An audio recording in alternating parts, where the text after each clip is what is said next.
Hello, everybody. Hope you're all doing well, and thanks for joining us for another live stream.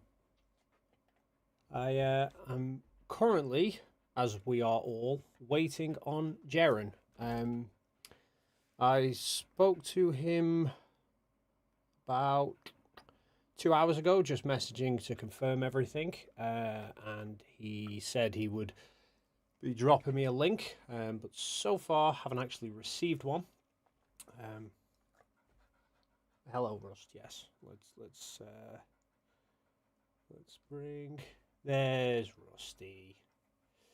I'm not sure how he's going to be with everybody with the stream today, unfortunately, because it is quite warm, and usually he doesn't fare too well when it's warm, so he may depart at some point. Yeah, I'm keeping. Yeah, addicted to Globin. I am keeping an eye on Jeran's stream. I'm also keeping an eye on. Aha! He's just sent me the link now, so he should be coming online in a moment, hopefully. I'm going to try and avoid the same problem I had last time, though, because he sent it to me on my phone, and I need to get it to my computer. So bear with me while I just email myself.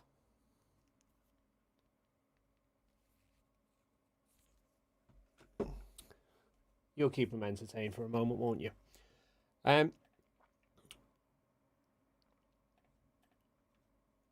Right, so for anybody who is... my audio's a bit low.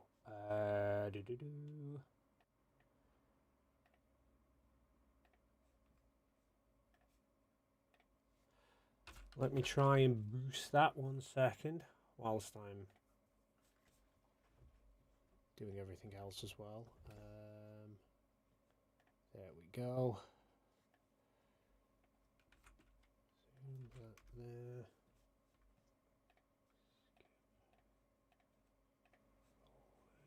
Hopefully, is that it? Excuse me, is that better? Testing, testing.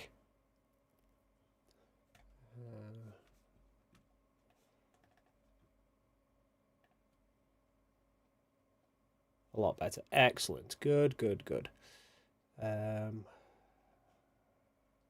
I at? Oh, no. Yes, virtual camera. Okay.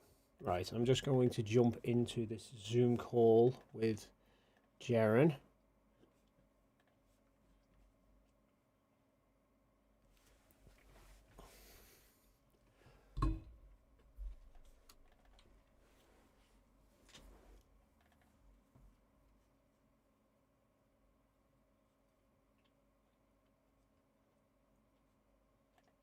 Yeah, I can hear you, Jeran. Yeah, we're all waiting for you.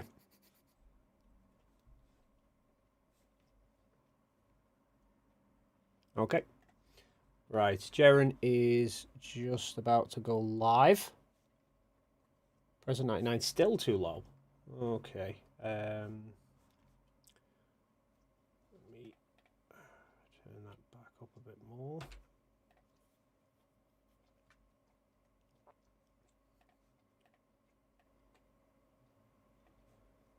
There we go. Okay, hopefully that is now okay. It's not too low at all. Okay, I'll just keep dabbling with it.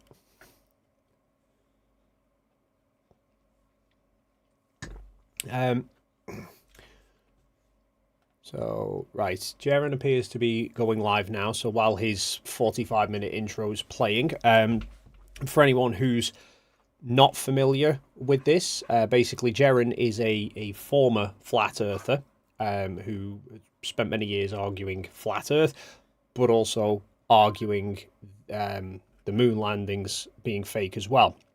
And then in December, he and I were together as part of a group in Antarctica that convinced him that the Earth's not flat. But he and I got on very well during that time, so we had a lot of discussions. And I suggested to him, after he'd come around to the fact that the Earth's not flat, I suggested that maybe he and I should have some discussions about the moon landings as well, where we could just go over whatever aspects of the moon landings that he thinks shows it being fake, and then I could obviously try and debunk it. So we had a stream 2 weeks ago, I think it was. Went on slightly longer than we were anticipating. We'd said beforehand we'd probably do 2.5 hours. It wound up we wound up losing track of time and doing about 5.5. So won't be doing that again today. We've said I've said probably about 2 hours. If we aim for about 2 hours tops, then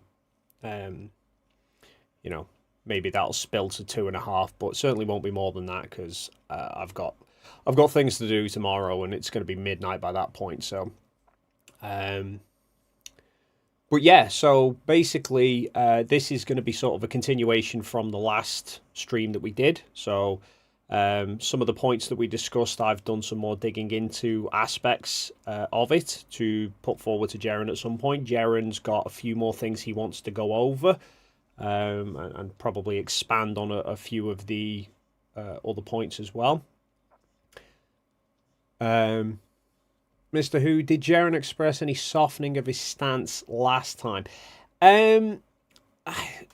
It's difficult to judge. I think there is still an element of the sort of conspiratorial mindset there, which the only thing I heard him say really is suggesting that there's no way to prove that they didn't go to the moon because he thinks there's basically get out of jail free cards, that everything can just be manipulated to suit, which isn't the case, but I'm hoping to sort of go through with that with him.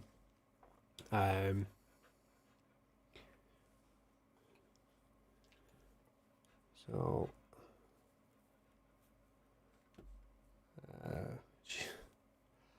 we've still got a minute and a half of his intro to go. I'm sure it'll be we'll get there eventually.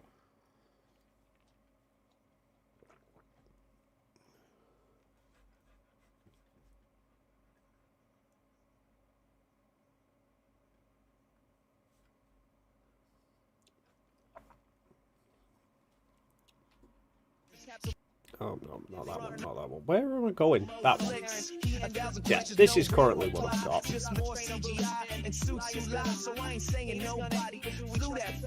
How's the audio levels for that one, by the way? Is that coming through okay? Is it too loud compared to me or not? I know last time we had some balance issues. Good,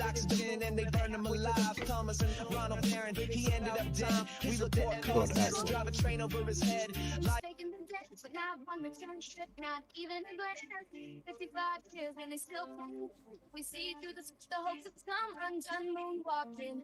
Are just faking the dance, but now one return trip, not even a glance. Okay, I think I might have had some echoing going on there because I had this stream open elsewhere, so.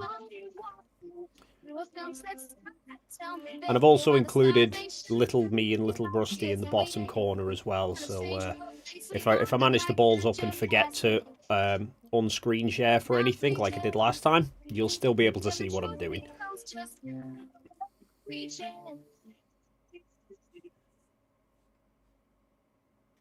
Just asking, not preaching. It is time for another episode of the Jeranism Show, or whatever you want to call it, Unplugged, Friday Unplugged. It is Dave McKeegan and myself. We're going to discuss the Apollo Moon Missions, number 2, part 2. So we're going to do it again. Keep it a little shorter this time. We're going to try and keep it at 2 hours. Let me bring Dave on, see if he's there, and we should be ready to go. Dave, how's it going, my friend? Going very well. Looking forward to this. Yeah, I think we got a bit carried away last time, so yeah, we'll definitely try and keep it shorter this time. Yes. Oh, I see Rusty's there. He's on camera. I don't know if he knows that. You might want to tell him. Oh, he knows. No, he knows. He said he wanted to have a word with you. Oh boy, does he? Yeah. I'm guessing that he thinks the Earth is flat because his vision has got to be he doesn't see very far to the horizon. So well, if I throw a tennis ball and I throw a frisbee, he always goes for the balls. I don't know if that's a good thing or a bad thing. Well, they're not my balls, so I don't mind. That's good. That's good. I'm glad for that. At least we got that much straight. All right, welcome to the show, everybody. Yes, it is Dave McKeegan. Dave, just tell everybody who you are real quick in case they don't know and where they can find you and all that. Good stuff. Yeah, I'm you just Google Dave McKeegan. Easiest way to find me. I have a debunking channel that covers both moon landings and flat Earth, and yeah, I'm sure most of your audience are probably familiar with me. Half of them probably hate me, but you know. Yeah, I don't know how to get around that part. I do recognize that, flat earthers don't watch me anymore, so I know that they also tuned you out real early on. How do I know that? Because I did. So if I did it, I'm sure that they're doing it as well. And I think it's just a desire to not want your beliefs questioned or, brought into serious turmoil, which is what TFE has done. Speaking of that, I just want to ask you one thing real quick about TFE on the lines of the moon landing. If somebody were to ask you today, let's say it's a King Nico or one of these people that thinks, maybe a flatzoid, if they said to swear on the Bible that you went to Antarctica and it was all legit, would you do that? Well, I'm not religious, so that'd be a waste of time for me. But So even that you're not religious, though, would that even be more reason for you to say yes, that you would do that? well, I'd have no objections to swearing on a Bible, but Right. Well, I mean, that the Apollo astronauts, a couple of them were asked, even said that they would be given $5,000 to charity if they swore on the Bible, and they refused to do that. Now, I get the argument that somebody's going to say, "Oh, well, it's because they went," and they're like, "Screw you." But yeah, I went to Antarctica, and if somebody said they'd give $5,000 to charity, I cannot picture in any world that I would say no, because it just doesn't make sense. It's going to look bad. It's going to look like I don't want to swear on the Bible that I went somewhere that I'm claiming I did. well, That's what. yeah, but the problem with that argument is that several of them did swear on the Bible. So if you're going to take the position that not swearing on the Bible means you didn't go, then you have to. Sorry, I just want to check. You didn't hear anything in the background there, did you? Was it too? Oh, we certainly heard. Do you have motorcycles in your house? I've got the window open because it's a bit warm in here, so I'll just apologize. I'll go and shut the window Okay. in a minute if it's too loud. No, no. Yeah, if not swearing on the Bible means you didn't go to the moon, then surely swearing on the Bible would mean that you did go to the moon, and several of them did swear on the Bible. Um, I believe the bigger issue with regards to why they wouldn't is because Bart was quite pushy with them, misled them quite a lot, which is how he wound up getting punched by Aldrin, Mhm. because he'd set up a completely he arranged a meeting under completely false pretenses. I think he told Aldrin that it was something to do with charities or something, and then Aldrin got there and found out it was a setup and seen his ass with him. So I think that a lot of them were really on the case of just not wanting to entertain conspiracy theorists, and I think in reality we both saw Whitsitt swore on the Bible, didn't he, that we were in Antarctica. And it was just How used many? against him. Yeah, exactly. How many people actually believed him? Because if you then swear on the Bible, all they'll do is just turn around and say, "Oh, you're besmirching the Bible. You can't call yourself a Christian because you're lying on the Bible," That's because the they're point. just convinced it's a lie. So, Yeah, and I've seen yeah. that. I mean, if there's anything that's good evidence of what happens when people get on a line of thinking that something is fake, is then what they do is they'll just take anything that they see about an Antarctica, no matter what it is, and they'll create something out of it. And it's very easy to do, right? I mean, there's no merit in taking a real event, a very real event, and then trying to find something wrong with it. You become and I do see the dismissive nature of the astronauts, because I have the same dismissive nature, right? Like I saw him go up to, I don't remember who it was, one of the astronauts, and he just said, "I don't care, whatever you want, believe what you want." And that's kind of the point I'm at, right? If somebody comes at me and says, "I don't think you went to Antarctica," I'm like, "Whatever, dude." Like, Yeah. take what you want. Like, go ahead. I mean, it's not going to do you any good. You're going to end up in the wrong line of thinking. And I've already seen this from the flatzoids, the sobs, right? They've already made the predetermined decision that we didn't go. So from there, everything they do, everything they see, all the evidence they look at, they put through this filter first of, well, it's fake. So now let's address it. So, I mean, I definitely see the issue with that. And so you have to be careful if you are a moon landing hoaxer to not fall into that trap and just do the exact same, because then you look silly. I mean, from the outside, it looks silly. It actually shows what it's doing to your nature, to your soul, to basically imagine that you could be wrong about what you've been saying for years, and so you just are ready to block it no matter what. So I think it's the same thing for many of these moon hoax people. Now, again, for me, I'm still in the camp that I'm not convinced that the moon landings were real, and we'll talk about that today for a couple reasons, and I'll give you them why. Now, I also want to say, well, first, I just want to point out real quick to your audience, if I could, as well, that if you don't know who Austin Thompson is, he is the creator behind the channel Melodome, was a flat earther for years.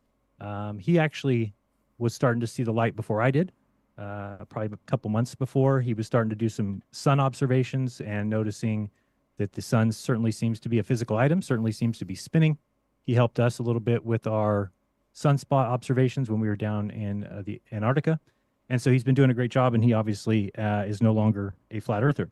So we set up a GoFundMe for him, or a donation campaign, because he had been talking about a hydrogen alpha telescope. And if anybody's ever seen those, they're amazing. They actually show the details, the features of the sun, what are they called? What are those things called? The prominences, or the coronal mass ejections, CMEs. So it does a really good job of that. So anyway, we put up a GoFundMe for him, and it's been up for like a month, and we're having a little issues funding it completely. So I'm just going to mention it again, and you can go to tinyurl.com/melodome1. So it's tinyurl.com/melodome1. And all we're trying to do is get him a hydrogen alpha telescope. And then what's cool about that is he posts all this stuff on his channel. So if you go to his channel now, you'll see some time lapses for the past year of all his sunspot observations.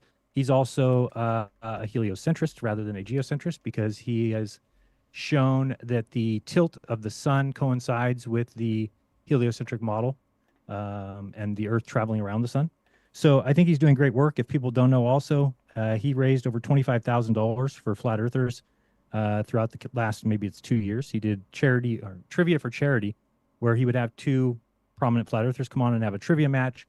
And then it would be all for some good cause, whatever it was. Somebody in the community needed money, new baby, maybe they got some things robbed from. I don't remember all the details, but anyway, it was over $25,000. So I just want to kind of help him give back. So I'm just going to show you this real quick, and then we will get going. So if you guys are looking for a good cause and you want to follow a channel that is a former flat earther, and just we are getting destroyed in views and everything, and I guess it should be expected. It shouldn't be surprising. But for some of us, like myself, I mean, this has made me, I spent pretty much yesterday and the day before dropping more resumes and applications. I got to go back to work. This will no longer make it for me. YouTube, which is not your problem. It's not, and I've always said that people will vote with their support, whether they want somebody doing YouTube or not. And for somebody like me, who had a VIP group, who had a certain amount of views, I've lost about 2/3 of my VIP group, and the views are just, not way less than half of what they used to be. So it's not easy for us. Hopefully people don't think that it is. And I don't think it should be. It's not something I say, oh, we were former flat earthers, now we should be funded by the globe community. I'm certainly not saying that. But I am saying we've got 35 supporters, so thank you guys so much. We're at 1848.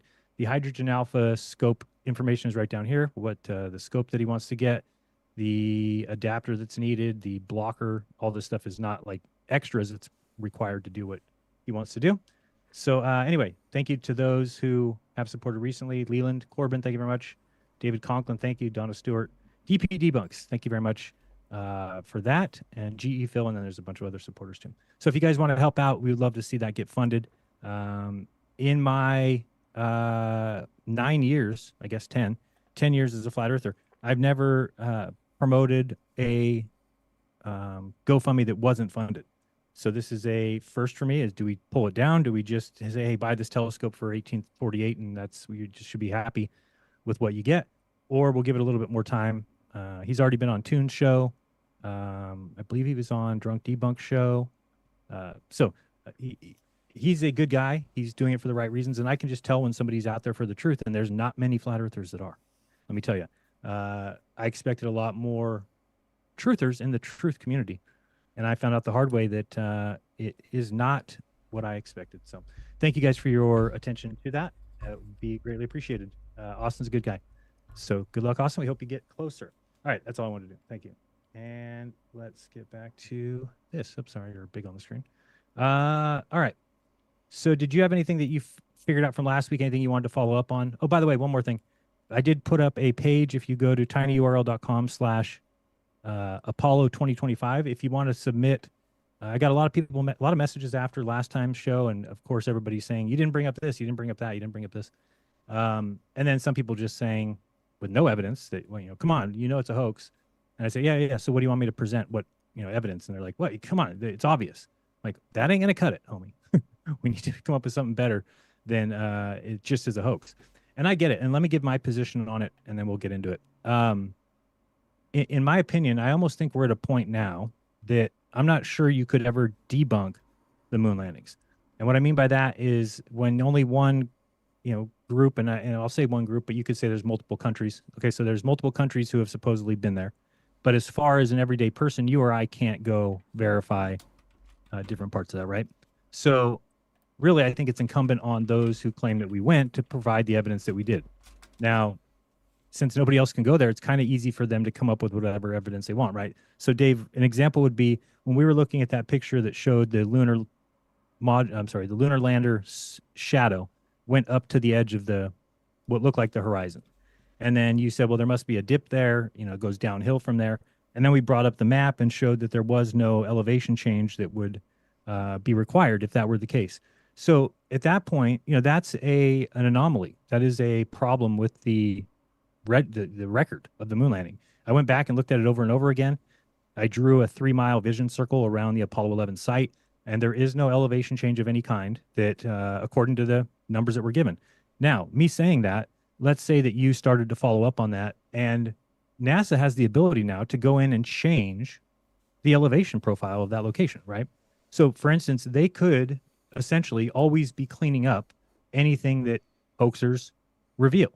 And so essentially, NASA has the ability to never be found out as long as no other country goes there and exposes, hey, this is where Apollo 11 was supposed to land and there's nothing here. Other than that, there would be no way for me to prove anything today, right? If I said something that is shown to be evidence of the hoax, it can just be covered up. It can just be, one of the things we were looking at was the parallax of the rocks. And I said, well, we shouldn't be able to see that rock there. And you said, well, maybe it's a far away boulder. Okay. Or maybe it's a close. So regardless of whether we saw parallax or not, there's an answer for it that allows the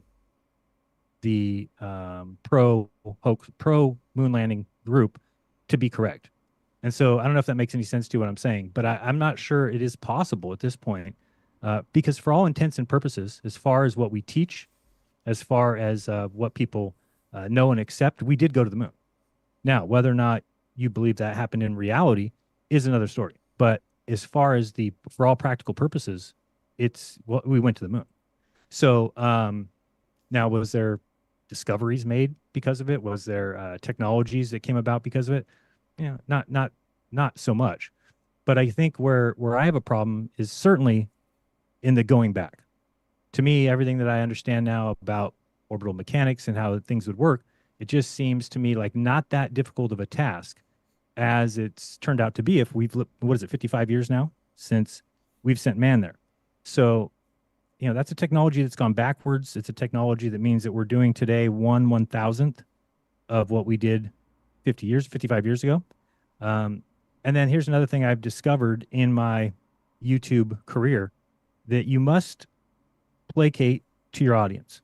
It's the only way that you can do well on YouTube. If you think you can tell your audience that what they believe is wrong and keep an audience, you're wrong.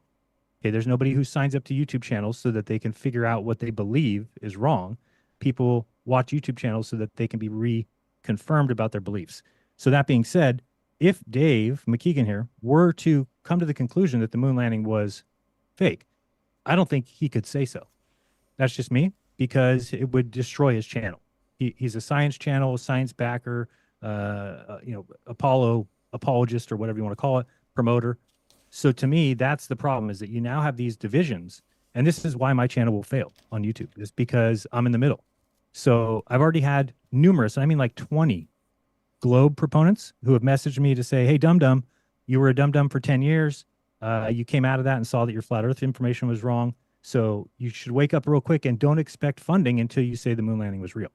So there's people out there that are actually encouraging me to say the moon landing is real in order to get funding or in order to get support.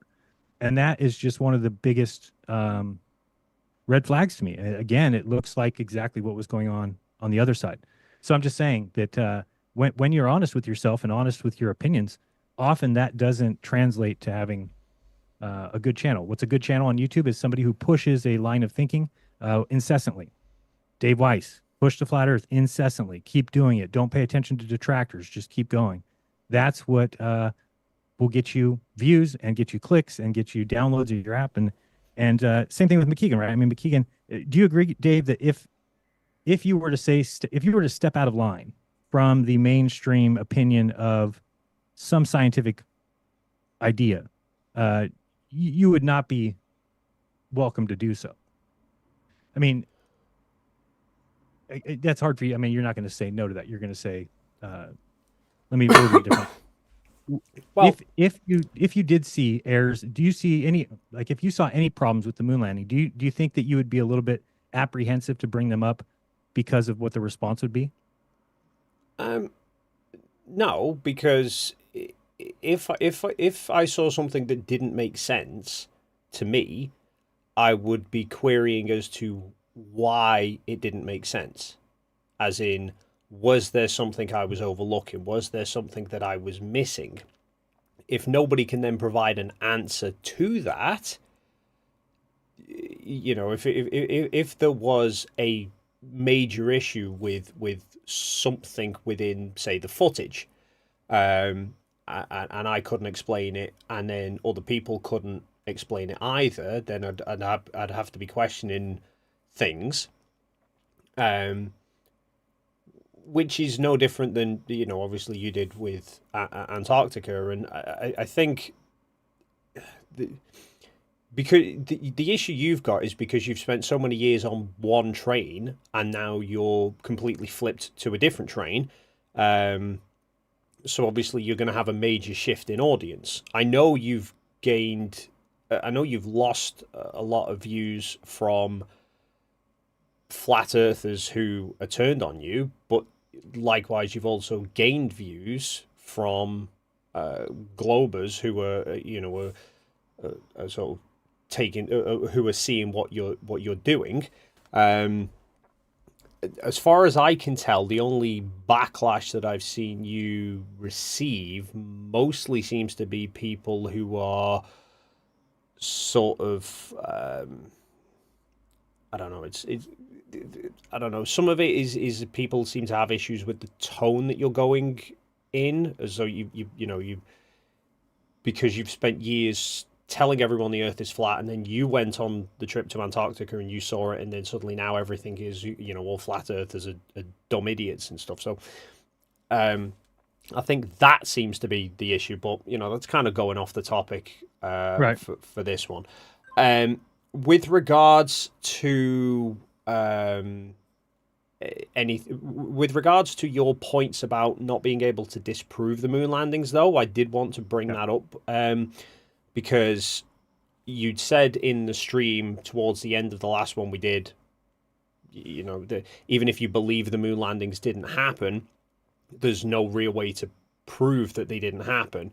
And then someone asked you in your Q&A stream the next day, did I convince you of anything during our discussion? And you said, I'd only convinced you that there's no way to prove that the moon landings didn't happen.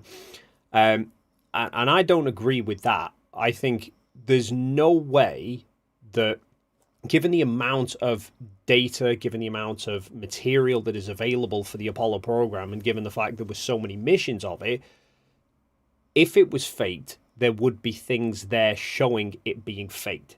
You can't perfectly replicate the lunar environment and the behavior of objects within a 1/6 of gravity in a vacuum on Earth, especially not with 1960s technology and no CGI. It's just not physically possible. So if it was faked, there would be ways to prove it was faked. If it's real, there's ways to prove it's real. I don't think it's a question of can you prove it one way or another. It's a question of can people accept the evidence one way or another. So, and I want to make sure there's no misunderstandings with regards to the parallax footage, the rover. Um, I wasn't saying it could be it could be big boulders far away as a get out of jail free card of I can just now dismiss it. The reason I brought it up was more it sounded like you were going down a rabbit hole and I was trying to help you avoid it. Because going into that discussion, you were absolutely convinced that the only rover footage left on the internet was one small clip from Apollo 15. And so when I then Well, showed you driving how footage. to. You Driving what? footage. Yeah, So the driving driving footage. okay. Yeah, you were convinced the only driving footage was that one clip from Apollo 15 that you've brought up numerous times. So after I'd showed you how to there was other clips available, you then had a quick look through and found the Apollo 16 clip and brought it straight up, and you were watching it and going, those small rocks aren't moving as much as I'd expect them to. There's not as much parallax there. But to all intents and purposes, that was either the first time you've ever seen that clip, or at best you've not seen it for a number of years because you were convinced everything's been scrubbed off the internet. So the only thing that I was trying to sort of highlight to you is you were making that you were drawing those conclusions based on the first time of you looking at the footage with no information whatsoever about how far the rover was moving, the focal length of the camera or anything like that.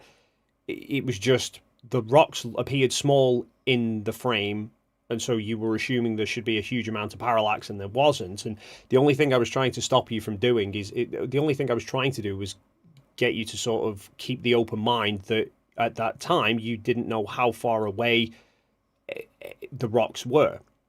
And I didn't know how far away the rocks were. I've no idea. I'd seen it the first time, really the same as you.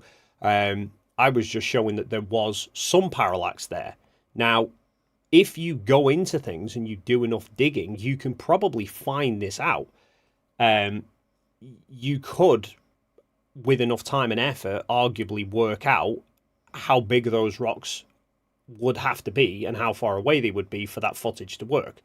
You'd have to know roughly how fast the rover was traveling, be able to figure out how far it's then traveled during that time, measure, like I showed you, the parallax of the rocks. So if you can calculate the amount of parallax and you know how far the rover's moved, you can work out how far away the rocks are from the rover, how far they would have to be to cause that amount of parallax.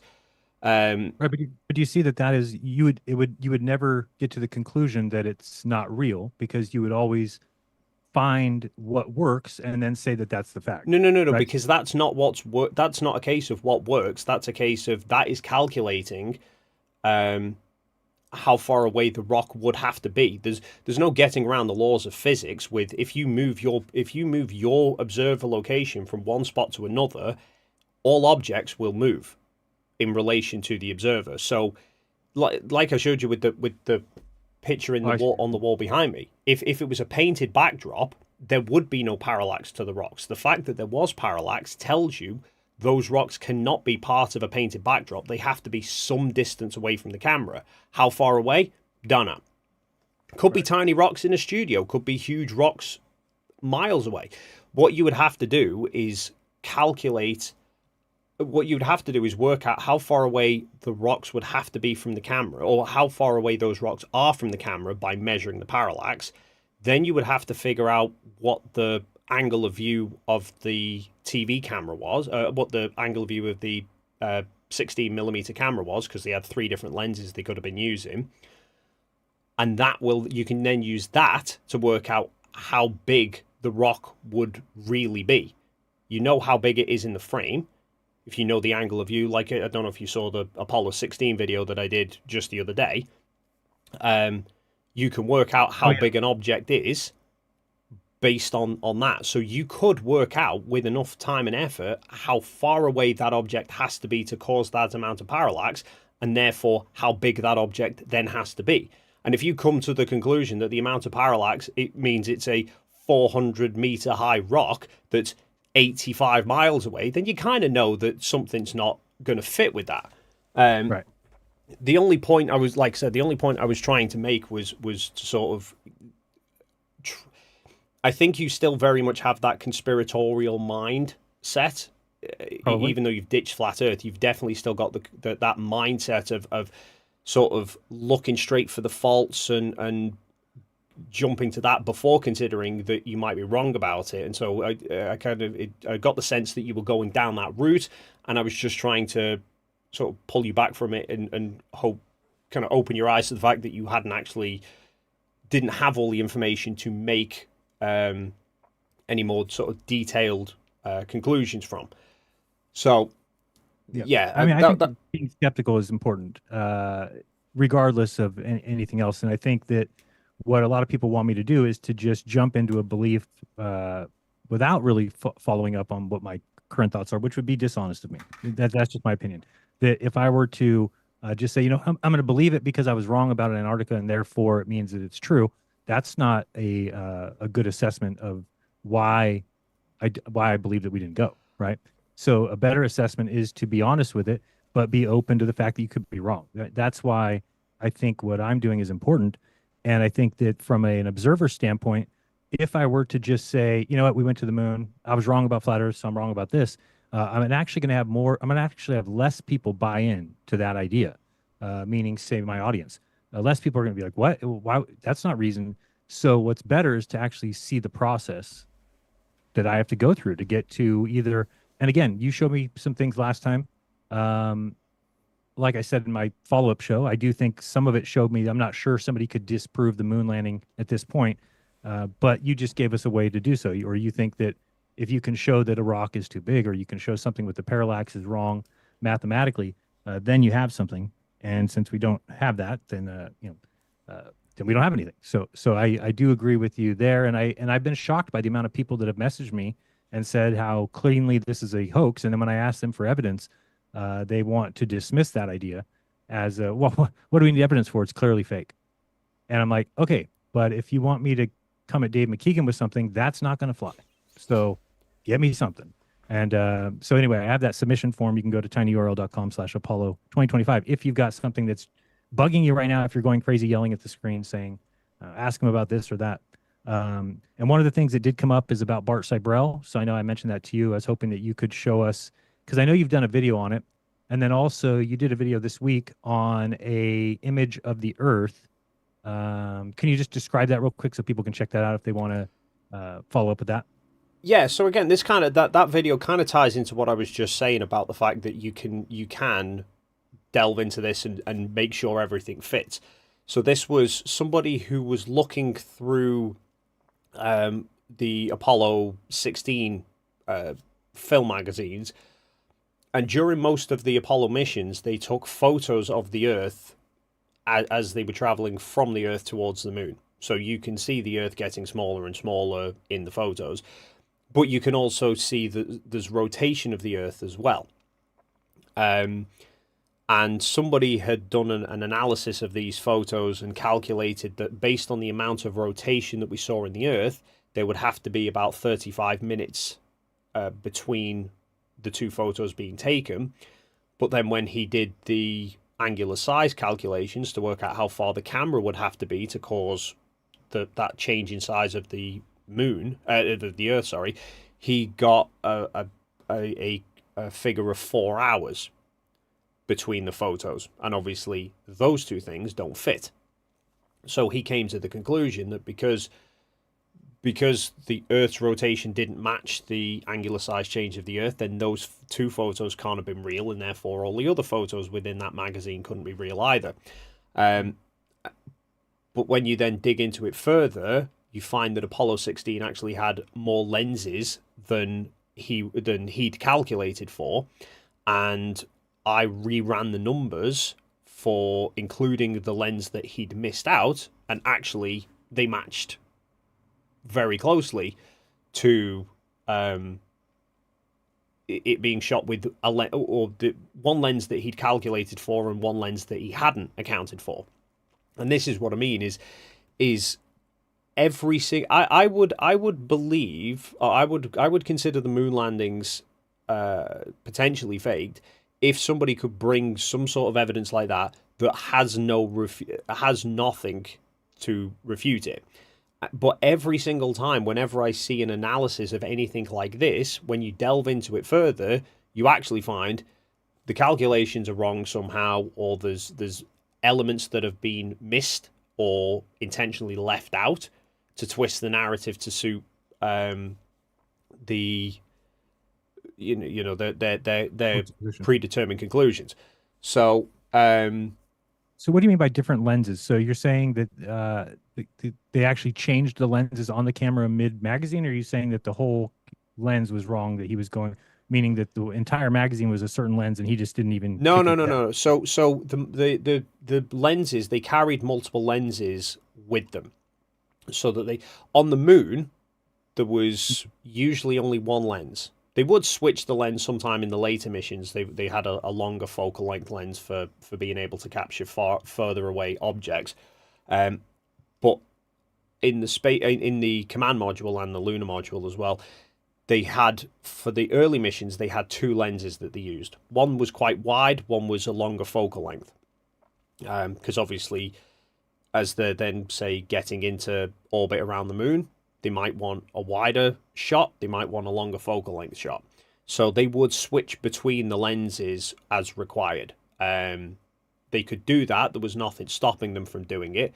I mean, I could change the lens. I could change the lenses on my cameras now, if I wanted to. Right. They could change it with a film camera anyway, because they had what they called a dark slide, which they would put into place to block the film magazine so that they could remove the lens without exposing any film. So they would swap and change the lenses as required. The lens that he'd overlooked was a UV lens, and they were set to do some UV photography. So they actually had a different film magazine specifically of UV film, and they took some photos with the UV film and the UV lens. They took some photos with the UV lens but with regular color film, and then they took photos with color film and just regular lenses as well. So yeah, they were just swapping the lenses, but the person who'd done the analysis had just assumed that the lenses that were carried on Apollo 16 was the same loadout that they'd used on Apollo 11, not realizing that they actually carried more lenses. Okay. And so that's just based on what, so I guess what I'm trying to get at here is that something, let's say that there was an issue with that photo and they realized it after, and I'm again going under the assumption that it's faked. Couldn't they just say, oh, say that we included this lens? So what I'm looking at, yeah, I know. You say, could they just, could they change the story after the fact? well, that's The what I problem think is essentially what would be required of them is to, Okay. if they keep this going, then that's what I mean by you can't prove it, because anything that you say, it can be corrected. There's nothing that you could say that couldn't be corrected easily, either with a change of an altitude of something. So for instance, like that picture that we talked about with the shadow ending early, or it looks like it ends right at the horizon, that there's no amount of evidence I could present that couldn't be refuted by NASA just saying, oops, we didn't put in the correct topography information. Now we did. Now it's correct. Yeah, except the issue is, let me if I can just screen share something here a second. Whenever you're ready, here I get it up there. Nope, that's not right. Okay, now you are. 1 second, it's on the wrong screen. Move it over there. All right, now you are on the screen. Go ahead. Yeah, so this is, you see that there, yeah? Yep. Okay, so this is the press release that NASA put out to the press on April 6th, 1972, which was prior to the Apollo 16 launch. They put this out, and in fact, I had a look. You can buy a copy of this off of Amazon, at least here in the UK. They actually sell it. So, and this goes through explicitly detailing in great depth everything they were planning to do with the mission, or everything they were planning to do on the surface, everything they were planning to do even how they wanted all of the experiments set up. All of it was already planned beforehand, because they weren't just going to the moon and going, let's just wing it and we'll do what we want as we go.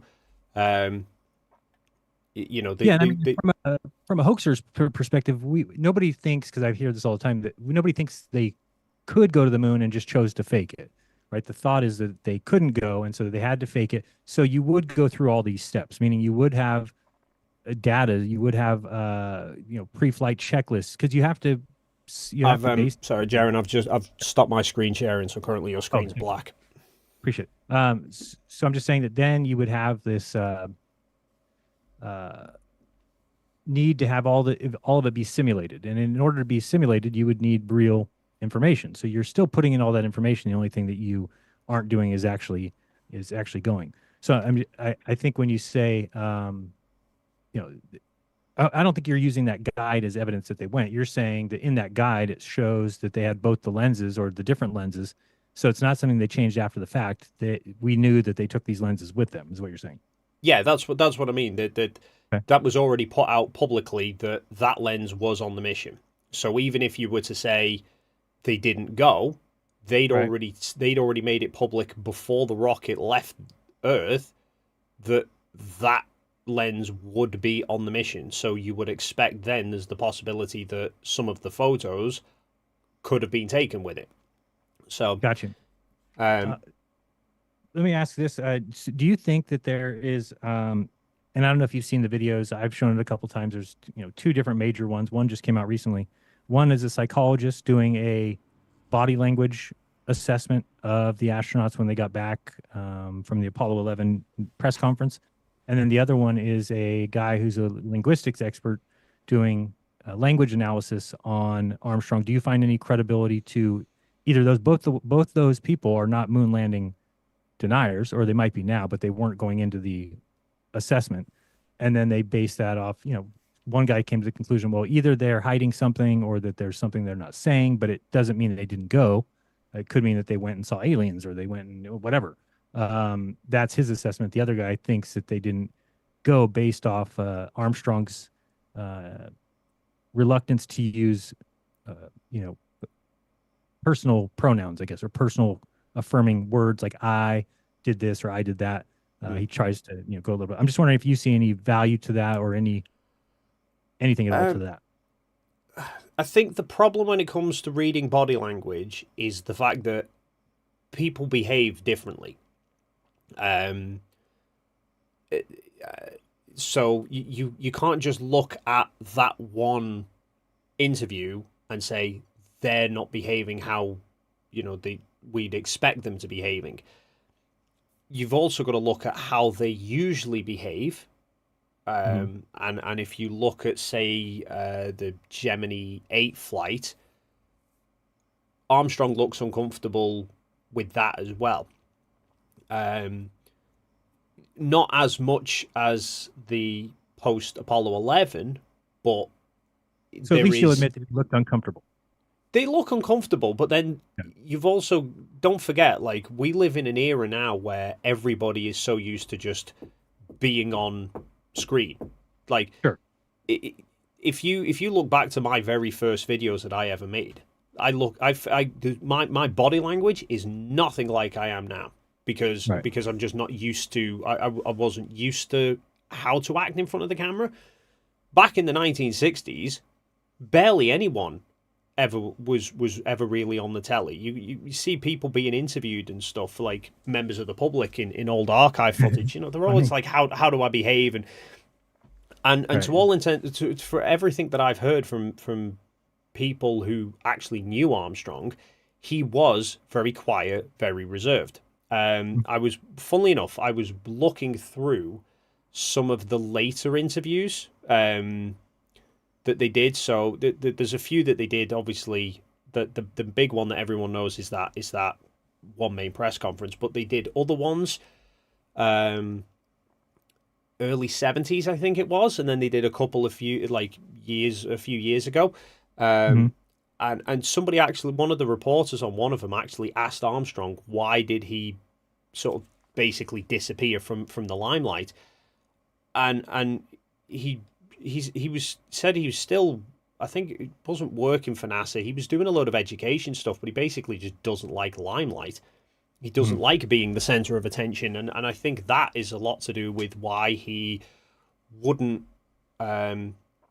wouldn't use the sort of I's and the me's and the I did that, because in his mind he didn't want the fame and the glory. He was there to do the job of being a pilot, and it's not like in his mind, and I can appreciate it, he didn't single-handedly go to the moon, and he was doing stuff that had already basically been done in Apollo 10 was a dress rehearsal flight for Apollo 11. They'd done the entire flight of Apollo 11, descended most of the way to the surface. They were only 50,000 feet away from landing, and then came back up.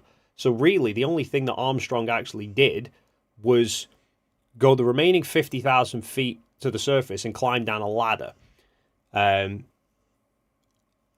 He didn't build a rocket that got him there. He didn't do any of that. So to him, he was just one small cog in a very big machine.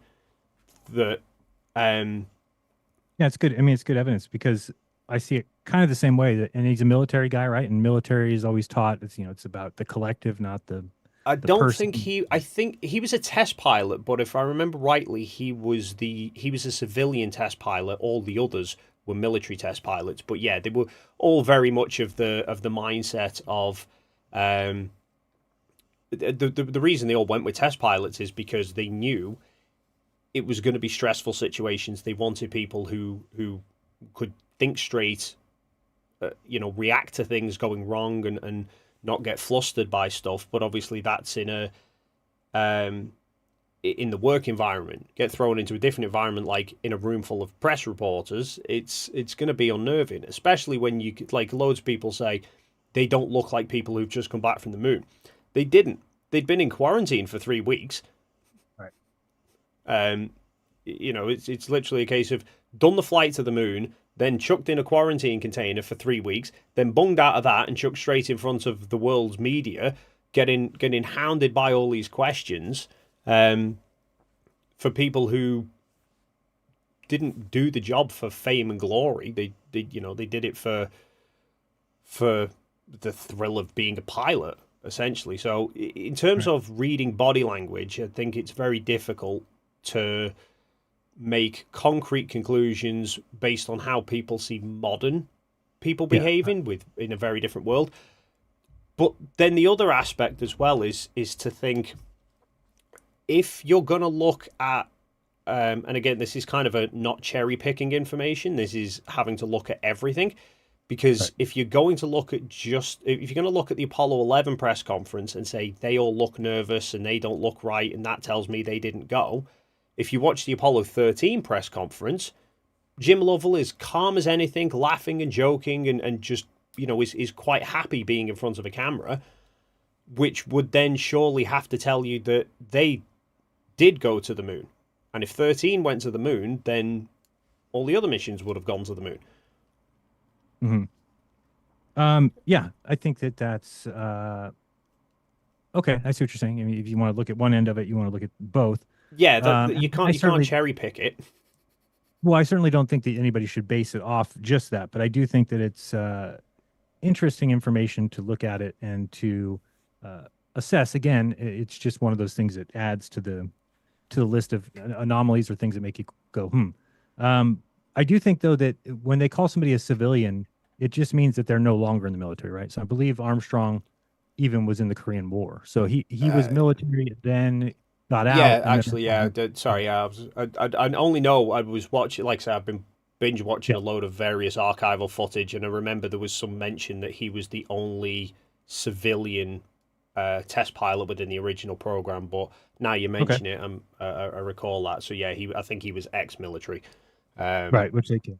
That's it. So I mean, again, and that's just the only reason I know that is because I've thought often, because people will say, well, you say that because I think when I was assessing the whole Katy Perry thing, I was saying, these people are not lying to their children. They're not lying to, and then they say, well, how do you believe in the moon hoax?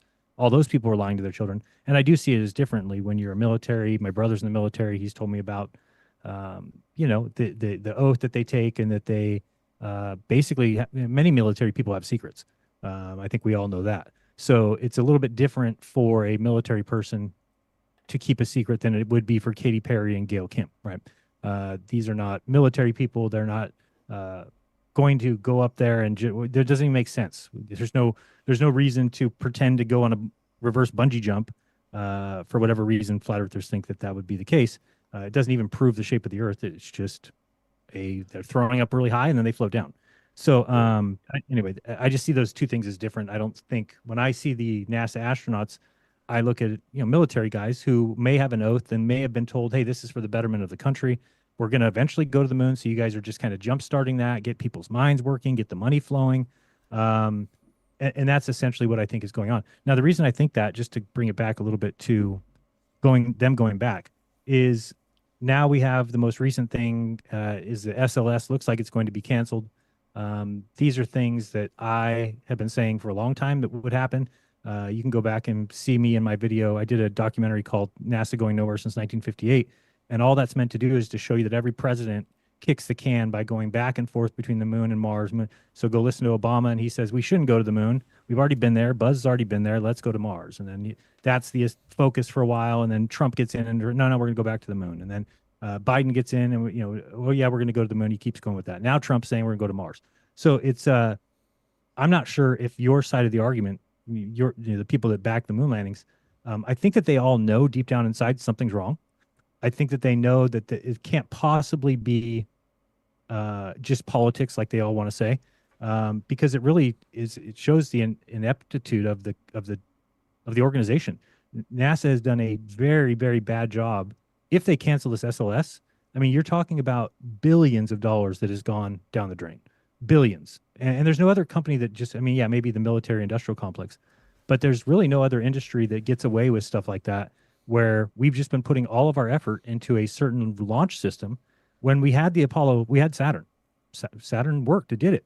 So yeah, we've lost that technology. Okay, so now we're going to build new technology, but we can't do it. We keep putting money into it and it keeps failing. There is no mechanism to get people to the moon right now. There just isn't. They've talked about a gateway. They've talked about a space station, a refueling station. And at this point, I don't know if anything is actually happening. It's all kind of just floofery, and it looks like it's placating, right? It looks like it's just putting things out there so that people say, okay, it's coming, it's down the road. I mean, at this point, we're talking 2040s probably until, if they cancel this now, what happened to all that money? What happened to, so to me, I almost think it's easier just to challenge. I wish everybody said the same thing. I wish everybody said, you know what, we're no longer going to believe in the moon landings, go back, because they should be able to do that. And I think it's a sign that something is not right, in that they can't do something that, now again, I know people say, oh, but they put all this money into it back in the 60s and it was the focus of the government. Yeah, but don't we have some really smart scientific people that would be able to set this up and get it into action? It just seems like they want us to believe that it's this impossible thing. But really, if you think about it in terms of that you guys understand, or that it's not that crazy, right? It's not that difficult. If you can get into orbit every other day like they do, then you just are going to fire your thrusters at a certain mathematical position and speed to get into the moon's orbit, and you're just going to be free falling there at a certain point after you've blasted off. And then you just need to slow down, which, by the way, I have a person who wanted me to ask you that specifically. They don't think that you'd be able to slow down to get into the moon's orbit, because there's no atmosphere like there is on Earth. So if, we don't imagine people coming back to Earth 25,000 miles per hour with no atmosphere. Would just firing your retro rockets slow that craft down by the needed amount to safely just land on Earth? Of course, coming back to Earth, they have a heat shield and everything else that they try and do because they say that the temperatures are way too hot.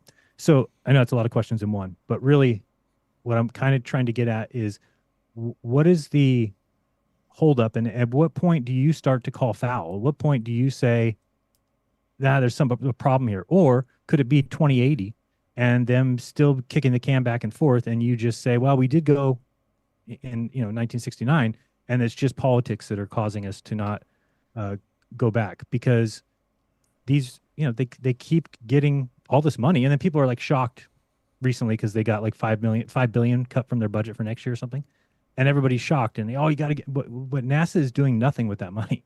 They really aren't. I mean, when I say nothing, okay, do they have a James Webb telescope that was 10 years too late and 10 billion over budget? Yes.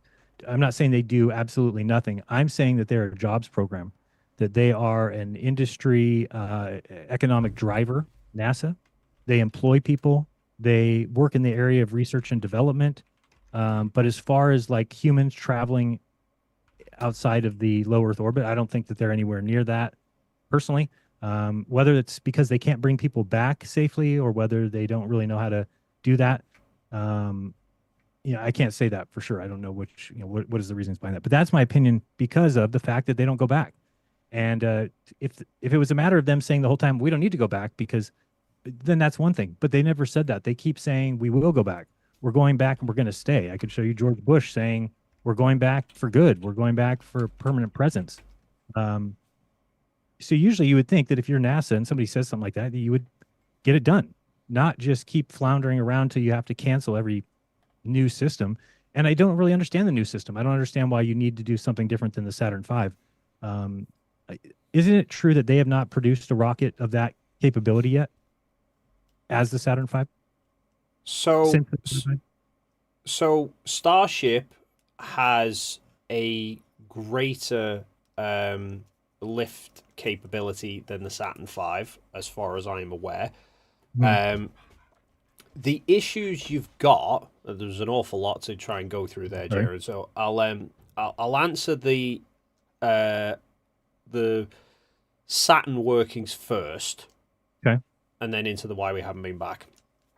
So getting to the moon is not quite as straightforward as just you're already in orbit, just fire your thrusters, because you need fuel to fire the thrusters, which is then more weight, more mass that spacecraft has to have, which is then more mass that you've got to get into orbit in the first place. Once you then get to the moon, like you point out, if you don't slow down, you're just going to go sailing around the moon and come back to Earth. So you then need fuel to slow yourself down. You need a way of getting onto the surface and back up again, whether that be that one craft down and back up, or a second craft, which is then more fuel, you need either a bigger craft or two craft. Everything is more mass. All of that is additional weight that you have to get into orbit in the first place before you then fire your thrusters, which is then obviously a much bigger rocket.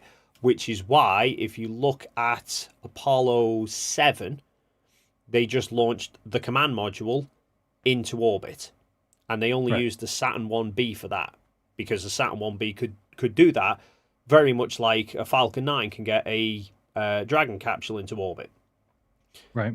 But then for Apollo 8, they're then trying to fire that command module to the moon. The orbital velocity, you need to be doing 17,500 miles an hour to get into orbit. You need to get up to 24,000 miles an hour to reach the moon. So you need to enough to leave Earth. Well, I mean, you technically never leave Earth. It's just your orbit goes from a very close orbit to Earth. You do the burn, and your orbit just becomes more and more elliptical until you reach an elliptical point where you get to the same distance as the moon. Okay. If they were to fire the rockets at the wrong time, they call it the TLI, the translunar injection burn. If they did it on the wrong side of Earth, they would reach 250,000 miles from Earth. They'd just be nowhere near the moon, because the moon would be the other way. So it's more just a case of making sure that you do the burn at the right time, that when you get to that distance away from Earth, the moon's there. So yeah, the So the Saturn V that you were mentioning, the Saturn V has a certain amount of weight that it has to take up for. So shouldn't things be lighter today? 50 years later in technology, I would think that we would be lighter, we would be more efficient, we would be tighter, we would have better controls. So really, just using the same technology we already used is the best method. But they it's, seem to be wanting to do something different. so there the issues you've got is if you actually look, I'll pull up. Hang on, Mm-hmm. let me just find the uh, the figures. So I need to find the Saturn V figures because Thank you, everybody, for joining us. Appreciate it. Oh, sorry, go ahead. I can't remember off the top of my head. Oh yeah, there we go. So the empty mass of a Saturn V. Oh no, sorry, not the Saturn V. So the empty mass of the first stage of the Saturn V was 3,000 pounds, 137,000 kilos. At Okay. launch, it was 4.8 million pounds. The actual first stage itself, not that heavy. All the fuel that was in it is the bulk of the weight. If you break down the empty mass of a Saturn V versus the launch mass, most of the weight is fuel. Wow. So, there is some. I can't remember the exact figures, but it's basically like for every kilo that you try to get to the moon, you need so many more kilos of initial rocket to get all of that into orbit and to lunar distance in the first place. So that's the problem. Yes, you can make things lighter to an extent, but if you actually look at how much lighter they could make it, it's not that much in the grand scheme of things. I guess if we were to take boats across the Atlantic Ocean, and they did it 6 times in the 50s, and everything went pretty fine. Okay, there was one little leak, and they fixed that. Okay, so then if 50 years later, there was an organization saying that they were just trying to go back across the Atlantic, and they were trying to invent new technology, why wouldn't it be okay to say, hey, we went 50 years ago, go recreate the same boat? You got there, no problem. What is with this desire to, oh, we have to do this whole new system? It's like, well, no, you already did it, so just do it again. I mean, I guess that's where people struggle is why are we reinventing the wheel here if the wheel works? Because frankly, the first wheel that they invented wasn't particularly good. The whole point of the Apollo program was simply get a man on the moon so that we can brag to the Soviets that we beat them at doing something. That ultimately was it. So if you consider the amount of money that they spent something in the equivalent of $250 billion in today's money on the Apollo program. Every single launch, after all of the development costs and everything else, every individual launch was $1 billion at the time. To achieve the sum total of put 2 people on the moon for what Hours, right? Yeah, pretty much hours, and then come back home with a few hundred kilos of moon rocks. There's limited amount that they could do, and in reality, there was pretty much nothing that they managed to do with Apollo that they couldn't do with an unmanned rocket, with a lander. The Soviets were landing craft on the moon at the same time as Apollo, completely unmanned, that were able to bring rock samples back to Earth. That's how one of the reasons the Soviets knew that the Apollo had done it, because they've done comparisons of the rock samples they brought back versus the rock samples that Apollo gifted to all the different countries, and they match. So the Soviets, I just want to make sure I understand this. So the Soviets, you're saying in the 60s or 70s, took craft to the moon, gathered rock, and brought it back to Earth. Mm-hmm. That's okay. You don't know the mission? The lunar, I can't remember the exact ones that first did it, but they were the lunar, LUNA flights. Oh yeah, okay, Luna 5, if I remember rightly, it was Luna 5. Definitely one of them happened at the exact same time that Apollo 11 was flying. the Soviets launched a day or two before Apollo 11, got to lunar orbit, but for some reasons or another was delayed in getting. They wanted, ideally, they were in a race that they knew they couldn't get a man on the moon first. They wanted at least the bragging rights to say they got moon rock back first. But they weren't in a position to land on the moon. Oh, sorry, Luna 15. Somebody's just Monkey in the Works has just put in Luna 15, I think it was. Oh, that might have been the first to bring rocks back, but either which way, okay. The Soviets were tracking their own craft and Apollo 11 at the same time, and they wound up actually basically reaching out to NASA and telling NASA exactly what the orbital position, the flight plan of that lunar craft was, what radio frequencies it was operating on, everything about it, because what they didn't want was the craft colliding with one of the Apollo crafts, because everything was all in secret, and they basically didn't want to risk kicking off World War III by killing Americans in lunar orbit. So the Soviets were in a race to try and at least get something out of going to the moon, even though they knew they couldn't get a man there first. But they did manage to get rock samples back at some point. And they did various other... but not before Apollo, right? I think you said before Apollo. No, they were trying to do it before Apollo, wound up not achieving it. I think the one that they had in orbit at the same time as Apollo 11, from memory, actually flew over the Apollo landing site because the Soviets wanted to get photos of it, but it wound up crashing. So they never managed to get those photos from that particular mission. But I think the that's Soviets... somebody's put Luna 15, but they just put Luna 15 in the chat, so I don't know if they were referring to Luna 15 being the first to get rocks back, or Luna 15 being the one that was at the same time as Apollo 11. Then that's 15. 15 was the same time as 11. It was going to look, but it crashed, right? Yeah, it wound up crashing, but... Okay. So, but the point is, if you look at the rocket that Luna 15 launched on, was so much smaller than a Saturn V, because you don't need space in it. Like you could have a craft that is the size of a table. It's not gonna suffocate. It's not gonna need food.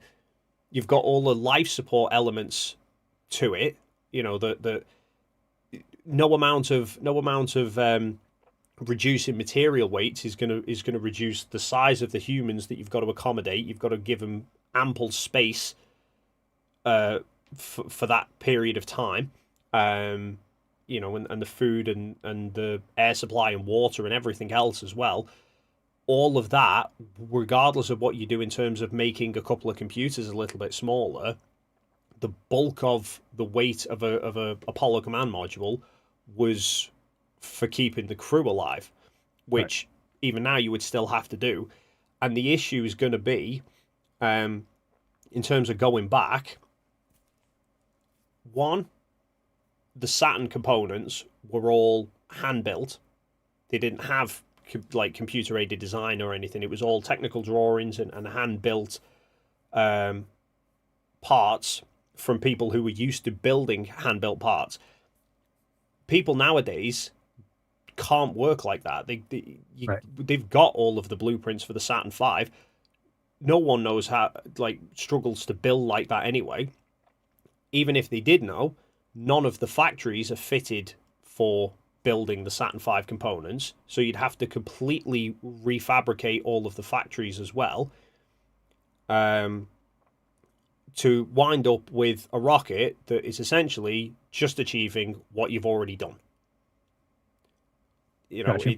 it's a case of I can see from the mindset of youth. If you're thinking they never went in the first place, well, just go again and show us how you did it. But from the mindset of those who actually did it, I mean, it's how many people do you think would turn around to you and say, "You've been to Antarctica, go again," whereas you'll be thinking, "I've been. I'm not wasting my time going again. If you don't believe me, you go and check yourself." Yeah, I can get that. I do think that if you look at the conspiracy world, I mean, the moon landing is probably the biggest one, right? Ranks up there with 9/11, maybe.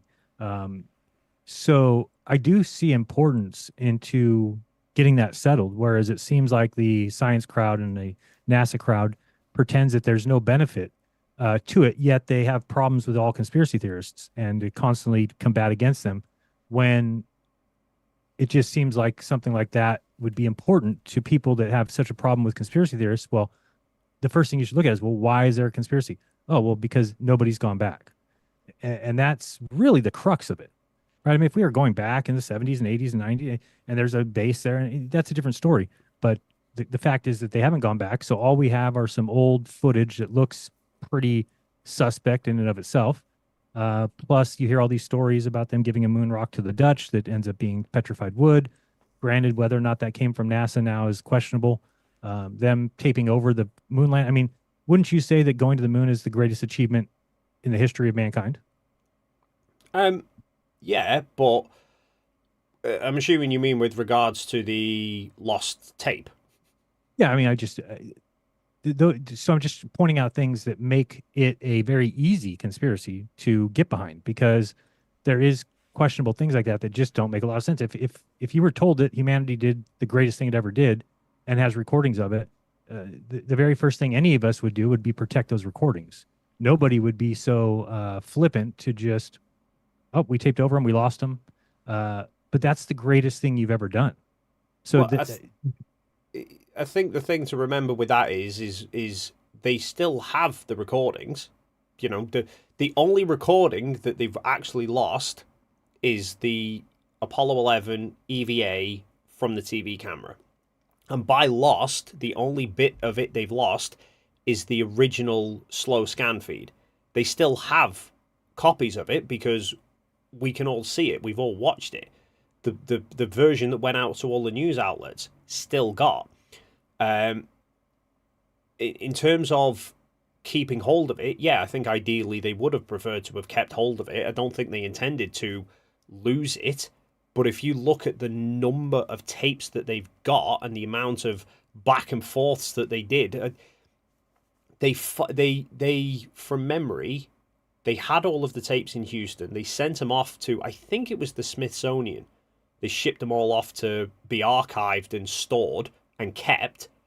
And then they had a shortage 20 years later of the tapes and they needed data tapes. So they requested a load of them back. And somewhere within all of that, one tape that they weren't intending on getting rid of, they got rid of. Which, when you consider the amount of tapes that they're dealing with and the logistics of back and forth, is not unheard of. what's the amount of tapes that you think they lost? No. So they say they didn't lose. In terms of when you say they lost the tapes, they they recorded over a load of the tapes. But the one that everyone knows that was an issue was the Apollo 11 EVA, because I don't think they intended on getting rid of that one. They knew they were re-recording over a load of tapes because they had a shortage of tapes. I think they were getting rid of a load of unnecessary engineering, sort of the telemetry tapes. So they recorded everything. So everything from the radio transmissions, the video feeds, all of the telemetry, every piece of information that went back and forth between the spacecrafts was all logged and recorded. So that the only reason that they actually recorded most of that stuff was if any of the missions went tits up and they got lost, it was like a black box recorder from a plane. It was a way of being able to go back and see what was going wrong at the time. How did what was the issue? A lot of the recordings, a lot of the documentation that they did of like the rover driving around and the various other bits and pieces, a lot of it was done so that engineers could see how everything was working and was there any problems and was there any areas that needed improving or whatever. So a lot of what was recorded, once they got back home and they were safe, was essentially redundant. It's like it's like arguing and saying that you went on a once in a lifetime holiday. Why did you not keep all your itinerary sheets and every printout of every passport and visa? And most of that stuff, once you've been there and done it, is surplus to requirement. So the video footage they were keeping for prosperity, and one of the things got lost, but they've still got all the other flights as well. They've still got the recordings of 12, 14 and onwards, because they managed to restore all of those. It was that the one tape that they were trying to find and couldn't was the Apollo 11 EVA. Okay.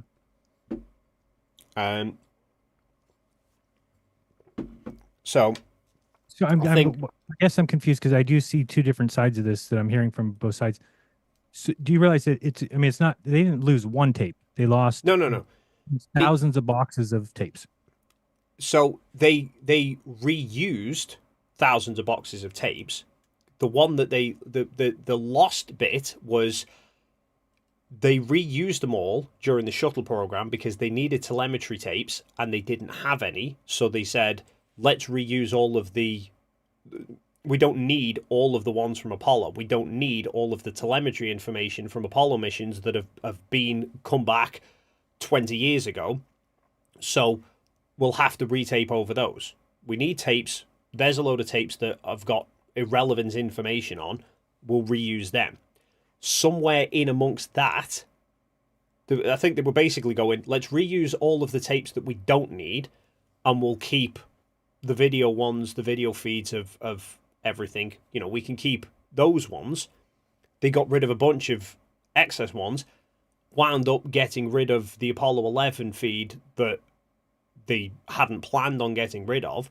So several years ago, when they then had newer technology to be able to restore the slow scan feeds to a better quality, they went looking for the EVA feeds, and they found all of them, but they didn't find Apollo 11, because Apollo 11 was some of the tapes that they got rid of. They still have a load of the tapes, hence why they were able to find so many of them. But the Apollo 11, that particular EVA one, was one that they were trying to find and couldn't find it. That was the one tape, if you like, that they were after, that they couldn't find.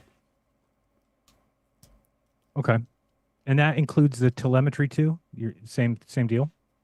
So in terms of the telemetry, they documented all of the telemetry. The tapes were those original recordings, the original documentation that they did. They digitized most of it, so that, like, people say they've lost the Saturn blueprints. They've not. They stored them as digitals. They scanned everything in. Mm-hmm. It's like how all the library books and everything, you know, library books from God knows how many years ago that you can't find a hard copy of anymore, but there'll be digital copies online because they've been scanned somewhere along the line. They did the same with a lot of the Apollo data. So I've got somewhere, I'm not even sure I'll be able to find it, I've got a telemetry map of the Apollo 11 orbit that I've actually used in a video somewhere. It's a big long, like, projection of like, not a Mercator, but a big long projection, and it shows the orbital paths of Apollo, because I used it in a video and I wrapped it into a ball, and I was able to show the exact path that they took and where they did where they were over Earth when they did the translunar injection burn. All of that information is still there. If you look at the Apollo in real time website, the one with all of, you know, they've still got all the radio recordings, they've still got 17. all the transcripts for the radio, but they've also got, within that, they've got all of the conversations that were going on between, not just between Houston and the spacecraft, they've got the conversations that were going on between controllers. You can listen to the entirety of the Apollo 13 flight with every single individual controller and see the conversations that were going on internally between them all, that weren't even getting relayed to the spacecraft. So all of that information is still there. They've still got it. It's just they might not have it as a hard copy data tape because they needed them for the shuttle. So you understand like air level analysis on digital photographs, right? So you can put it into an air level analysis, and it shows you where maybe there's some abrupt changes to the pixels that would be evidence of fakery. But if you took a photograph of a photo, there would never be any mistakes. You would never see any ELA issues because the photo that you took of the photo would look very consistent and would pass as far as being real. So I look at it the same way, is that what we're missing though is the original video feed. And what we have is filmed off of a TV screen. It's filmed off of a monitor. And what that would do is essentially eliminate any possibility from anybody ever using the data from those tapes to claim fakery, because it's not going to show up as anything weird, right? Like if you did let's say you did a green screen and you had a different background on you right now, that if then somebody filmed that off of a screen, and then the goal was to prove that that was fake, that you had a fake background, don't you think that would be much more difficult, because we actually filmed a screen with you with a green screen?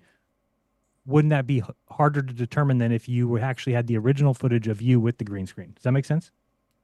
Yeah, I mean the original scan would have been a higher quality, which is why if you look at what they've tried to remaster it as best they can, but they would have got better results had they had the original tape. Let's not talk about quality again, because you could say the same thing. Oh, well, the picture of me with the screen was better quality. Okay, great. But I'm saying if you're trying to determine whether it's real or not, wouldn't it be determinable if we had your original video? Whereas if we had filmed you off of a screen, to determine it was fake based on that video would be pretty much impossible, because you can't show any anomalies. You can't show that something doesn't match because it's filmed off of a screen. So it is consistent. Right. Well, does that make sense? That what I'm saying, like if you put a green screen right now with a different background and I took a photo of it, that for somebody to use that photo to determine whether or not you had a green screen would be very difficult, because it's going to look like there's a consistent coloring, everything. Whereas if we had the actual original video of you with your green screen, you might be able to determine it by, turning up some dials, doing things like that. You would know better than me if I'm asking. I don't know, because I mean, I'm relating this to Antarctica at the moment, because I have all of the original files from Antarctica, and yet all the anomalies that the flat earthers have found haven't been from my original. They've been from compressed uploads from YouTube, and that's showing more issues, not less. That's kind of the opposite. Yeah, it's kind of okay. But that might be that might have been an argument if that was the only footage of Apollo 11, and you go, well, you've lost that. But no, I mean, they have what they filmed off of the. Again, I'm taking this from a hoaxer's standpoint. What they would believe is that there was some feed that came into the NASA headquarters that was pre-approved, that had already been seen, that was approved to go out as the real-time footage, and then they told the news companies to film off that screen. So what you're essentially doing there is, it seems like to me, you could hide anything that could be used against you by filming off of a screen, because there's nothing you could get from the screen now. It's consistent. And maybe I'm wrong about that. Maybe I don't understand that completely, but the air level analysis that I've seen done on photos, you can definitely see, let's say I go into a photo and I brush out my arm and move it or something. If you then go to an ELA on that digital photograph, it's going to show that there's some anomalies there. It's going to show boxy. It's going to look like there's a correction there. Again, it's not foolproof. You can't just determine if a photo's fake from that, but it would at least allow you to see that there's some anomalies. But if you took a photo of the screen of that same, so let's say I do that, I edit it, then I put it on the screen, then I take a photo of that. Now I hand it to you. Now you cannot do an air level analysis on that and determine anything, because it's going to look like a real photograph, because I took a photograph of a real item. It's a real photograph of a real person, and their arm's a little twecko. So that's where I think that the originals are important, because the originals would have that ability to see air level analysis type artifacts. And I know it's not digital, but I'm saying you would be able to see artifacts like that. Maybe you can't when you film off a screen. But that's what I'm asking you. Are you saying that that's not the case with that, with video footage?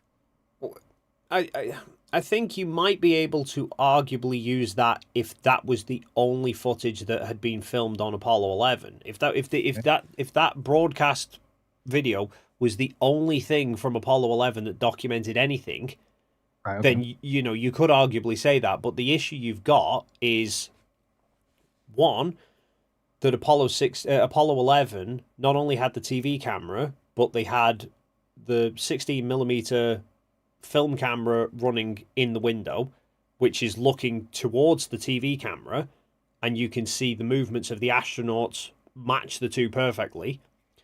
And you've then got all the photos as well, and you can often see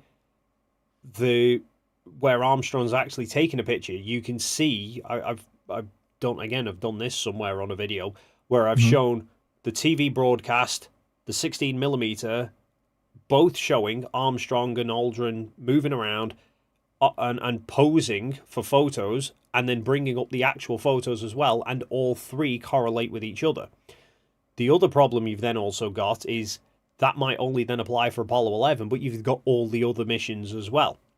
Okay. And like I said, this is where you come to the thing of, if you're going to call one thing right, then you have to be able to say the other thing. It's going to be every single mission that will have had the exact same thing. And okay, apart from like Apollo 12, like I showed you last time, they fried the TV camera, which again is, if anything, evidence that they were on the moon, because the only thing that could fry one of those TV cameras was the sun, not any studio lights. So I think you've got to look at everything collectively. And like I said, if it was all faked, you look at any film set, right? You have a camera set up, you have you frame up your shot, you make the set look exactly how you want. You put that camera somewhere else, or you move to a different camera that's facing 90 degrees to you, you can see plain as day you're in a studio. Right. You know, all the behind the scenes footage, you're making something look real one way in a very confined space is easy to do. Trying to do it, you know, when you're then filming two directions at the same time, is an entirely different is entirely different. It's why, you know, look what we did in Antarctica when people started suggesting that the drone was, or that Jonathan's thing was a green screen. Right. And we went out with the drone, and we had, 4 or 5 people all filming simultaneously from different ways to show that this is not some green screen studio when we're walking off here, there, and everywhere. And I think the bigger issue with it when it comes to the moon landings is, if there's something that you think doesn't fit, it's not just to go, that doesn't fit, therefore the moon landings would be fake. Right. You've got to explain how they faked it. It's exactly the same as we've been dealing with Antarctica. You know, someone says, you didn't go to Antarctica, you didn't see the 24-hour sun. Our first question is going to be, how did we do it then? Right. But we also could tell them to go themselves, right? So that's the one thing missing from the moon thing, is that we really are dependent on either trusting the people or the record or not, right? There isn't a option for us to go do it ourselves, whereas people can do that on Antarctica. I don't think that is necessarily the case, though, Jeran, because, you know, how many people have you had you went to Antarctica and you saw the 24-hour sun, and how many people have actually taken you at your word and gone, you've gone, I've seen all the footage, everything fits, I'll accept that you went. Well, some. I mean, it's certainly not none. I'm not saying not none, but, you know, there's been enough or people. Have not. Yeah. But, so just to loop it back, because there was a lot going on. So in terms of somebody's question about how they slowed down to get to the moon. Please, yeah. You what, sorry? I said, yeah, please, that one. Yeah. So so 25,000 miles per hour, right? So they were doing 25 or 24,000 miles an hour to say escape the Earth. They weren't doing 24,000 miles an hour when they reached the moon. The reason they had to get up to 24,000 miles an hour is, consider it, I think the best analogy is, consider you had a tennis ball, right? And you're standing outside of a building, and like 4 stories up is someone on a balcony, and you're going to throw that ball to them. Okay. Right? you've got to put a huge amount of speed into the ball when you first throw it, but by the time it reaches them, it's near enough stopped. Right. Right? Or if you're trying to say, if you're in a car and you're going to try, or on a bike, let's say you're going to ride a bike to the base of a hill, and you want the bike to stop when you reach the top of the hill, but once you hit the top of that, once you hit the base of the hill, you're going to stop pedaling and you're just going to freewheel up the hill. Right? The moment you stop pedaling, you're then slowing down as you're going up that hill, and you're trying to find just the right speed that when you get to the top of the hill, you're pretty much stopped. That's exactly what happened with Apollo. The orbit that they were doing, But they're falling. They're falling towards the moon, right? so only when they got very close to the moon. So if you imagine that this is Earth, right, and they're orbiting around the Earth, okay. So we're going that way with it, right? They're orbiting around the Earth, and then they do the burn, right? That's not just going to send them flying off into space. Right, if you burn your engine, all you're actually going to do is make your orbit go a little bit further, and then you're going to swing back around again, right? So what they were aiming to do was, and that's based on the thrust that you put into the craft at the time you do. Yeah, so like the space station, right? The space station will regularly change its altitude, right, to avoid debris. To avoid space junk and stuff, right? So they will burn either in the direction that they're going, which will raise their orbit slightly, or they burn against it, which will lower their orbit slightly. They only do it by a very, very small amount, but if you increase your orbital speed, you'll go slightly higher away from the Earth, and if you burn again, you'll go even higher. So all they were doing was basically, let's find an elliptical orbit like this, that gets us at just the right distance, that it reaches the where the moon would be, the distance away for the moon, and then it's just a matter of time that burn, so that when you're then reaching this point and you're about to start falling back down to Earth, the moon's come around, and you then get picked up by the moon's gravity. So can't remember the exact figure off the top of my head, but the speed that they were traveling when they reached lunar orbit wasn't 24,000 miles an hour. It was only about 3,000 or 4,000 miles an hour. There is the exact figures somewhere within it, but if you can kind of see this if you look at the Apollo in real time, and skip ahead, it shows you pretty much a real-time track of how fast the spacecraft was going at the time.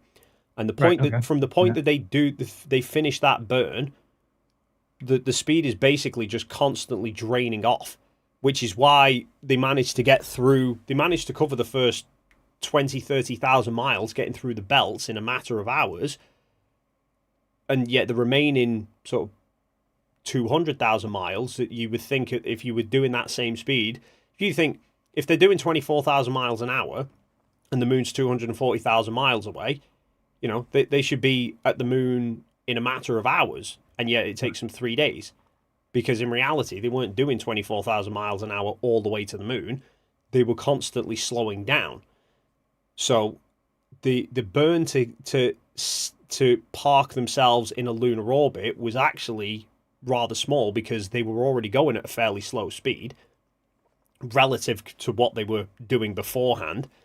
And then likewise, the burn to get them out again was pretty small, because whereas in the first place they're trying to escape 1G, the huge gravity of Earth, and trying to get far enough away from it to escape Earth's gravity and get picked up by the moon's gravity, when they're coming home again, they're only trying to escape the relatively low gravity of the moon before they then get picked up by the gravity of Earth, which is why they're then going much faster when they're coming home, because you're getting pulled in by the Earth all the way back.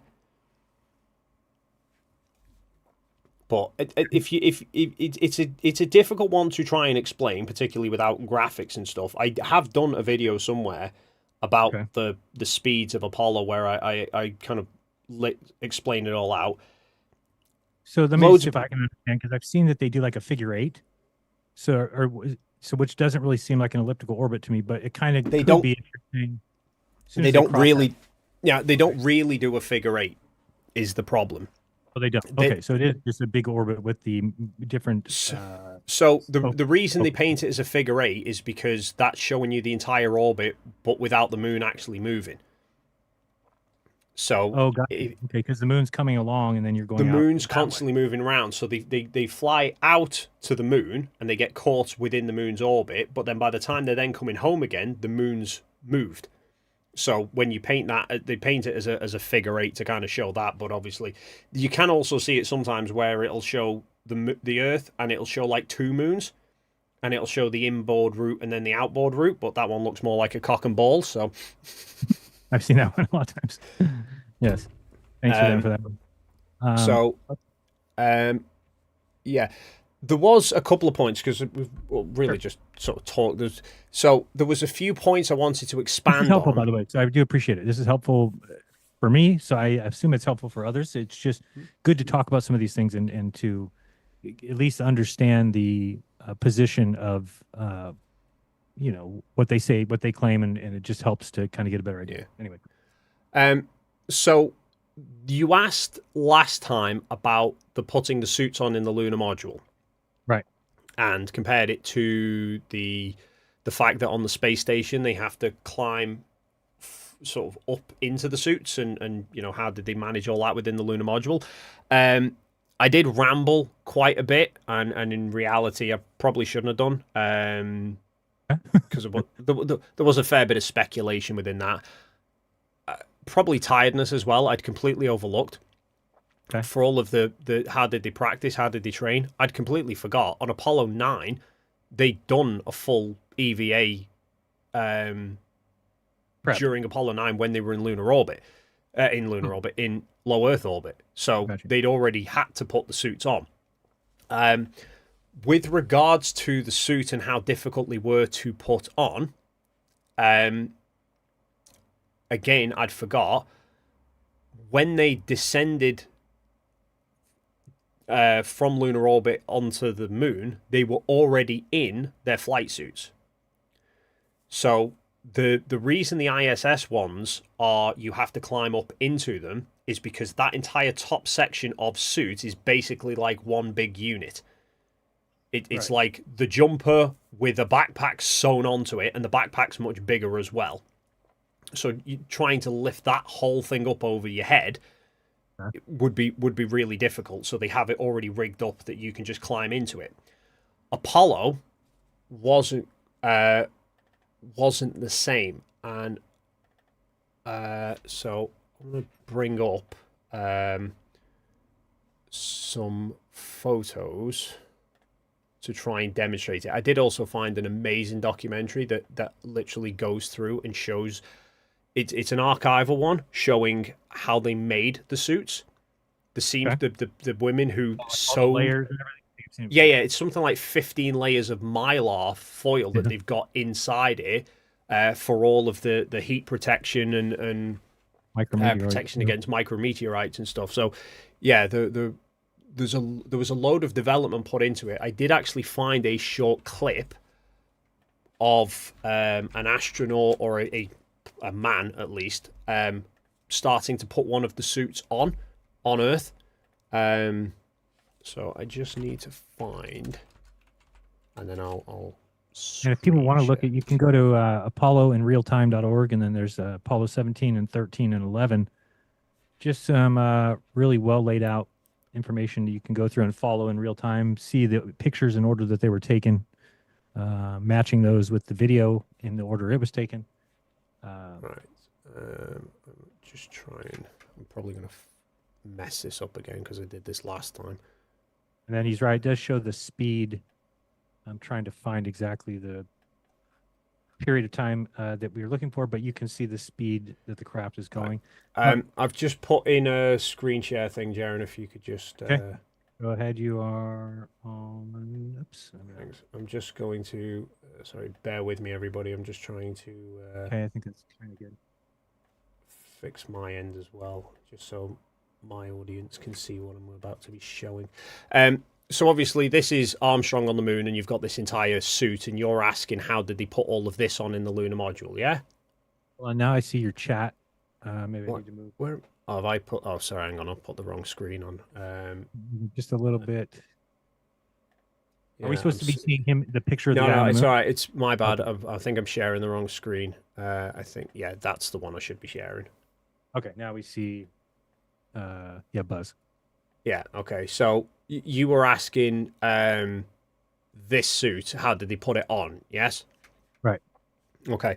So Well, I've the seen black- the lunar module is very small. So I'm just wondering Yeah. real quick, are you saying that they put it on before they got into that module? So it's in multiple parts. You've got the backpack bit is not actually integrated into the rest of the suit like the ISS one is. The ISS one is like one complete unit. This was like a separate backpack. So this flight suit bit, the white suit, they were already wearing when they descended to the lunar surface. What I noticed, and I probably should have twigged this earlier, is where did I find it? So then they plug the backpack into the suit with those little things in the front, the knobs. Yeah, so that is I can't read the name on it, but that's one of the EVA suits, okay? Okay. But without the backpack on, but there's the helmet, and there's the I can't bring Right, so that that's not, it doesn't need two people to get into then, what you're saying is exactly. They were already in this back. suit bit. The gloves, I think this helmet, they wore on the flight down because it was like a fishbowl. They could see clearly around them. The gloves, They didn't wear the thick gloves. Those were the EVA gloves. They just had the thinner black ones. So they only had to put. Well, the only things they would have had to have done is put the covers over their boots. They didn't change the boots. They were just covers over them. Change the gloves, both one-man jobs. Change the helmet, one-man job. And then put the backpack on, which is literally just two straps that they put their arms through, which one person could lift and the other put it on, and then it's connect up the hoses. What I also noticed, just as a fun little side note, is note on the configuration slightly different, but the hose connectors, they're actually different between the suits, and I hadn't even realized. This is the Apollo 11 crew, and then I noticed Armstrong and Aldrin's suits have both got 6 connectors, but Collins has only got 3. Because obviously they were going out on the lunar surface, Collins wasn't, so he actually had a different suit than what Armstrong and Aldrin did. And then I noticed this is them suited up, heading out to before the launch. And Armstrong has got 6 connectors, Aldrin's got 6 connectors, but Collins has only got 3. So that's the supposed to be them launching. This is them. So they were inside the whatever building this is. They were inside the building while they got all suited up and geared up. So these are personal oxygen packs that they carry. They come out of this. They get into the truck that then drives them off to the launch pad. So they didn't get suited up at the launch pad. They got suited up in a building beforehand and then driven to the launch site. To the actual tower, and then up in an elevator to get into the rocket and get strapped in. But then and then this is a photo of Armstrong whilst training for landing on the moon, and you can see he's training in the flight suit as well. So they were already in the suit before they descended to the lunar surface. And like I said, somewhere in amongst all of this, I'll have to. I've now just got a playlist on YouTube that's just called Jeran Moon, and it's just every time I see a video that I think there's some details in there that would be good. Problem is, I've now got that many in the playlist, I fucking lose track of them all. So it looks like. But From what there was I also, think you're right about 5,000 miles per hour. It looks like it's when they got there. Yeah. Just to expand on everything as well. So I did actually find, because we obviously talked about why didn't they film it, and I was saying that there was logistically trying to put suits on and film at the same time. Not possible. I did, however, manage to find one little clip. I don't remember where the hell my favorite stab is. Okay, we got that. Here we go. So this is just I can't figure out exactly where it is. It just says it's on some stock image website, Science Photo Library. But this is a clip from Apollo 16, right? And it's upside down. It's difficult to tell. But this is inside the lunar module, and that's the two astronauts that went onto the lunar surface practicing putting the suits on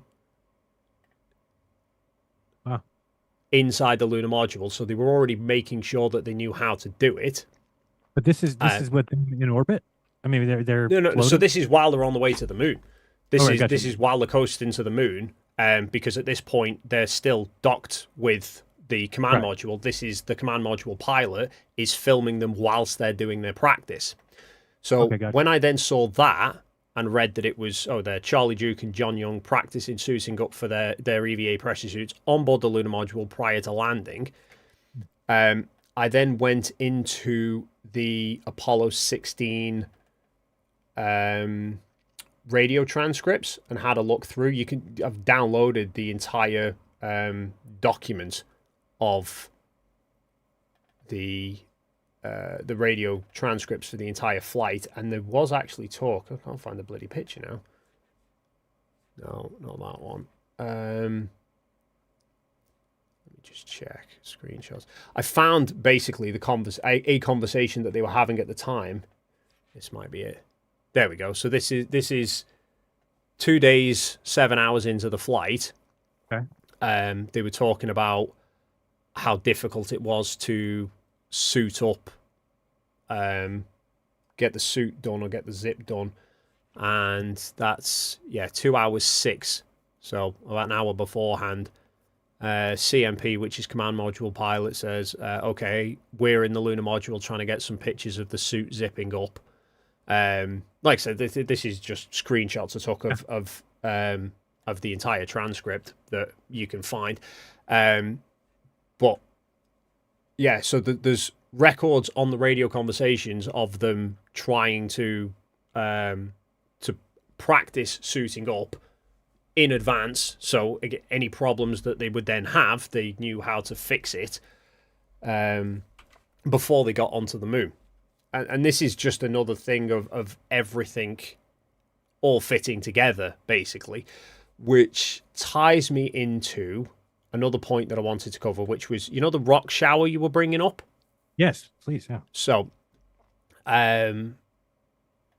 Which was Apollo 16 as well, I think. 16. So that was the picture, wasn't it? That was... Well, the picture, yeah. And then there's a video of it, too. Yeah, so in terms of what the rock shower was, I think this is dust just getting kicked up in front of them. I don't think it's anything sort of specifically coming down out of nowhere. I think it's dust kicking up, right? And just to try and highlight sort of the intricacy of how detailed all of this documentation is, I found this photo, right? And from that, I was able to look at it and go, right, this is... AS 17362. 16. Right? Yeah, AS 16. So Apollo 16, right? This is 2 photos beforehand. This is 1 photo beforehand, and then the dust kick up. And I'm looking at it, I'm like, they've just drove down a hill. So that is sort of rover driving along, then you lose sight of the horizon, so the rover must be pointing downwards at some point. And then it's almost like they hit the bottom of a hill and dust flies up and then they're off again. So I had a look here. This is obviously the photo of the dust shower. Next photo, then this is the next photo. So these are the next 2 photos. I'm like, okay, so they've done a drive. Now they've stopped here, wherever this may be. And I had a look back the other way, and I said, I found before that, this is the previous photo before they were on the rover. So this is they were at one place, then they've driven, here's the dust shower bit that's happened, and then they're at another place. I had a look through, I was able to work out that this was while they were at a place called House Rock. Then they've had a drive, and from House Rock, they were then at this place, which is Shadow Rock. And I found there's somewhere I've got tabs for it all to show it all. I've got too many fucking tabs open is my problem. I know that issue. Yeah. Here we go. There we go. So, yeah, I found, Apollo 16, House Rock. There's photos of it there, so I knew, okay, that gives me a pinpoint. That's where they are. So, whatever that dust shower was happened between them being at House Rock and getting to Shadow Rock, which is that one there. Right.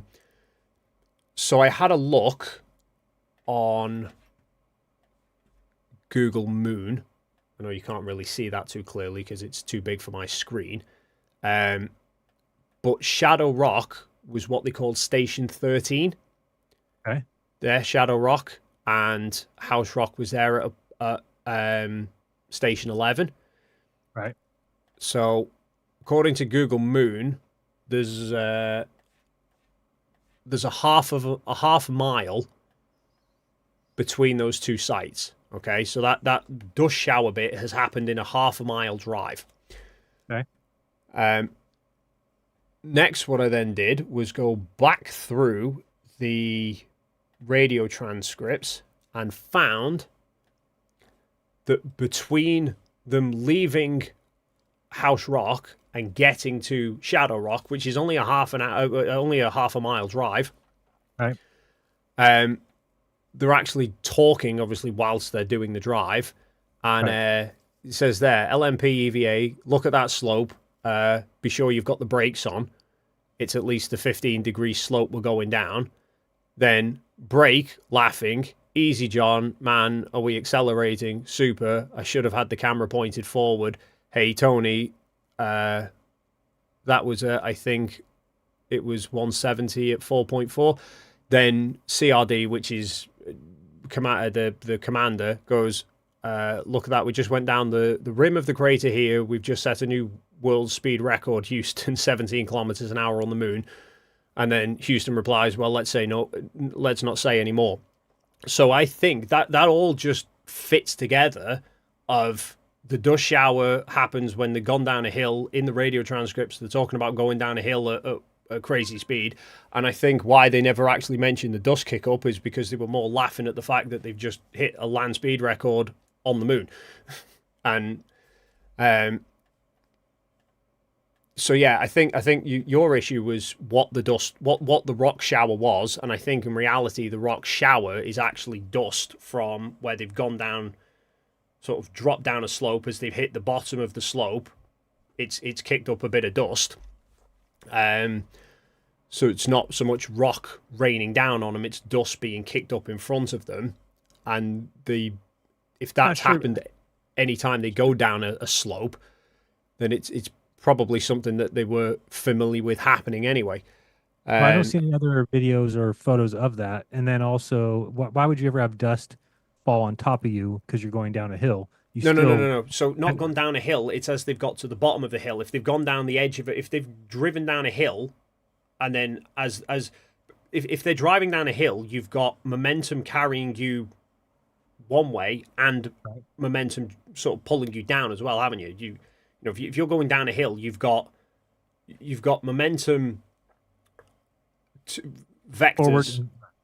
Forward, horizontal, and vertical down as well. So when you hit the bottom of the slope, so if you drive down a hill, when you hit the bottom of a hill, if you've got a sudden change, if you're in a car, the car compresses down, doesn't it? Because it's got that momentum anyway. So if they've hit the bottom of a slope, going at a relatively high speed in dust, on a dusty surface, it'll have dug in slightly and kicked up a bit of dust. So I don't think that what you're seeing in the footage, I don't think is rocks suddenly raining down from nowhere. I think it's dust being kicked up in front of them from them hitting the bottom of a slope. And then just one last bit, just to sort of tie into that just because it links to the same thing within the EVA footage. So this was what I was looking at when I then found it to work out where the hell they were. They were at House Rock and then they were at Shadow Rock. They didn't film the gap in between with the rover camera because, like I explained last time, they couldn't use the TV camera whilst they were driving. But I wanted specifically to show you this one because I think it highlights how much it can't have been in a studio.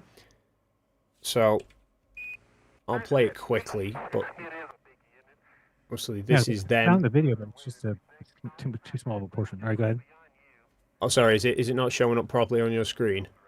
No, it's fine. We can see it. We just see the video. Yeah, we're good. There you go. Okay. So I'll skim through it just because it goes on for ages, but you see them obviously walking off into the distance, right? But they just keep going. And at this point, the camera's zooming in to follow them as well. So they've now gone a fair old way from the rover. Yes. And they're still going. Right. And then they stop here, I think, to pick up some samples. Okay. So you think, all right, at this point, they're a fair old way away from the rover. Right. And then I'll just play through a bit more because... Pick up some samples, and then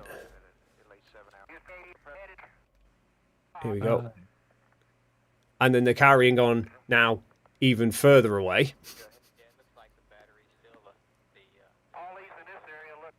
And then, and you think at that point, 50 yards?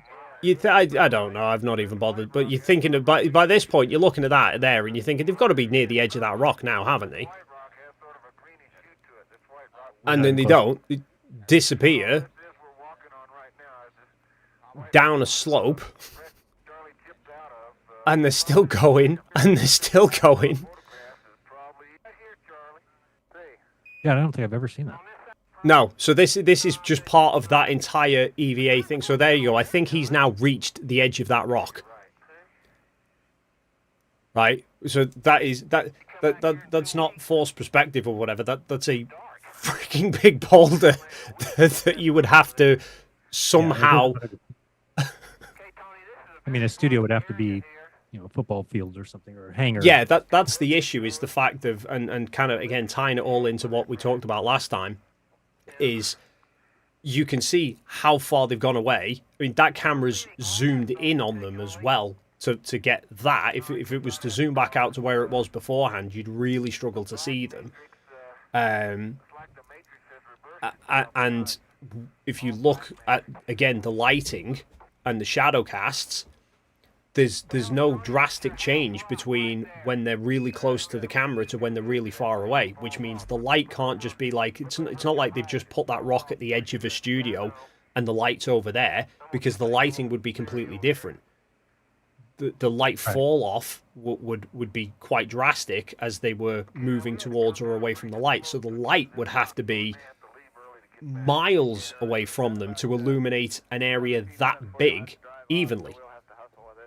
Right, gotcha. Let me show you this real quick just because I found it. This is the one I was looking for. This is it should be over. Shoot. Come on, get up there. This is the Apollo. Not a good enough picture for you. 1 second. So this is Apollo 16. This is the rock incident, but I just wanted to show it because this is the actual good video of it. So put it about there. So that should be good for you to see. So you'll just notice in the next few seconds here, as this is going, you'll see the rocks are going to start coming right about here. But look how long it happens for. So they are heading downhill, it looks like. Now see those rocks? Now there's going to be, now watch, there's even more. They keep going downhill. Now there's more rocks. Now there's a lot more rocks. Now there's still rocks. Now there's a heavy barrage of rocks. Now there's more rocks. Now there's more rocks. So to me, that's the only time that's ever been seen. And it's just funny they don't mention it. So, I think, again, like I said, if it was something that happened unexpectedly, then they may well comment on it. But I think if you, judging by that, if you play that back slowly, that doesn't look like the rocks are coming down. That looks like they're flying up. Oh, wait, good idea. Let me see. So to go slow playback speed, you mean? Yeah. So if you skip to wherever it was appearing, About right here, you should start to see it. Okay, so it looks like they definitely went downhill there. And I think that was the first sign of the... it's going to be right here about... They are definitely going downhill. No question there. So I'm wondering if it's Or like even if they just hit, if So here this it comes. particular... Here it comes. So there's some, and then it will keep coming here. Every 2 or 3 seconds, you'll see more.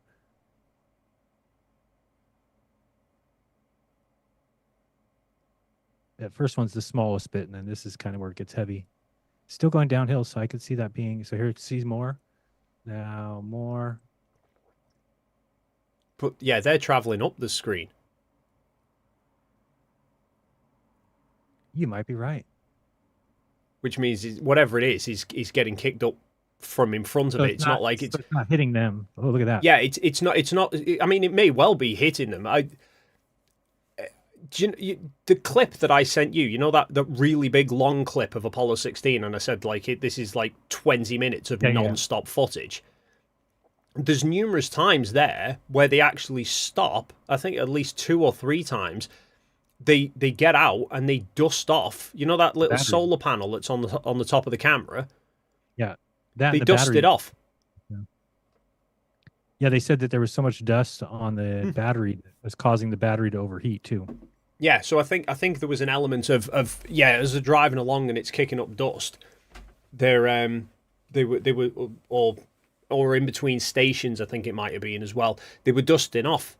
So there will have been an element of as they're driving along, it's throwing dust up from the floor in front of them. But you know, like I said, if that's, I think if they were driving along and suddenly a load of rocks fell from above, they might have mentioned it. But if it's just dust kicking up in front of them, I don't think they'd. Yeah, possibly not. I do want people to look at one thing though. I want you to know that by going to Flickr, and I can put a link in the chat, you can find the actual Project Apollo. What do they call it? Project Apollo archive, which is a 16,000 photos.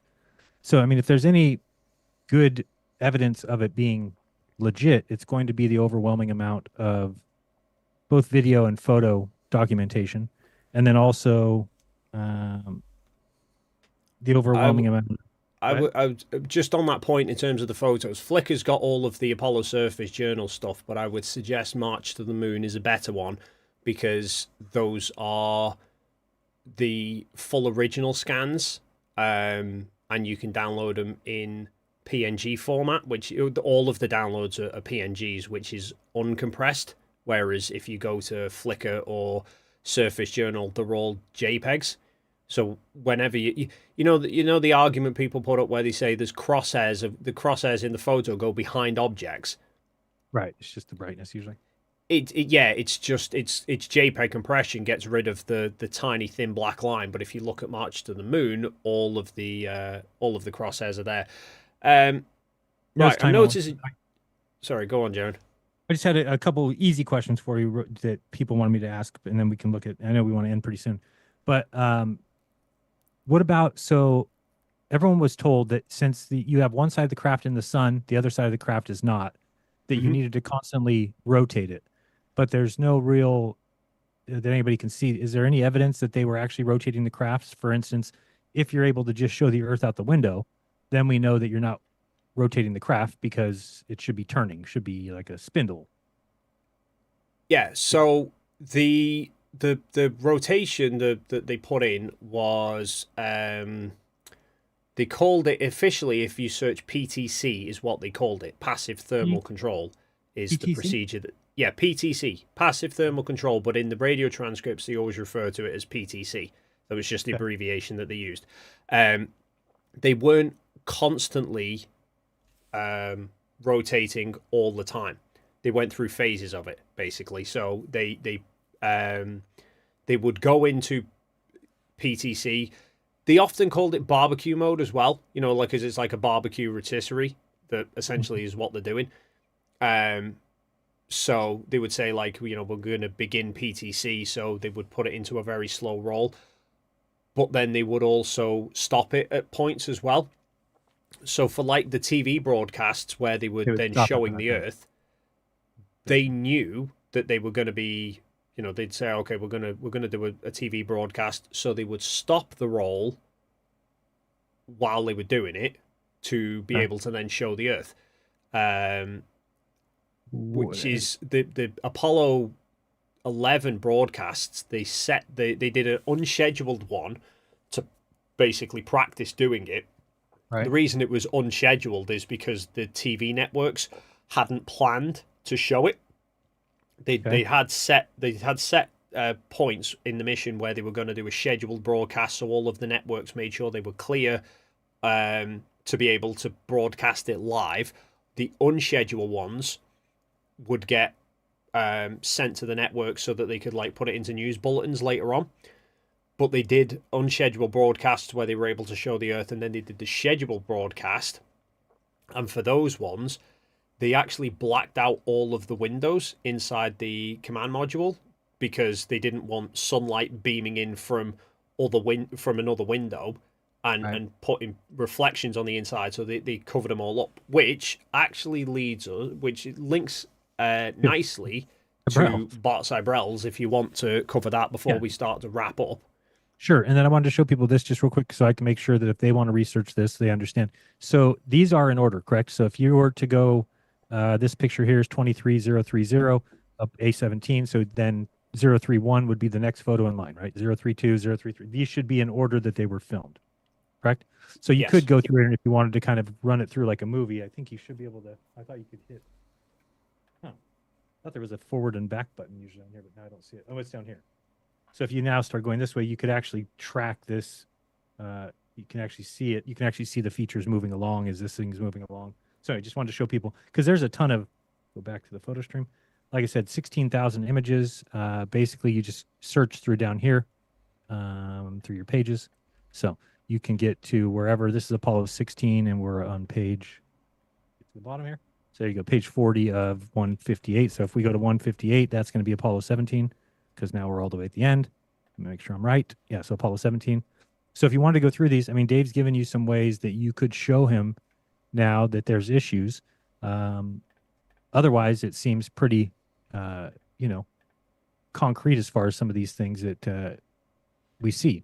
So again, this gives people, though, I think people that have big issues with it, they need to learn to find evidence for their claims rather than just saying it's fake because we think so. Which I know a lot of people don't want to do, but then you can't really be upset at somebody for saying, well, you should believe it because you have not given sufficient reason for me not to. So if you really don't believe it, then I would go through this and find things that you don't think fit. My problems with it are all come down to, well, it doesn't look real. Well, that mountain looks too close, or that, and again, I need to actually get some mathematical concrete issues with that rather than just it doesn't look right. But one thing I did find out the other day, Mount Rossman, which I thought was a certain height and a certain distance from us, I did some line drawing on that, and I got that it was like 1.7 miles only, and it was only 1,000 feet high. So because we were, when you look at us, we were 2,500 feet high, and that mountain peak is 3,500 feet. So it's only 1,000 feet high, and it's 1.7 miles away. So it's just if I keep going back to that picture in my mind, and I don't know what would you say from where we were right there, where we were riding bikes, say by the bathroom, what would you estimate that the height of Mount Rossman was as far as degrees? 15, 14, 13, somewhere in there? It would have been, the lowest would be at 15 degrees, and it kind of was right skirting the top of that mountain, right?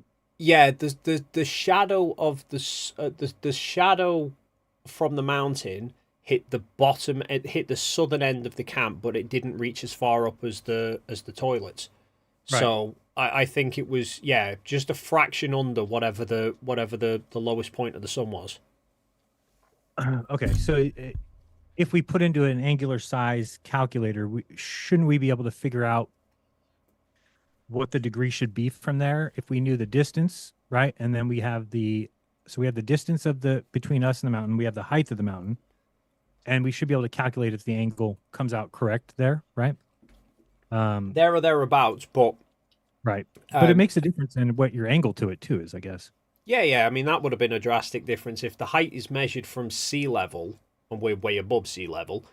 That's going to be obviously throw things way off. But also, there's if you search YouTube Union Glacier skydive, Right, I've there's seen a that couple video. of yeah. So you can see as they jump out, you can see Mount Rossman, you can see the camp, you can see the great big valley Right, between the camp, the one that they told us don't go that way because you'll fall into a ravine.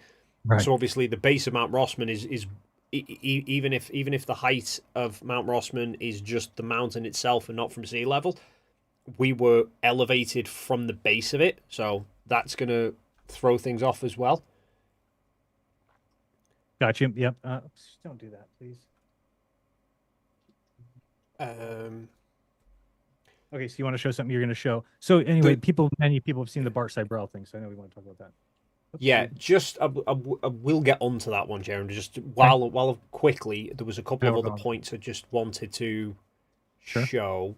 Where am I at? Here, because it ties nicely to what we've been talking about as well. So I've, for fuck's sake. What? So if I could just screen share with you quickly. Okay. Gotcha.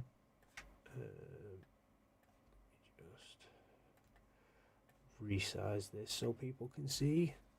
So just with what I was saying before about the footage, the fact that there's more than one camera that you can then look at and you can compare.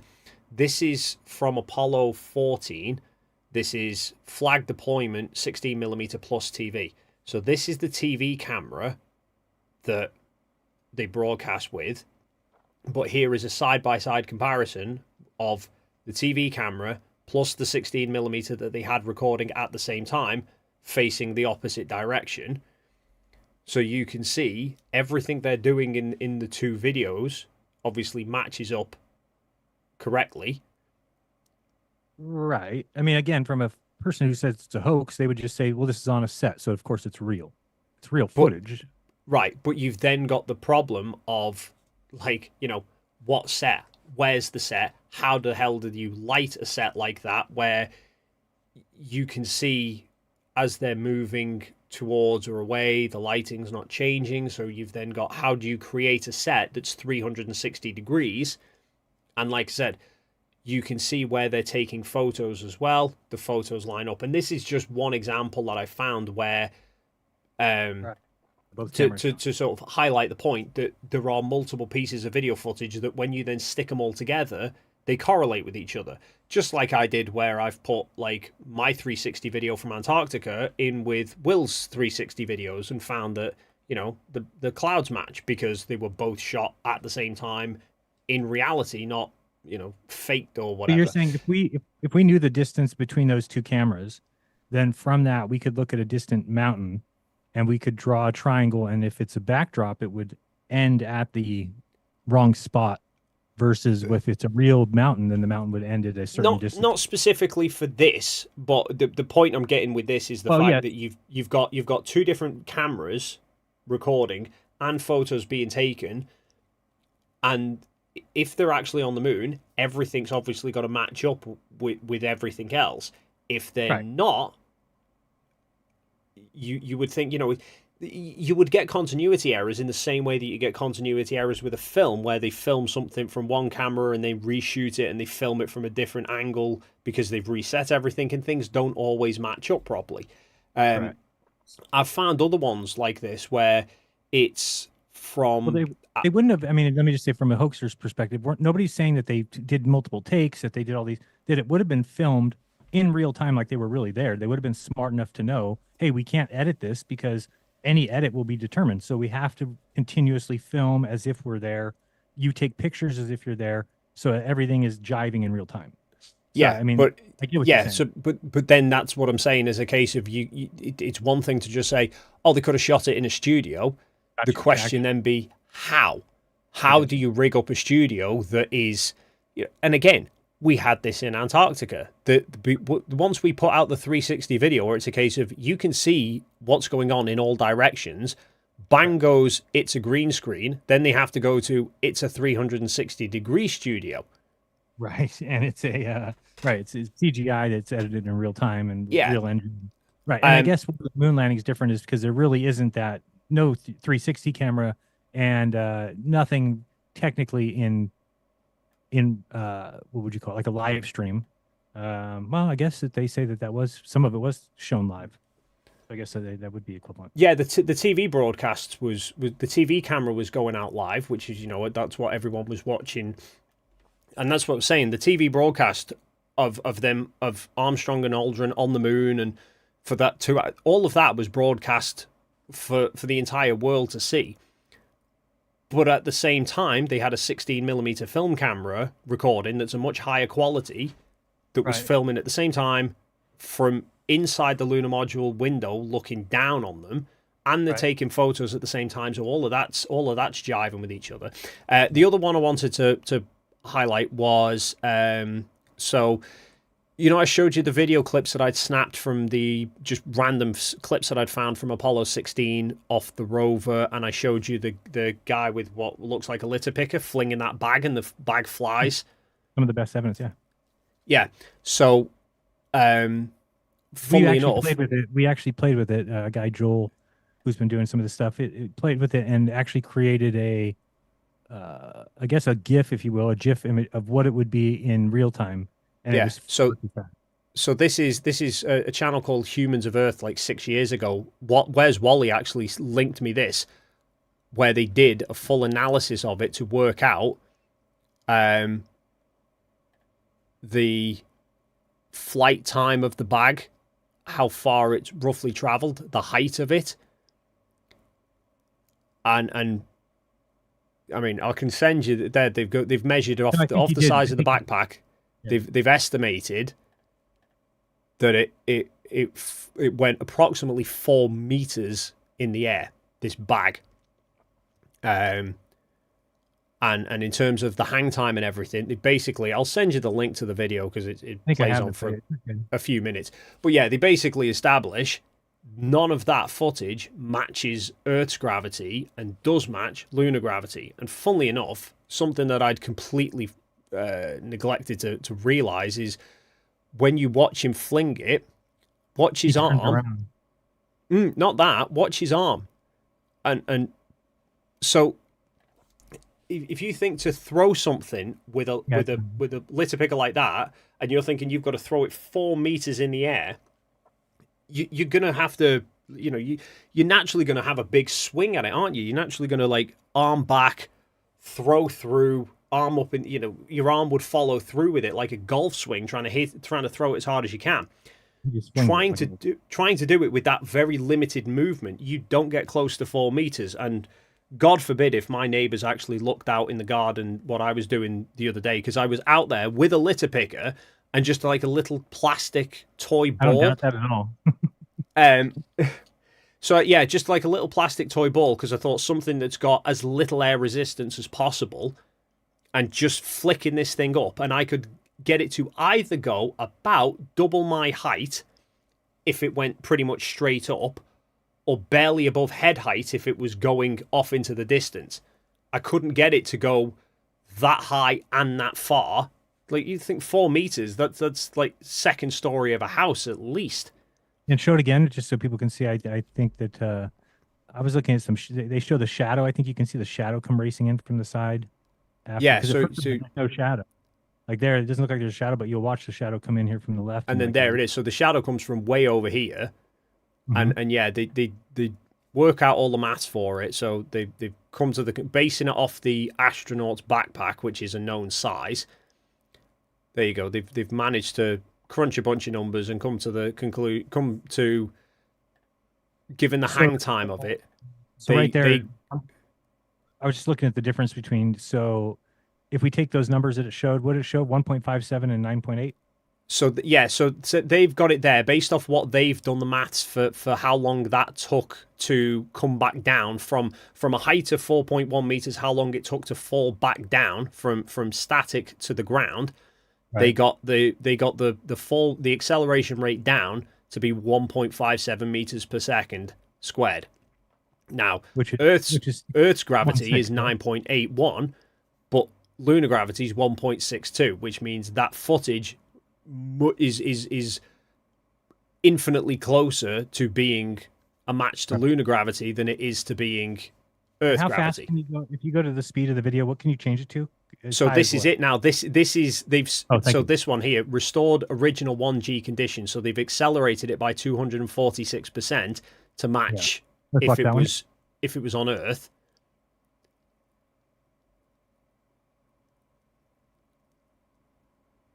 And like I said, That seems fast to me, but I guess I need to. in terms of the height, like I said, I did it. I just went and practiced it. I didn't do a bag because there's way too much air resistance from that. But just with a little litter picker, trying to flick a But here, little you don't think plastic toy. does this look faster than it would be on Earth? That looks like it falls Oh faster yeah, than.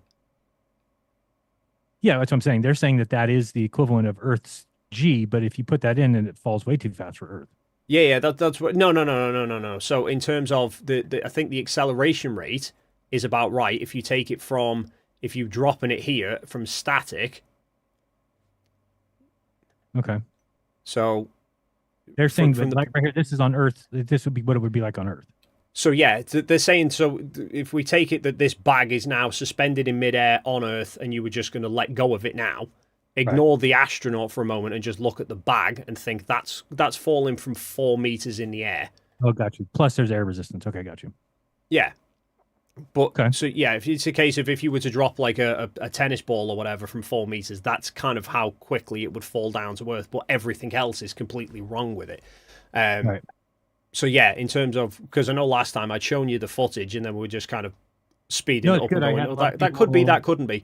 But yeah, it turns out 6 years ago somebody actually already did the analysis of it and goes, that is matching Moon's gravity. It doesn't fit with Earth at all. So what people's problems with that was, or what they messaged me about, is they said make sure that you call out the fact that they are pushing towards the desired result. I don't really see it that way as much because I recognize that you can still look at the footage as presented and you can make determinations. That's what they're doing. They're saying, as presented, here's what the drop rate of that is. And yeah, as presented, it looks like it's 1 point something meters per second. So I guess I didn't understand completely their problem with it, other than them saying like, oh, you're trying to get to a certain answer. So, but again, the answer is 6 times different than the Earth. So if they are trying to get there, how could you get there from Earth? That's kind of the problem. Exactly. Right, let's get Bart Cybrell covered. Let's do Bart. So, Bart Cybrell's claim, I'm just going to stop screen sharing while I clear up my... And then, yes, before Bart Cybrell, I just want to put this out there. Have you looked into the Stanley Kubrick connection at all? Or have you watched Room 237? I know, well, from all intents and purposes, from what I established, he was quite the fan of space, and he was very, he was very much a fan of space flight and the futuristic aspect of it. But yeah, and I've seen some people suggesting that it was contractually that he'd insisted that Eyes Wide Shut get released on the anniversary of Apollo, which it did. Well, I've looked into it. I can find nothing that states he specifically stated it. They didn't They didn't finish filming it. They started filming it way beforehand, but then there was delays with everything. So it didn't. You didn't find evidence that okay? I can't find any evidence that says he specifically insisted that that's the day it gets released. And the weird thing for me is, it's the date that I think it was July 16th from memory. It was the anniversary of when Apollo 11 launched from Earth, not landed on the moon, or did the moonwalk or anything like that. It was the day that it launched from Earth, which seems like a bizarre date to insist. Yeah, I mean that's when the mission started, but I mean I do see what you're saying. It would kind of make more sense. Yeah, I'll send you the movie Room 237. It's worth watching just to get an idea of why the hoaxers feel that way. There's any change that was done from Stephen King's book seems to be pointing towards the moon landing. So The room number is not 237 in the book, and it's changed to 237, which happens to be the miles, 237,000 miles to the moon. So there's things like that where any change, the kid's wearing an Apollo 11 sweatshirt. He's, standing up on what looks like the Apollo 11 pad, the carpet pattern. Then if you look at like he's typing, I forgot what exactly he types on the typewriter. In The Shining, it says like all work and no play makes Jack a dull boy, but all is spelled A11, not ALL. So there's little things like that they think are, and then yes, Eyes Wide Shut. Supposedly in his contract, he said that it needed to be released on July 16th, 1999, which would be 30 years exactly to the date. And then he died in between the end of the filming and the release of the movie. So in between there, he died. So yeah, from at least what I recall reading is they wrapped up filming. They were going through the editing. It got shown to, I think it got shown to the actors, the two lead actors or whatever. First, then he died before it got released. Yeah. I can't remember the exact timings, but yeah, I can't find. I've not seen anything. I can't actually see any concrete evidence that he did stipulate it. And like, okay. I know, I've heard he was a big fan of spaceflight. That was why he was seen with NASA officials, and I think he visited the facilities and stuff because he was really, it was like that was his. He really loved spaceflight, which at the time, which is all new and new technology and stuff, and so I can understand that. And I think if you were really that big of a fan of something, I could understand why you would throw little Easter eggs of it into, references of it into your work. I could understand that, but yeah, I've not seen anything specific that says he insisted on Eyes Wide Shut being released on that date. And in terms of the whole Stanley Kubrick thing anyway, it doesn't fit because he did 2001 was the one around the same time. Yep. 68. Yeah, so it was around that time. So everyone's going, he was filming space movies at the same time Apollo landed, or at the same time Apollo flights were going. But we circle back to the same problem of what I was talking about last time, which is the lighting and the shadows completely different. There's no zero gravity, true zero gravity stuff like you see in the moon landings in his film. The lighting is all completely different because even Kubrick couldn't figure out how to perfectly replicate the moon. In fact, isn't this? I've not actually watched the film entirely. I've seen clips of it. Isn't it based on Mars rather than the moon? Or there's a scene of it that is on the moon, but you can tell it's green screened. It looks nothing like the Apollo footage. Yeah, I mean, again, the hoaxer's position is that they had him do that so that it would be clearly separated from the moon landings. They wanted it to be very different. So I think the hoaxer position is it reads an awful lot into stuff that's not there. I mean, you of all people, Jeran, in terms of writing all as A11, considering the shitstorm you had for eating a chicken flavored pot noodle. It actually was A11. Yeah, exactly. So people can read. But I need to show people. I want to show people these things that if we can figure out the answer or see that there's another. Because here's what happens in the conspiracy world is that if they're not watching anything debunking, so they just keep here. It's like indoctrination times 10. They're just being repeated the same stories, the same lines, the same over and over again. So if we can show things like he never put it in the contract to change the day that it was, that those are huge things to. I think some of the biggest things that I've gotten across with flat earthers is when things are shown that they thought were so concrete. Like one of the things when I say, oh no, that Antarctica is a continent, it's like, oh yeah, well, what about what Admiral Byrd said, that there's something on the other side of the South Pole, that there's land there that we never, and I said, listen, go look at a map of Antarctica, look at the South Pole, see what's on the other side of that Antarctica, right? Look how big that is. Go put a picture of the United States there and you'll notice that there's an area as wide as the United States on the other side of the South Pole that has never been touched by human hands. So I said, so sometimes having to make them see that the storyline being told to them is not true is very important because they are all adopting it as being concrete. They're truthers, so-called, right? And they believe that the people they're watching are so-called truthers. And so they don't even fathom the thought that they're being lied to by truthers.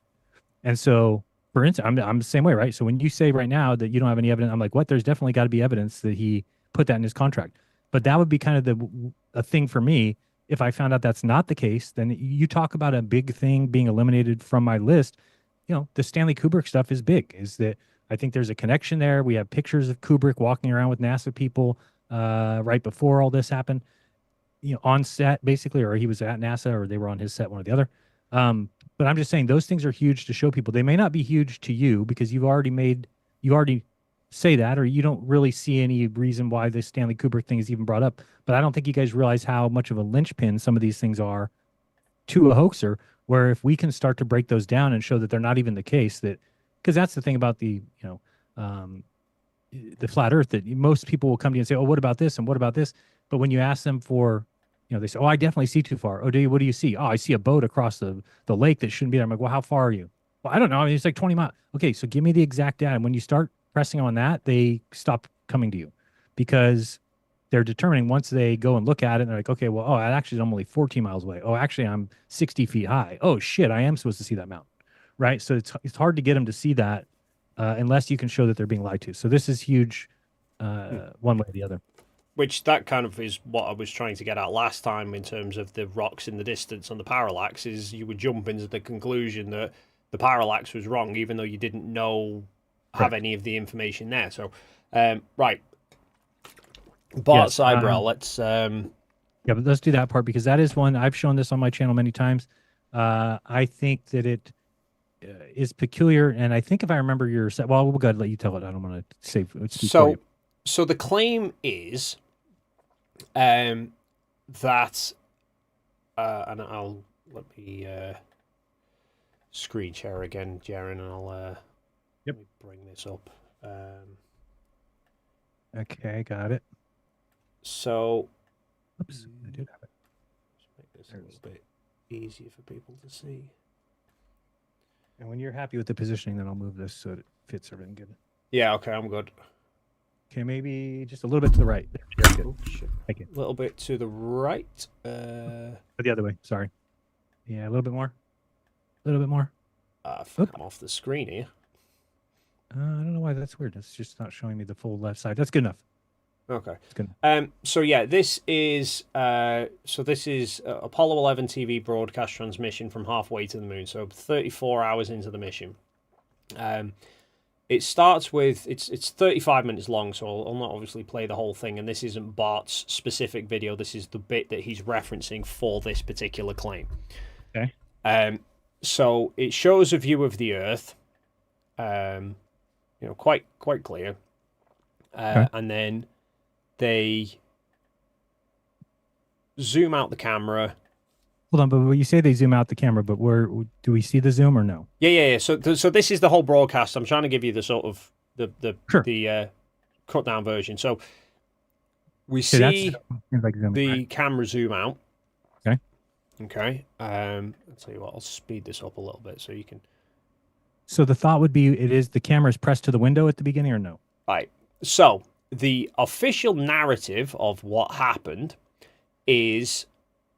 They are. I'll wait a second actually until this plays through, so we can see this lights now come into view, and then it's going to get. You see something blocking the Earth there, and then in a second it's going to brighten up. I'll skip forward a little bit here just because it jumps around a bit. Something's getting in the way there. Yeah. So Earth's getting obscured at this point. And then there we go. And there's Collins and a big bright window. So what Bart claims is this isn't really them halfway to the moon. Right. That he thinks this is the Earth right outside the window, like they're in low Earth orbit. Right. And so they're faking being halfway to the moon by just staying in low Earth orbit, And then he says the way that they got the small circular Earth was by putting a cutout in that window so that it only let you see part of the Earth. And then they removed the cutout, which is where people were getting in the way. So the official narrative of what happened is at the start of the broadcast, you see Armstrong is up against that window there with the camera pressed against the window, zoomed in, viewing the Earth. Okay. And then he's viewing the Earth for about 15 minutes, I think. Oh, no, 15, about 10 minutes. And then Mission Control say something like, it'd be great to see all your lovely faces. Like, basically, stop showing us the Earth, get showing us you guys. So he says, okay, we'll have to reconfigure. He zooms the camera out, zooms the focal length back wide so it makes the Earth small, and then moves way away from the camera, away from the window to the other side of the craft, and then changes the exposure settings to make it bright like this. That's the official version of events. Bart claims they were never near the window, that they were always across on the other side, zoomed in to this cutout. Then they zoom out, right, take the cutout away, and open up the aperture of the camera to be able to see inside. That's Bart's version of events, right? Okay. So the videos that I've done. Yeah, what were you going to say, Jeran? I would say a good piece of evidence there against him would be if we can show that period of time where he's backing away from the window, because as far as I can remember, we only see the zoom out, and then that's the new size of Earth. So that's the key thing here, and that's what I can demonstrate for you as to how we know, even though we can't see it specifically because the camera settings are still exposing for the Earth, not the dark interior. So you don't see it specifically, but take note of what you do see here, which is Earth's big, then the Earth is shrinking. Move it a little bit. You're blocking it a little bit. That's good there. Thank you. Okay, go ahead. Oops. I didn't even move it. What have you... There we go. Okay. We're good there. Okay, so, yeah. Earth's big in the frame, so this is camera zoomed in. Okay. Right? And then... Where is it? There we go. Okay, so now they're zooming out. Earth's getting smaller. Okay. Okay. Yeah. Well, that is either the camera's zooming out or the camera's getting suddenly much further away from the Earth very, very quickly. So we'll go with it zooming out. Right? What? You can tell it's a zoom. It's a smooth. It's not a person moving. Okay. No. That's right. So that's a zoom. Okay. And then as it's zoomed out, this light now comes into the frame. Okay. So hold on. Let me go back down there. Couldn't see that. Okay. Just a little bit, just where that light. Okay. So here we go. So again, for clarity. So Earth's big. Mm-hmm. Where's the zoom out? There it is. Okay, so Earth's shrinking. It's zooming out. Now the Earth has stopped shrinking. It's not getting any smaller. Right. And then this light then comes into view. Right. And when this is moving away from the window. Okay. And when they brighten the exposure up, you can see that is an interior light inside the craft. Okay. Well, that's that's a hole, right? I mean, a window to the outside. No, it's a light. It's a bulb. It's one of the interior cabin lights. You can see the bulb. Oh, okay. From what I can tell, at least, anyway, that's they didn't have a window there as far as I know. Well, they might. Okay. Did they actually? Either which way, it doesn't come straight into view, right? I got you. So it's a source of light. Let's just go with that. That's what we need. Right now. So now to them, what is the brightness? So I guess one thing like that brightness coming through that window down there, it seems to me based off of focal, or not focal length, but f-stop, that would be a very drastic for the Earth being 100,000 miles away. Out the window, it looks very small. So we're supposed to believe that if you turned up the f-stop enough, that you would see that brightness coming through from the Earth 100,000 miles away. Yeah, if you have, bearing in mind, if you have very little amount of light inside the command module, which they did because they had, like I said, they obscured the other windows, so the only source of light from outside was that window. Try and take a photograph of somebody with your phone when they're standing next to a window in daylight. Like if you're inside and you get them to go and stand next to the window, your camera either exposes for outside to see outside clearly and they're just black, or you tap on them and it exposes for them and the window just goes sheet white. But it will do the same if you do it at night. If you're in a room with no lights on at all and the moonlight outside, you can make the window look bright white just from moonlight. Because, okay, good. That's something people can try. But I'm going to switch my camera now, so I'll stop screen sharing for a second. So I'm going to change my camera over.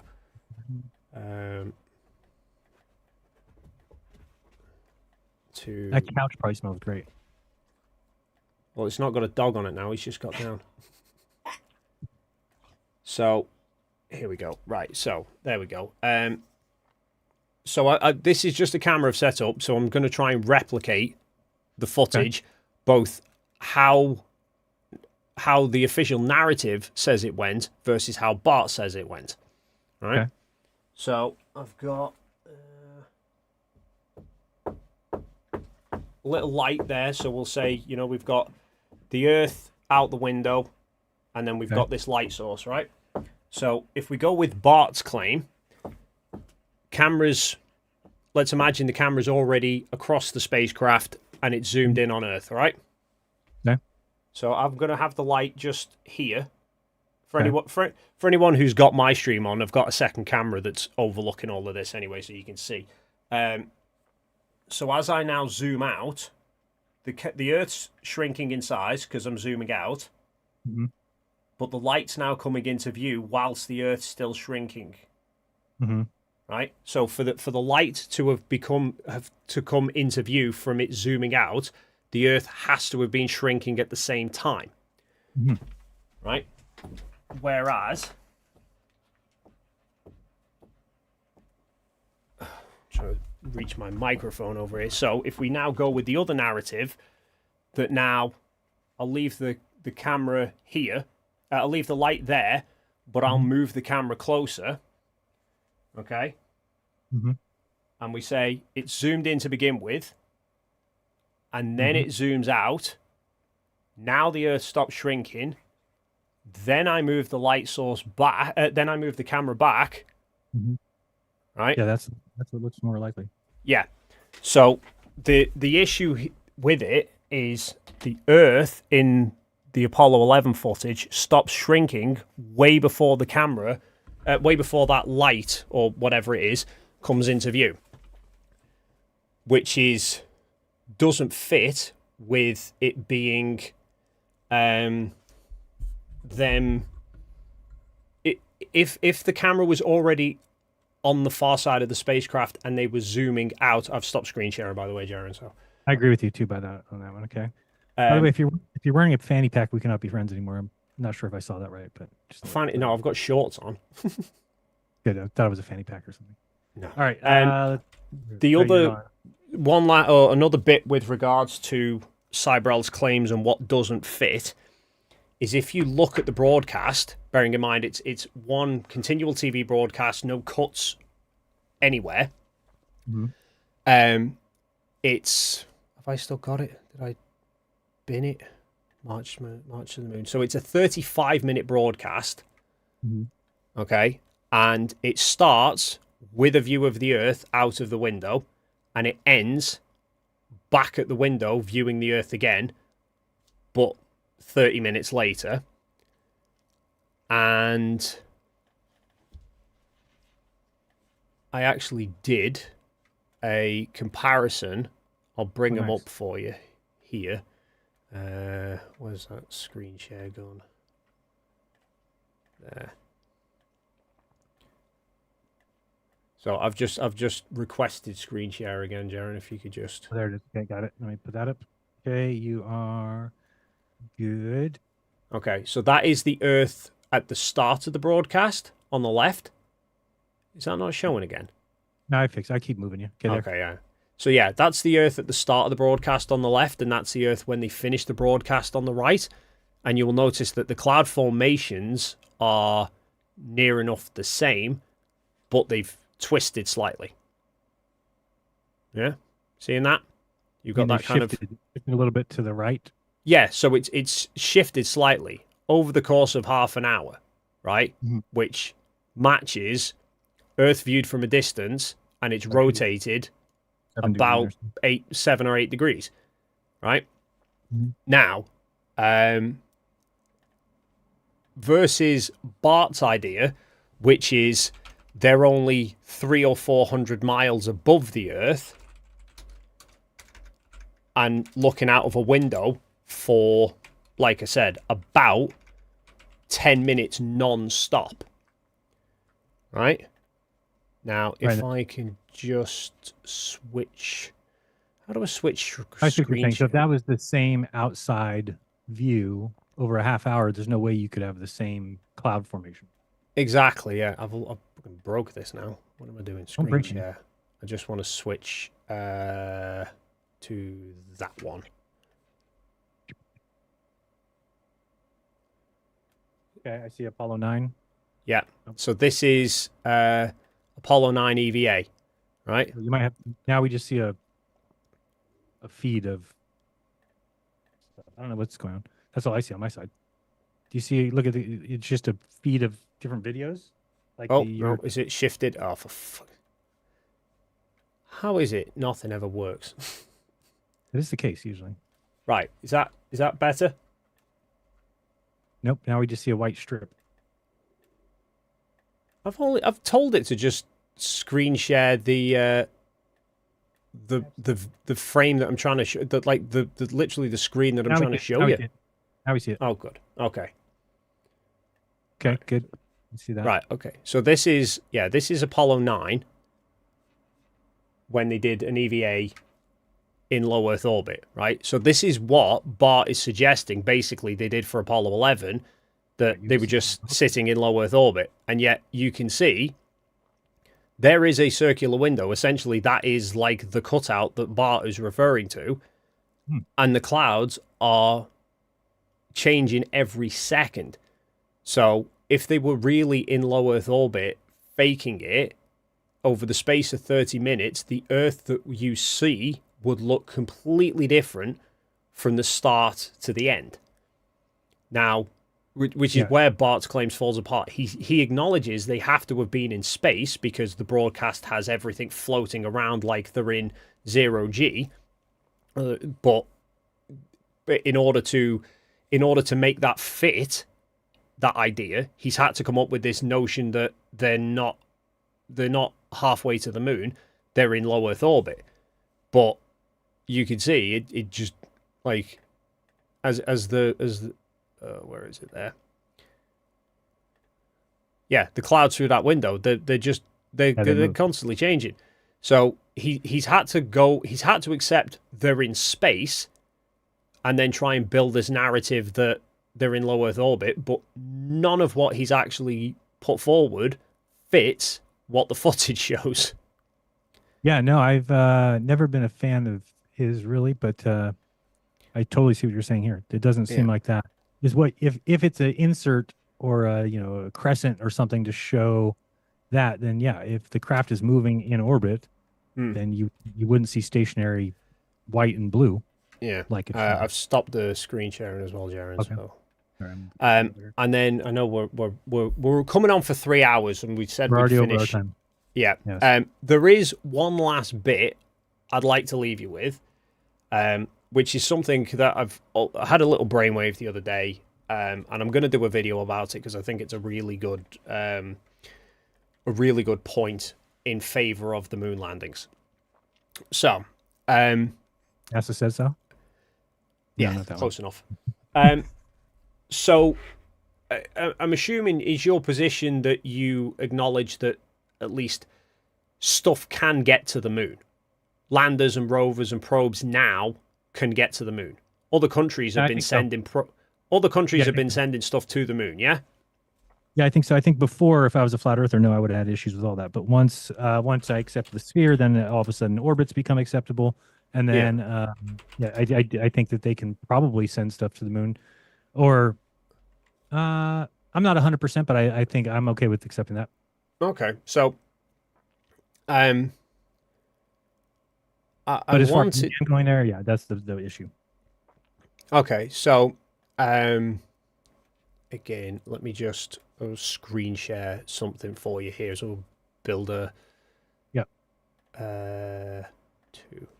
I did have a couple documents that just it's just showing that it seems like they don't have any kind of mechanism to bring people back still today, but it doesn't mean that they didn't go though. Okay, so I've put a screen share in there, Jeran. If you could just good. I got it up there now. Oops, doing that. Okay, now it's up there. Good. Okay. Right. So this is from. So this is something called the Tarkovsky crater. I think it's Tarkovsky. Might be Tarkovsky crater. All right, but it's a crater on the moon, right? And it's pretty distinctive because it's got this like black ocean around it and then a mountain in the middle of it. Okay. This is captures from this Danjari probe, which is a Korean probe. Took them, I don't know what date it was. It said March 22nd, but it doesn't say what. I think it was 2023 that it captured it. Okay, so this is images from a Korean probe within the last 2 years. All right. This is from Apollo 13, AS 13 60 8637. Right, there's that same crater. So Apollo 13 captured that crater and did get some other photos of it as well. So let me see if I can. You understand why to a hoaxer that's not going to be evidence, though? No. I'm not. Well, I know from a hoaxer. What I mean is from a hoaxer of who are just going to dismiss everything and say. No, but I'm saying that if we're looking for evidence that they went showing two things from space agencies and saying this matches this, well, that's okay. They would expect that. You'd say that, but then, this is multiple space agencies that have spotted it. I mean, the fact that it's called the reason it's called the Tarkovsky crater, it's named after a Soviet rocket scientist. It was named by the Soviets because they're the one that first captured it, right? Okay. So bear with me here, Jeran, okay? Because there's a point to this, right? There's a reason of specifically picking up on this one. Okay. So I'm trying to find. I got a picture before of Apollo 15 captured it in great detail with their mapping cameras, right? So here you go. Here's pictures from Apollo 15. Okay. So there are numerous space agencies have captured detailed images of this crater in recent years, right? And they match the detailed images that Apollo got. Like, that's the one I want. Get on. There you go. So that's one of the ones from Apollo 13, right? And there's the crater. Oh, no, that's Apollo 15. AS 1591. Okay. 12382. You can see the lunar module thrusters there. You can see the crater. Right? The key thing with this one that gets me is the fact that I don't know the exact number but I can guarantee you no more than 24 humans have actually seen that crater with their own eyes, because it's not on our side of the moon, it's on the back side of the moon. Oh, okay. So the only way it could have been photographed, it's not like they could have faked a render of it. The first detailed photos that were captured of that crater were during Apollo missions. Soviets had discovered it with one of their probes in 1959, but if you actually look at the picture that they got, it's just a black dot. Like, Wait, they so knew wait, there was NASA didn't see it in any of its pre-flights? So Yeah. NASA saw it. They had orbiters that went over that backside of the moon. But bearing in mind that they didn't have the probes to get detailed shots. They didn't have the cameras on surveillance probes of reconnaissance probes to detail the backside of the moon. They got scans of it, but nothing that was enough detail to show everything like you see here from the later missions, from like this Korean probe. Okay. Right? The first detailed photos they got of that crater was on the Apollo missions. I think a 13 was the first one to get it, and then 15 went over it with the mapping camera, and they match the probes that have been since. Right, so they had to have got, and like I said, it's for me the fact that the crater is on the wrong side of the moon. So it's not like they could have just used a load of telescopes on Earth to get a detailed view of it and then create a render. The only way they could have seen that crater to get pictures of it is by going to the backside of the moon. And if you look at, I'll try and find it if you want. They do show you the original, the first TSIO.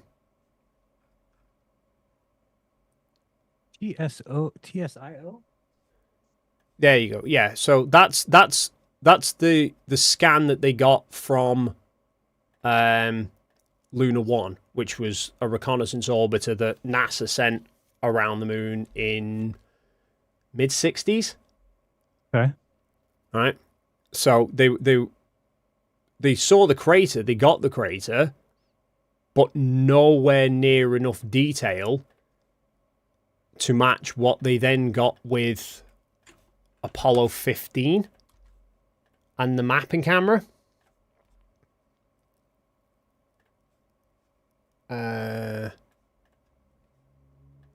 Yeah, that one. So that's it from Apollo 15. Oh, wow. Okay. Okay. So, like, I'm trying to. I had all the fucking I had it all saved on tabs, but I've lost everything.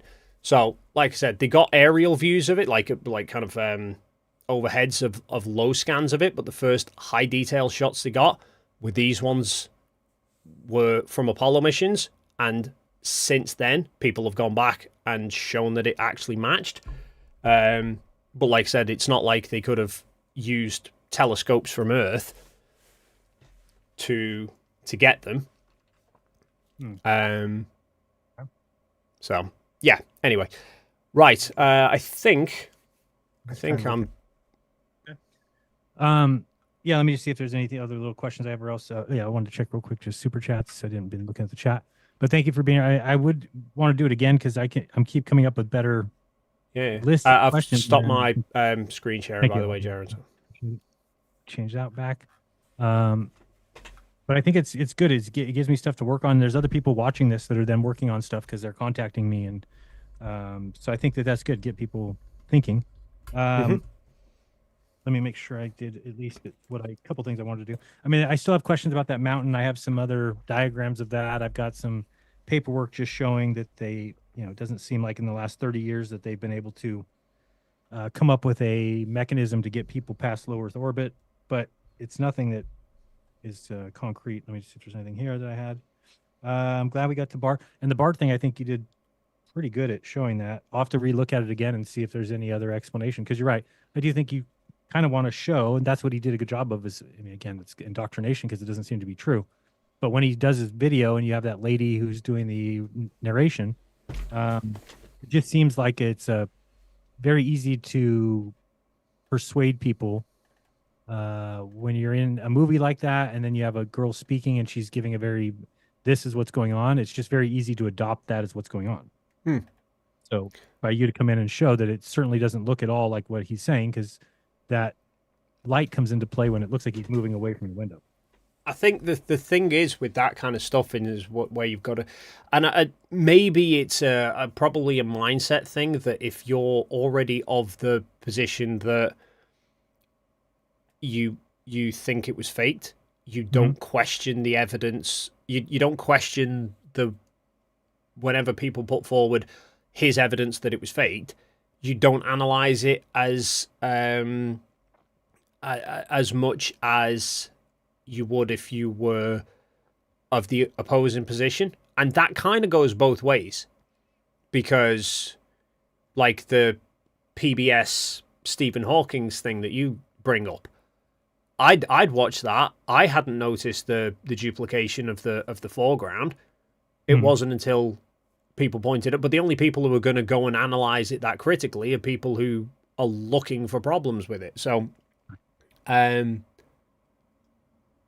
yeah, I mean, it's a lesson for people to really see to what conclusions you're drawing based on the information. Because, again, make sure you have the original document or documentation, not the copy of a copy. I mean, all the people saying there's no footprints in Antarctica, and then you realize that they're looking at the shittiest copy of something. It's like your quick copy that you wanted to get uploaded when we were there, and then that's already going to be broken down, and then they're downloading it off of YouTube, so it's even worse copy. And then they're using that to say there's no footprints. Well, yeah, that's what compression does. Is that, when colors are alike on the screen, then to save processing power or whatever you want, rendering power, then it just brings those all back at the same color. So it's not taking the time to look at footprints. When you actually do look at the closer or the better version, the higher quality, then you do see it. And even that, it's ice, so it's not snow that you would expect footprints anyway. But anyway, what I'm saying is people tend to just jump to the conclusion that and this, I think I told you this last time, this is the problem that I see in the future with the internet, with YouTube, is now there's a reward for getting things out quicker. If there was a space mission today, and I took an hour, or if I took a day or 2 or 10 to come up with the best video about that and looking into it and researching, that I'm going to be so far past everyone else who just puts up crap. They're going to be the ones who get the views. They're going to be the ones who get the clicks, because even if they're not even saying anything and it's all bad research, because that's just the way the world is now. So that's the scary thing to me, because back before there was live streaming, that's why your videos are good, right? Your videos are great because you're actually taking the time, you're re-looking at them. This is why you're able to put out a 15-minute video that's packed full of information and it's really good, whereas you might not even have that much good information in a 4-hour live stream. Nothing bad about you. I'm just saying that's how live streams work, is sometimes you're all over the place. We're all over the place. We don't have that kind of great production delivery. I miss the days of video making rather than live streaming, for sure.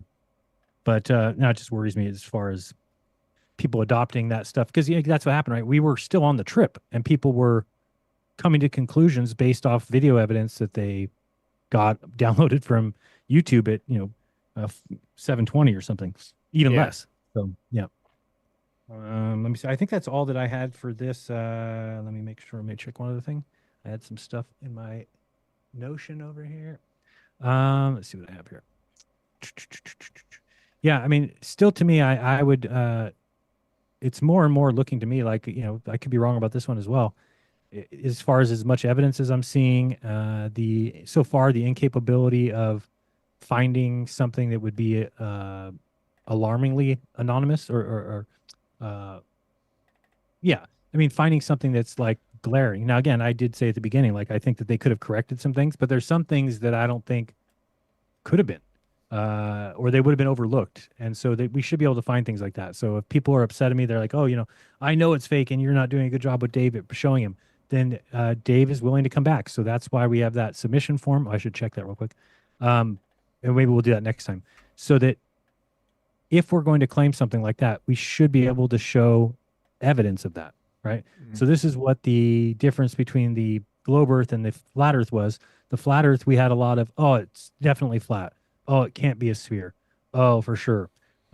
We know it's not, right? Okay, so those things all are not good evidence, and they turned out to be a bad collection of evidence to base your opinion on. Because the globe Earth, on the other hand, measures every single sunrise and sunset, and the Earth has been mapped on a sphere and matches all observations.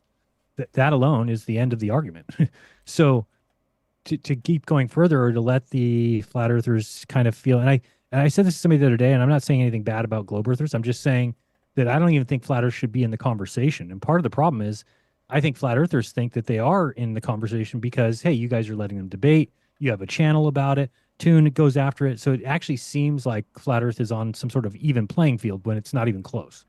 It's like so far off the path. You've got one side that's making predictions, making calculations, that's able to show angles and show times and show everything that we observe matches the sphere Earth, and nothing we observe other than the ground looking flat and water seeming to find its level. Those are the only things that flat Earth has for it. So this is like the reverse, right? So we're on the moon landing now, and all of our evidence seems to me to appear like flat Earth evidence. It's always, well, this doesn't seem right. This doesn't look real. This seems like it should be this way to me. And then the other side has all the evidence. So I'm not saying that that means that I'm sold on it yet, but it means that people who are very strong in their opinion of we faked the moon landing should not have a problem then going and putting together evidence of it. And I haven't just seen that myself.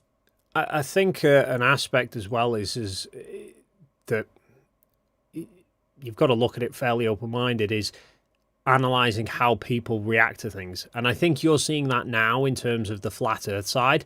You're seeing the flat earth side where, when presented with an argument that goes against it, they either avoid explaining it at all, or they will try and twist it in a sort of in a certain way, in a like in a very propaganda type way, which I think is what I would say about like the Bart Cybrell clip that we just looked at. He was very clever with how he presented it and put forward the narrative that he wanted and left out other details and didn't fully analyze it, and people just went straight in and buying it. Mm-hmm. And you know, obviously last time we were talking about the film in the cameras, and I showed you the spy satellites that have had film in vacuums, used film in a vacuum, and that they worked fine, and then they changed it to pressurized later on. And I mentioned about the Apollo detectives. Right. So the fact that so they talk about the later satellite, and they say this satellite is pressurized, therefore film can't work in a vacuum, ignoring the other ones. And they've done vacuum tests before, and I mentioned that, didn't I? That they'd done a vacuum test and they showed opposite sides of film. They showed the back side of one film and the front side of another film. We talked about that on the live stream. They did a video in response to that, trying to call me out for it. They made no reference to the spy satellites because it just blows their argument out of the water. And they tried making out that I was comparing, like I'd done comparisons of the back side of film to the front side of film, and it's clearly I don't know how film works. Like, you saw the video, you sent me the link to it, so you saw the way that they were presenting that argument, right? Yeah, you were arguing against that. Yeah, so I've screen shared. If you could just bring that up. I see just a strip, but I'll bring it up. I don't know what is happening, but I just see a white strip. Is it off center? Oh, what is going on with this thing? I don't know. There we go. I saw it. I saw film. Yeah, it's. I'll just do it again. There we go. Now we see it. There we go. Okay, so I'd said that they'd redacted, they'd taken out part of the article. This is a screenshot that I've just pulled up from the video that I did called Debunking Gary Fong and Apollo Detectives, and I literally showed a complete screen grab of the entire article, and this is the photo that I was referring to. So this is from their article. It says down here about where it says they're developing with Kodak Ektachrome. Their own caption says, changes to the film strips are visually apparent. Here, the vacuum exposed film is on the left. The film has lost its sheen and has shifted to a brownish hue. Right? So that's their analysis of it. But if you actually look at it, they've wrote on the film, this writing is the wrong way round because they've put the back of it. They've put this one face down. They've put this one face up. And if you look at the film, the sheen. Yeah. So they're the ones that have put the vacuum filmed face down and the non-vacuum filmed face up. They've drawn an analysis and said the vacuum has made it lose its sheen. Right. But we can't And then when I call them out on it, they then say, oh no, I'm comparing the back side of the film to the front side. And obviously one side's shiny and one side's dull. And for me, it's stuff like that. You think, why would they need to be...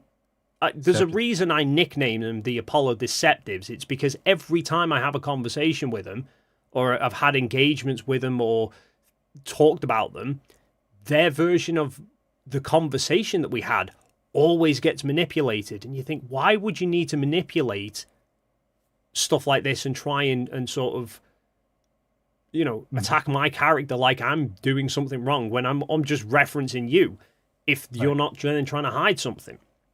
So, anyway. Yeah, I just thought... Great. I mean, because I think when you pointed out to me, I was like, oh yeah, I saw that they were completely misrepresenting the conversation because I didn't think they seemed to understand what we were doing. But then when you described it, I'm like, yeah, you're right. It's just deceptive because they're actually claiming you're looking at the... Thank you. Got it. Yeah. They're claiming that you're comparing the backside of film with the front side, and obviously it's different. I just talked about the analysis that they did, and then they tried flipping it onto me. But the fact that normally whenever they make a video, they will make like a 30-minute long video. The one they did in response to me was only 7 minutes, and the whole thing that I was bringing up was their main argument is film in a vacuum. I showed examples where they were using film in a vacuum pre-Apollo. Their argument falls to pieces. They wouldn't even address it, and Bart Cybrell did the exact same thing. I made 2 videos showing... doing that analysis like I've just done, showing how none of it works. Bart commented on both videos, not actually addressing any of the points in the videos whatsoever. This is getting sad for me because now I see what's going on everywhere, and it's this whole problem that what these guys are doing is they recognize that they are presenting to conspiracy theorists. Conspiracy theorists do not look at the other side of an argument. So if you have an audience of conspiracy theorists, your best bet is to, when somebody says something against you, to make a video where you repeat your talking points and you just confuse the audience to the point where nobody's going to go watch Dave's video because they're conspiracy theorists. They don't want to hear that the moon landing is real. They already know it's fake. So therefore, the only person they're listening to is the Apollo Detectives, or they're listening to Bart Cybrell. And so those guys know that. And I think that's what's obvious is that they know it now. So what they do is they always present what their audience wants to hear, which is them answer the complaint or, the challenge. They just answer it. But the truth of the matter is not important. The truth of the real truth of the situation. So these conversations are great for me because I'm learning a lot about the group of people I used to think were honest versus the group of people I used to think were not. And those roles are switching. And so that becomes a pretty tall task to relook at a lot of things that you took one way and now might see it a different way. So anybody who doesn't think these are good, I don't really care much because it's good for me. And that's the whole point of the channel is to help me find the truth, and whether people will like the truth I found. Obviously they don't. I've seen that, but I do appreciate it, Dave, because this stuff is eye-opening, and the way you present it is enough that I'm able to think about it, and then when people approach me, I've got better answers for them. And let me just see real quick. I just want to make sure I keep talking about that. I haven't looked to make sure that we have no major things on to have anybody submitted. Even if there's a bunch, we can do them next time. Maybe do one I was more going of to these. say I've got quite a few comments here. Some are Sure. sort of pointing to you, so I'll I don't mind reading this. Go ahead. You go ahead and give it to me. Okay, so got Present 99 says, ask him why he's so afraid to accept the fact that we plain humans did it, all of it. Be proud for once. No, I think if we did do it, it is the most impressive thing that man has ever done. I think it's beyond impressive. I think it's borderline science fiction. So I think that the problem with accepting it is that if you've gone for a long period of time with a certain narrative, like I did with Flat Earth or whatever, it does take something that kind of removes that mental block. And this is just one that is slowly coming away. I'm starting to see things. I still think that there really is no good excuse for not going back, other than if you say, well, there's no reason to, but then you're like, well, wouldn't there be a strategic position there? I would think that whoever the country is that's there kind of owns the world in a way. Also, I think let's say that we believe everything that NASA says. So there's meteoroids, there's asteroids flying around. So the human race could literally end at any time. And so having somebody on the moon would preserve that. Not having anybody on the moon could be the end of the human race because NASA is inept, which is kind of ridiculous. Like we are at this point, if we have the capability to put people on the moon, there should be a permanent presence on the moon, which would just protect humanity from extinction. So to me, it seems like so much more important than they make it seem. Ben? If I may, I meant to address that point actually, Jeran, and just that idea in general. So in terms of the why haven't we gone back bit, I think you give too much credit to how competent politicians can actually be, because they are fucking morons when it comes to this kind of thing. And NASA aren't the one who said NASA would go back to the moon tomorrow, but the problem is they're a government agency, which means they need the government approval, and they need Congress and whoever else to approve the budgets to do the thing. So them scrapping SLS isn't because they're wanting to scrap SLS. It's basically because politicians are making them do it, which is what happened with the Constellation program back when Bush said we're going back to the moon, made Constellation. Then Obama comes in and goes, this project's behind schedule and it's too expensive. Start again and come up with something that we can do it with. And this is the difference in mentality. Is nowadays, back in the 60s, Kennedy just went to NASA and literally said, what can we do where we have a decent chance of beating the Soviets? Name it. And NASA were the one that said, they've got us beat in low Earth orbit.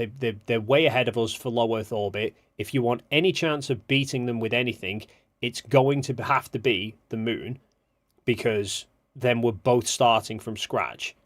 And Kennedy just said, here's a blank check, pay whatever it needs to, whatever it costs, just take the money to do it.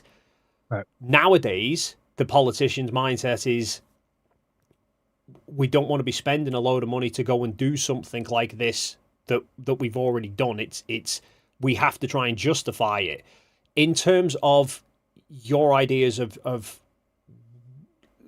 whoever owns the moon owns the world, doesn't really work that way, because the moon is a 3-day trip away. There's literally there's no benefit. You've seen how little detail you can see of the moon from the Earth, right? You're not going to see a huge amount of detail of what's going on the Earth from the moon. Right. It's not like you could launch a bomb from there or something, you're saying. No, not that it would make any, if they were going to launch anything, they've already got ICBMs that can do it anyway. They've already got spy satellites only a few hundred miles above their opponents, not a quarter of a million miles away. So that's why go ahead. And in terms of preserving the human race, it wouldn't preserve it for very long, because a base on the moon has no oxygen supply, has no food. So everything it's no different than if the Earth were to end tomorrow. The people on the ISS could survive for a short amount of time until their supplies ran out, and then they're fucked like everybody else. And it would be no different than the moon. That's why Musk has turned around and said we need to go for Mars. because Mars, you at least have the option of there's an atmosphere, you could try and terraform it and make a civilization there. So yeah, in terms of going back to the moon, there's not as much benefit. That's why now that they're looking at going back, they're aiming for the poles because they're trying to see if there's water or other deposits and stuff on there. But again, it's a case of justifying the cost, which is why SLS is built so heavily around the space shuttle components, because they were basically going, how can you do this cheap? Reuse the tech you've already got, even if it's not actually the best stuff for the job. So yeah. Yeah, there's three things here for you. I just read this first one. Somebody says, if you have to reach almost 18,000 miles per hour to escape Earth's gravity, which I think it's even higher than that, but let's just say that, would you not have to reach 3,000 plus miles to escape the moon's gravity? Seeing the lunar lander take off from the moon seems like it would never reach an exit velocity to get away from the moon. So the lunar lander never left the lunar orbit.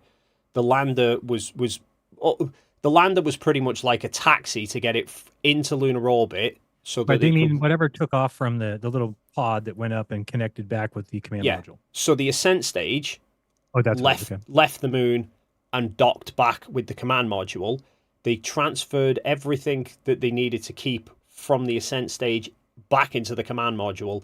Then they ditched the lunar module before then returning back to Earth. So when they were returning back to Earth, they were only propelling the weight of the command and service module, whereas when they were getting to the moon, they were having to stop, or not even stop, they were having to slow down service module, command module, and both stages of the lunar module as well. So they had much less. It takes off from the moon. Does it have to get going a certain speed to escape moon gravity? So it's not that it's escaping the moon's gravity. It needs enough speed to be able to get into an orbit around the moon. You've got no air resistance, so it's easier to do it, and you've got less gravity trying to pull you back down as well. But they have to get up to, I think it's a 60-mile orbit, roughly, is where the command module was sitting. So it's not even like trying to reach the height of the space station. Right. Only 60 miles. Yeah. But so there is an escape velocity that you need to reach, though, to get away from the moon's pull. Yes, okay. There is. But as I was saying before, the escape velocity to get away from the moon is nowhere near as much as it is to get away from Earth, because the moon's gravity is so much weaker. Okay. So makes sense. you have to be. Would it be 1/6 of the speed? It's 1/6 on the surface. I think once you're up and away from it, it's something like an 80th of Earth's in terms of how much impact it actually has. So if they're traveling sort of, say, 250,000 miles, they're most of the way to the moon before they are being impacted more by the moon's gravity than the Earth's. They have to be so much further away from the Earth to escape to be more under the influence of the moon. Whereas coming back the other way, they only have to get that distance back again before they're then being more dragged in by the Earth than slowed down by the moon. So you're saying if you're like a third of the way to the moon and you hit your thruster, now you're going fast. Immediately at the end of that thrust, you're going to be going slower because you're going to be being pulled back to the Earth because you're not being pulled by the moon yet. Yeah. So the moment your engines stop at that point, if you're say even closer to the Earth than the moon, if you're within about 3/4 of the way, I think it is, you're being slowed down by the Earth. It's only once you get within I think a few 10,000 miles of the moon that you're then being sped back up again towards the moon. Gotcha. Okay, and then somebody asked about your feelings on my take on the inverse square law when it comes to the moon. So I don't know if you've ever heard me talk about that. I haven't talked about it in a long time, but just taking a known or an idea of the brightness of the moon and then pulling it back to where the Earth would be. I think we were able to show that 1,000 miles away, the moon should be 56,000 times as bright, I believe, as from Earth. And wouldn't that be blinding to anybody 1,000 miles from the moon. Have you ever looked into that at all? Yeah, I've done a video on it. The issue is the inverse square law is for a point source of light, whereas obviously the moon's not a point; it's a big ball. So as you're getting closer to it, you're also seeing less of it. Yeah, that's why we stopped at 1,000 miles, because from 1,000 miles away, you'd be able to see the full circle, right? Yeah, I mean, it's essentially, I think, in that idea of if traveling further away from something would, if traveling closer to something made it brighter like that, then that means if you were in a plane at 40,000 feet and you Right. looked out of the window and you saw how bright the ground was, and then you dropped 40,000 feet to it, the ground should then be multiple times brighter. Okay. Oh, I do remember your video. You were showing a little light thing that had a certain amount of. Yeah, I remember it was that panel. Yeah. And then you zoomed in. Okay, I remember that. I actually Yeah, will watch it. so if I put that really close, like I'll probably blind everybody in the process of doing it, but Right, if I need to put see that up really close, Right. that one bulb is that bright. It's still the same brightness when you're all the way back there. You've just now got more bulbs shining at you but as not well. like it reduced- Okay, gotcha. Okay, gotcha on that one. Okay, and let me see here a couple last thing. So then somebody gave me a link to a certain image and said, let me see if I understand what they said. They said Apollo 17 image AS 17 135 2680. AI suggested this image is the best to show prior movement of a rock. Huh? I don't know what that means. Prior movement of a rock. Okay, let's see. I don't know. Let me put this image in here. AS20680. Things drive me crazy. Flickr wants me to sign in or something. Come on, just where's login? Login from here. All right. There we go. Login. Password, thank you. Let me see this image. Paste. I don't know what they're talking about with the prior. I don't know. I think maybe we'll put a pin in it and Okay, look at we'll it get the that next next time, time. because we're already managed to go way over. The other one is what we just a video, so we'll look at that next time. So don't worry, I'll get to those next time. I'll put them down right now. Okay. Anything else for me? Yeah, I've got a few. So I've got two from Jack Fetter. First one, he says, why a guy who denied the globe Earth for 10 years doesn't now realize he's a conspiracy theorist and his judgment is suspect at best is beyond me. Then followed up by, this is a Well, I grift do in my realize opinion. that, but it doesn't. This is a grift in my opinion. Jeran is milking the good will he received. What conspiracy have you ever seen proven, Jeran? Do you even question yourself? Tons. That's a ridiculous question.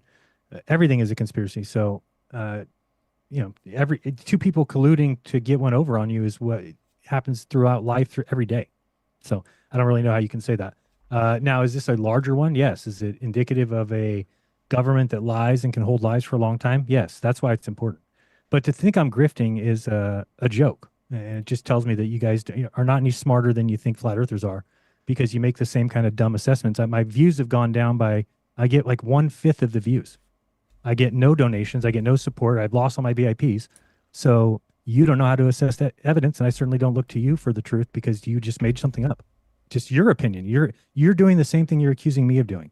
Just so you know, it's completely obvious. So it's pretty sad when you guys pretend like you're the guys that don't do that, and then you just do it, identical to what flat earthers are doing. You're doing, and you're like thinking it's fine because you're on the side that's right. Which again, that's why you're lucky, because you're just you aren't good at assessing situations either, or looking at evidence. You just say whatever you feel. You're not looking at evidence. So you are just like flat earthers. You just happen to believe the Earth's a ball. So congratulations.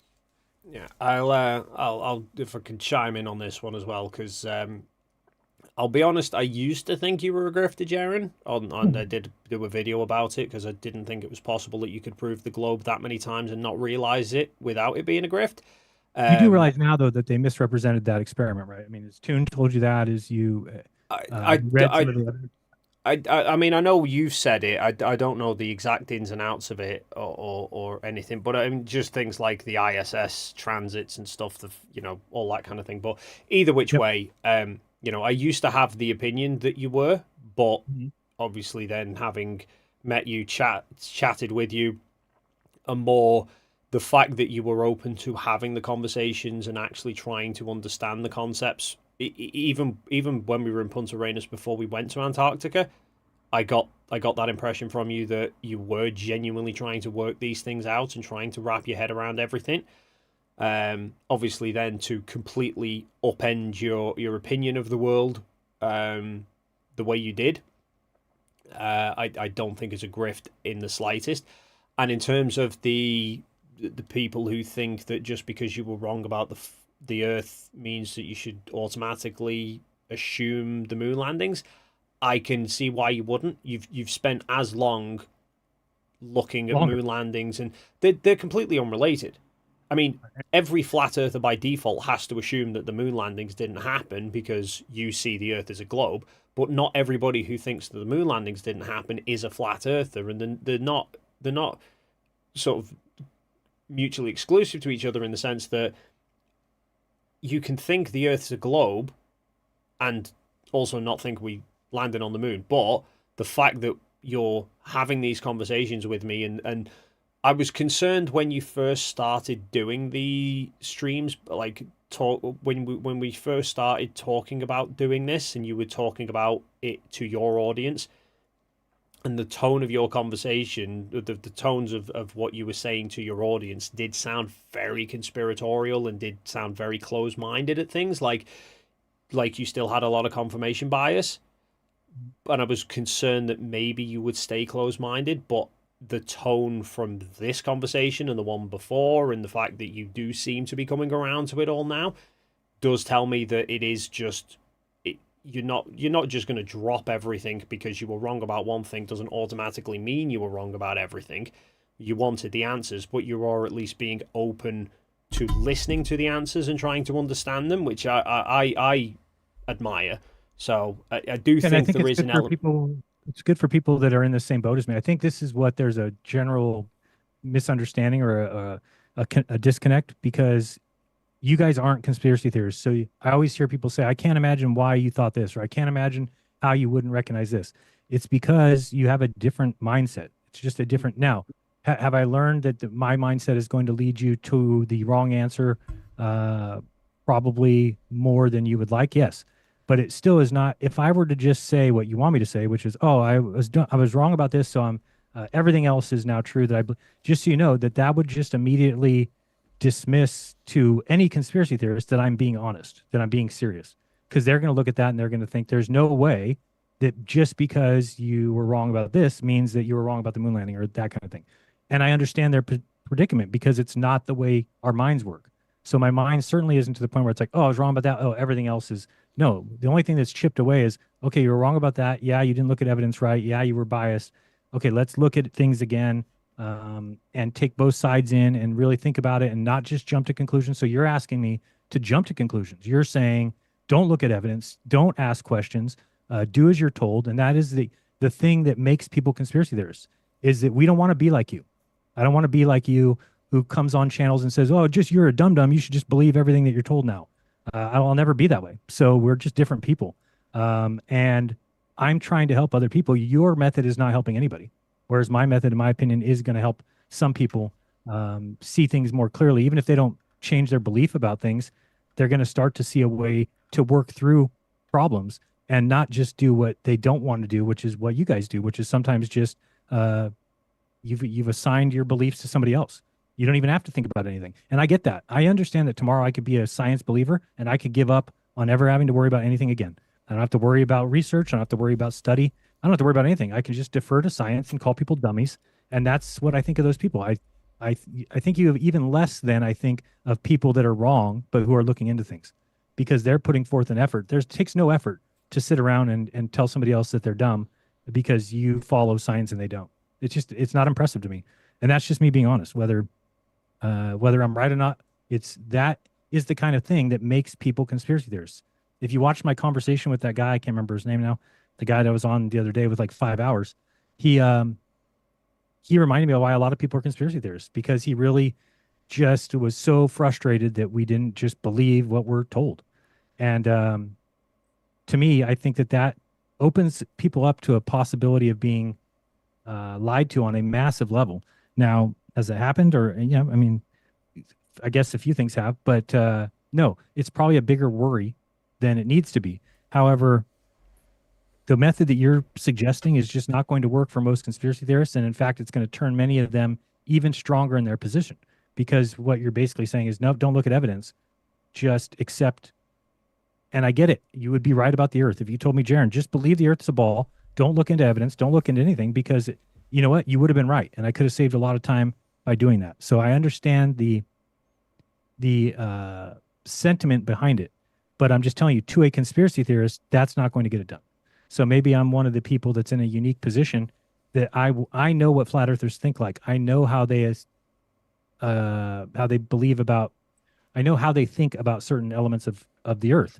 So I have an idea of how to help them, whereas I also have ideas of how to never help them, and it's being like MC Toon, or it's being like calling people names, calling these kind of things. It's just not going to work. It's just not going to do it. So I get it. I get what you want from me, but I would rather see somebody actually convert or to change their beliefs in real time, because they're really looking into something and really giving you their honest opinion. But I'm realizing more and more that that's not what people on YouTube want to see. Nobody wants to see you be honest. They want to see you do as you're told, or to continue to push their beliefs so that they can feel reconfirmed about them. And that's a sad state of affairs. That's not going to bode well for the future of humanity, because what YouTube is creating is a team's environment, to where if you're a flat earther, you better preach the flat earth words, and you better not change your thing. You better not listen to any hoax information. You better, or not any debunker information, because you've got a flat earth narrative to push. And if you're a globe earther, you better never admit that there's any issues with the flat earth. With the globe earth, you better never say that we see too far. You better never say any of that, because you will be called a flat earther. So what you're creating is these two teams that are both very set in their positions, and that makes for bad conversations. So anyway, I appreciate Dave, because at least he'll have the conversation with me. He may think like you do in his head, but he's actually smart enough to say, well, I'm going to keep that to myself, because it's probably not the best method to pull somebody to the other side. So Dave, I do appreciate your method. It's going to definitely, what do they say, kill more flies with honey than vinegar, right? Something like that. Okay, so we're going to do these ones next time. And then did you have any other super chats you need to read, or I just got it? Yeah, I mean, I've got loads, but some are sort of specific to you, and others just somewhat unrelated. So I'll get the ones to you out the way first. So Joe Cool says, points out that 5 separate countries have photographed the lunar landing sites. Val says they wouldn't be surprised if it takes 100 years to get back to the moon, because back in the 60s and the 70s they didn't have the risk assessments telling you how to hold a screwdriver without stabbing yourself, which is actually quite a good point. That, bear in mind that when NASA were first going to the moon, it was all new, but nothing majorly wrong had occurred. Obviously Apollo 1, but since then you've had like a 13 going wrong and 1 going wrong were drivers as to why the program got cut short, because it should have been up to Apollo 20. But then NASA switched to the shuttle, and they had both Challenger and Columbia go, due to what they openly say was their own fuck-ups, basically. So, and those led to the space shuttle program being scrapped. So I think that there is a thing now of they're not wanting to repeat stuff, which is why Artemis is taking so long, because they want to do it in as fewer launches as possible and make sure everything gets sorted between the launches, whereas you've got like SpaceX that are just trying to fire off rockets like starships every couple of months, and just, we'll blow up a rocket and we'll sit and then we'll work out what went wrong, which is more the mindset that NASA had in the 60s and not now.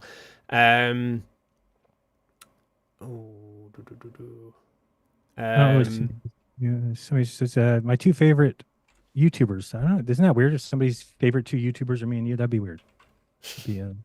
Meet that person. They're a little strange. Just throwing a little more support your way. Thank you very much. Yet here we are, watching on McKeegan's stream this time around. Just wanted to throw in some support. Thank you very much. Addicted to Globing.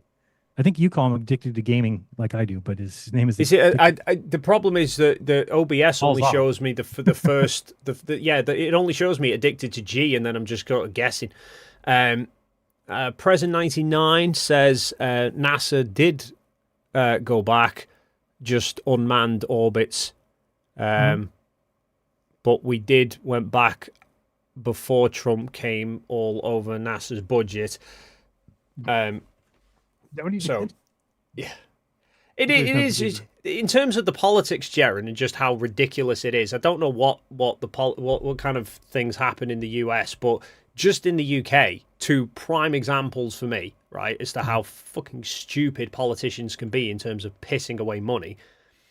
The UK decided, because currently all our hospitals are within the National Health Service, but none of the computers can talk to each other. Like my missus is a doctor, right? And every time she goes and changes to a new hospital, she has to get new passwords, new logins. They can't get records from one system to another. They're not all integrated. I used to work for a car hire company. We could access any computer system, like any of the details from any branch across the entire country. The NHS can't manage that. A few We years don't have back, any connection between states for child protection service. So if you are, being terrible parent to your kids in California, just move to another state Right. and they don't know. so right, but they got stuff like that, right? So Yeah. I don't know, about a decade ago, or 15 years ago, our government had the bright idea: let's have a brand new, completely integrated computer system. They forked out millions to a company to make it, who managed to do nothing but fuck it all up. And then the next government came in and said, nah, we'll scrap that and not bother with it. So we just pissed away like £100 million on a computer system we don't have. Then another government decides, let's have HS2, high-speed rail to connect London to the other major cities up north, right? Sounds a good idea. Spends hundreds of millions planning it all out, buying up all the land to knock out, to build the track. Next government comes in, your project's too far behind schedule, it's costing too much money, it's gone over budget, we're just scrapping the lot. Exactly as they've done with Apollo, we've got with train tracks now. That's how freaking stupid governments can be, because they just come in and they go, the last government, we need to make changes because the last government were doing things wrong. Where can we cut money? So they look at a project and they go, this is over budget and this is behind schedule, we're getting rid of it. But the reason that it's behind schedule and under budget is because the only reason that the contractors could win the contract in the first place was by over-promising what they could actually achieve. Wonder how you get around that, how you fix that. It's just never going to be fixed when you have too big a government like that. It's just too easy to scrap things because you just have the money coming in the next, right? You and I can't do that because we don't have endless dollars. So when we make a decision, we have to actually stand by it sometimes. You can't just say, oh, look, we've got another $1 billion coming in tomorrow, so scrap that one. Let's do this way this time. I did, strangely, I did a computer science degree. That was, I went to university and did computer science. And the one thing I remember specifically is the computer science teacher telling us about a company or a practice that companies employ where they overpromise a contract and then they intentionally make a computer system that is full of problems so that they can continue charging the companies to go in and fix the problems. Yeah, that's what happens with these jobs programs. It's why I say that these landers that they're doing, they build something for Mars and they say, oh, it's going to last 3 years, but it always lasts like 10 or 15. It's like, I think that they're building them to last that long because they can keep asking for money. They're like, hey, it's still on Mars. What do you want us to do with it? I think like the $1 billion to keep it going. Yeah, the thing is going to be is as it's now moving more into the private sector. Yeah, as it's moving more into the private sector and they're having fights with each other, I think that'll help push things along. So I think we'll get there. But a lot of the money comes from government. That's the thing, right? I mean, looking at what Elon Musk has done with SpaceX, he's already out of the money that he's been given to be on the moon. He's supposed to be on the moon. He's not there yet. He hasn't even gone into orbit. So I'm talking about with Starship.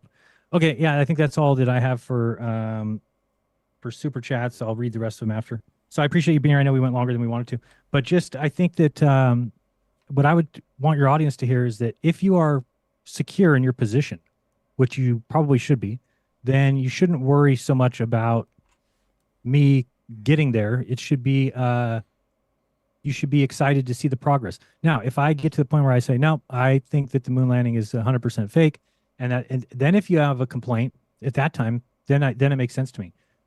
Until then, your complaint doesn't make sense to me.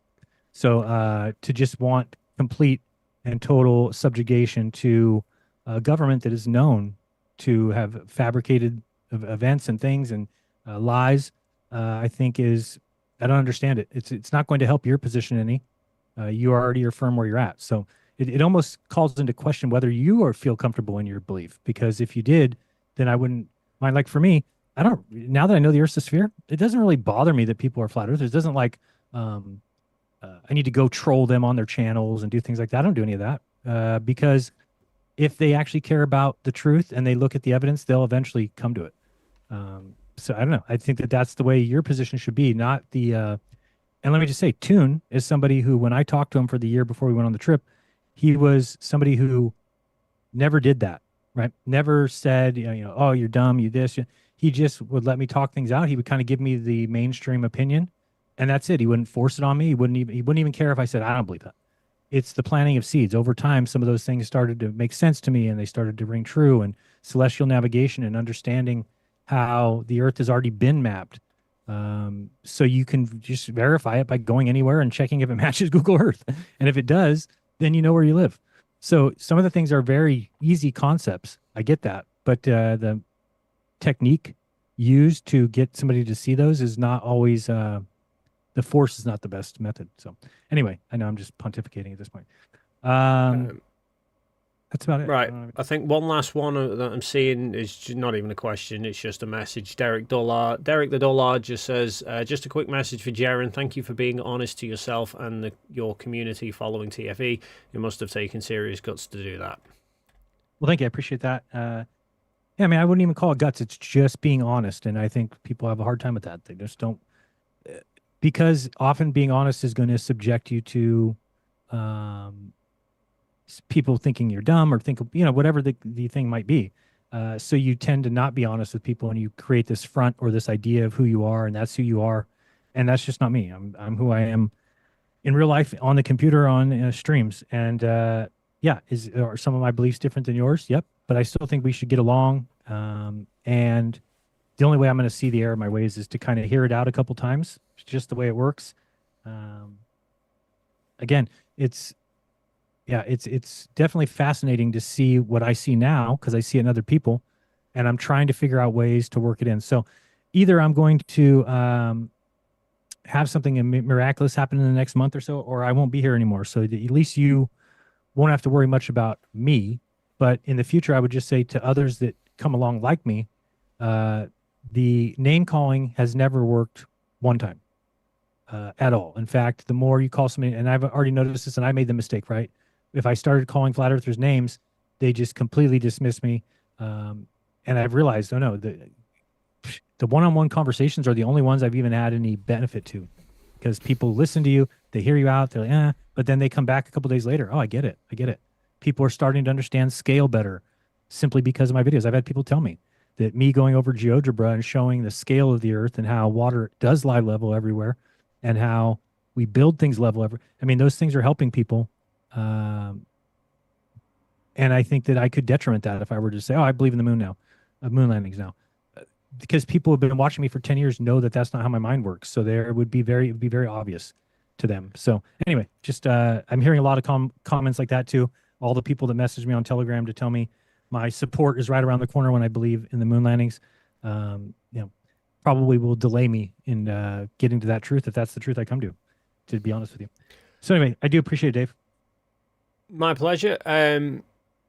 Yeah, remember Melodome, tinyurl.com/melodome1 if you want to help with that telescope. The great thing is if you give $3, $5, you get to enjoy the benefit of having time-lapse footage, stuff loaded almost every day for $3 or $4 or $5. So that's the power in numbers that we don't utilize much at all. And I get it. I get that you don't want to support ex-flat earthers, but I think that we are some of the people that have the best chance of converting people, because hey, I was a flat earther for 10 years. So if somebody's going to listen to anybody, it's probably going to be me before Toon or me before Dave. So anyway, I hope to continue doing this. I think that it is a good thing to try and get some of these people that are stuck in there out. But I realize now it's a cult. I realize that those people are not there by their own will. They have been, mind effed into thinking that everything they're told is true. And I'll take how much time I can to tell them that it's not. So that is it. Right. All right. Thank you, sir. We'll see you another couple of weeks. I'll let you know. We'll plan another Friday coming up here. Yeah, sounds like a plan. All right. Thank you much, sir. Talk to you later. All right. Take care. Later. All right. That was. Oh, there we go.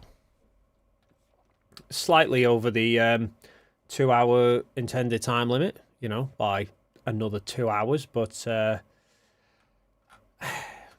problem is, there's so much to cover. There's so many topics to cover, and Jeran does seem to monologue quite a bit when he gets going. But I think it's good to let him vent it a little bit. Yeah, so I think it's productive. It definitely sounds like he's coming around to it. He's seeing the issues, which is why I won't give him a hard time, and why I don't think he's grifting. I think grifting is the notion of grifting is like what Dearth does, that you point out the problems and he will just run away from it, or he will just distract it and talk about something else, or not even necessarily grifters, but people who are just too close-minded, like said Apollo detectives, who have to keep twisting and manipulating conversations rather than address the points that go against them. Whereas Jeran hasn't been doing that, and Jeran's been looking at all of the footage, and look at the fact he knew nothing about the sheer number of the photos that were available prior to the conversation last week. He didn't know about March to the Moon. He didn't know about the 16mm film footage. He didn't know about any of that, and yet he's come at it today with loads of looking through Apollo Surface Journal and telling people to go look at it for themselves. And I think he hit a moment of realization when I showed him that Apollo 16 EVA footage of House Rock and just how far away those astronauts were going to reach what looked like a fairly reasonable sized boulder, until you see how far away they had to walk to get to it. So I do think he's going through the motions of trying to piece it together, which is what he did in Antarctica. Whenever we had conversations about it before the trip, but before the flight while we were in Punta Arenas, I was having this same sort of dialogue with him, where I was just putting points forward and detailing how it doesn't fit with a flat Earth. And unlike Austin, who could immediately see where I was taking the conversation, knew it was going to lead him to him having problems, and so was ducking away and wanting to drag the conversation to talk about something else, Jeran's not doing that. Jeran's actually pressing forward with the conversation and pressing forward with those points. Sure, he's trying to offer counter arguments, and I see that those two different mentalities a lot in the comment section as well, particularly the Apollo 16 video that I just put out 2 days ago. And I get some people who just want to immediately throw claims out there that it's fake. I counter with here's why that doesn't work, or here's, those claims are wrong, and they just disappear or talk about something else and don't want to address the points that I raised. And then you have other people who aren't going at it in a very assertive, this is why it didn't happen, this is why it didn't happen. They're going, Could it be this? Could it be that? Is there ways around it? And then you engage with it and say, that idea has this problem and that problem, and you can see them trying to then figure out what the solution is. So, yeah, I don't think Jeran's grifting. I know for some people it's going to be very frustrating watching him do it, but I can understand why he's doing it. Just because he's dropped Flat Earth doesn't automatically mean that he's wrong about everything else. You know, you're not going to apply it to anything else in your life. It's not like if you were having an argument with somebody about something completely unrelated, just day-to-day stuff, and you were absolutely convinced you were right, and then it turned out you were wrong, you wouldn't just think, shit, well, everything else must be wrong as well.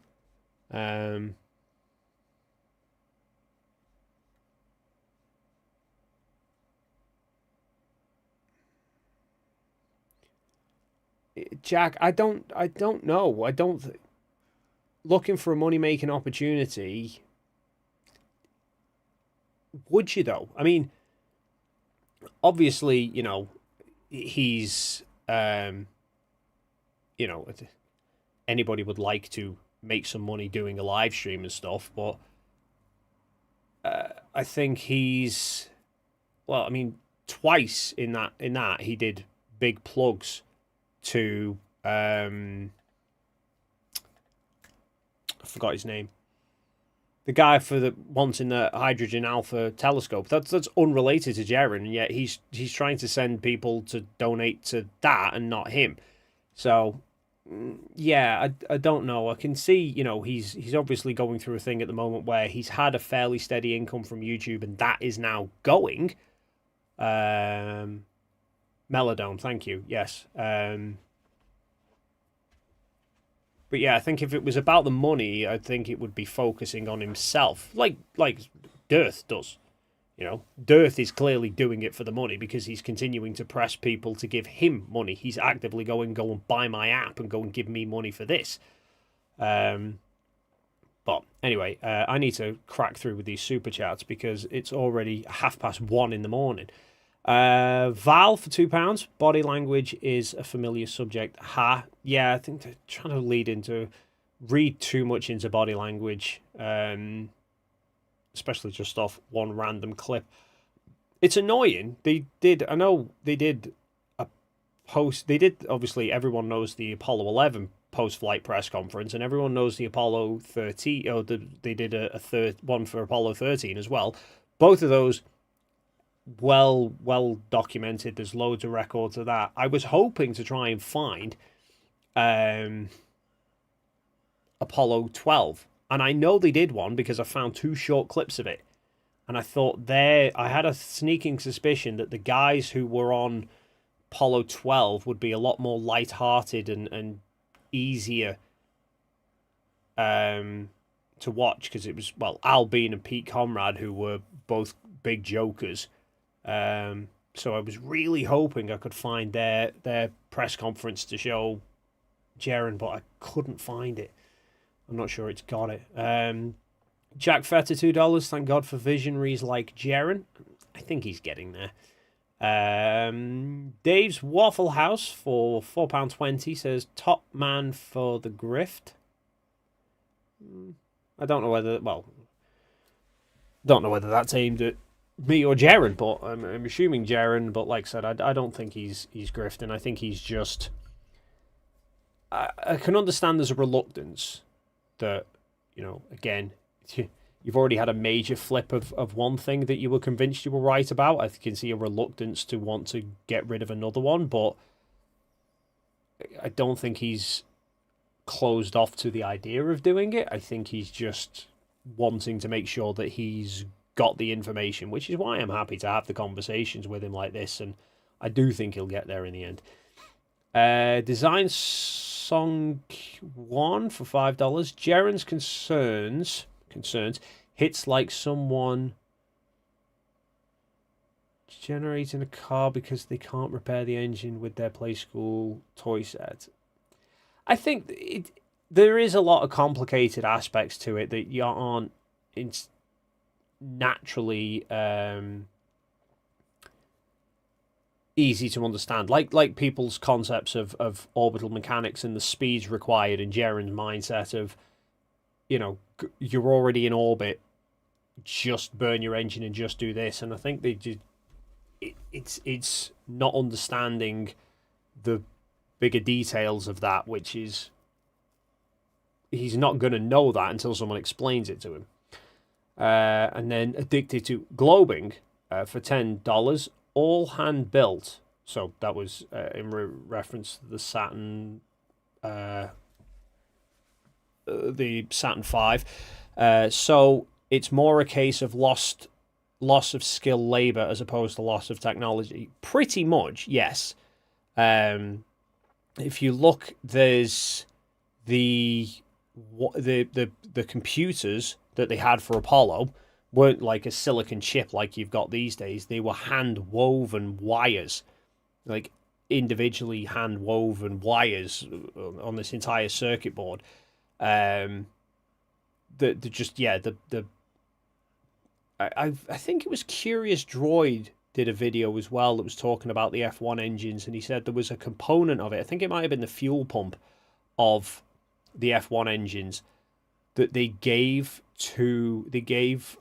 one of them to a team of young engineering graduates, and I think asked them to strip it down or reverse engineer it or do something with it, and they didn't have a clue where to start with it because it's just completely different ways of doing things to how we do now.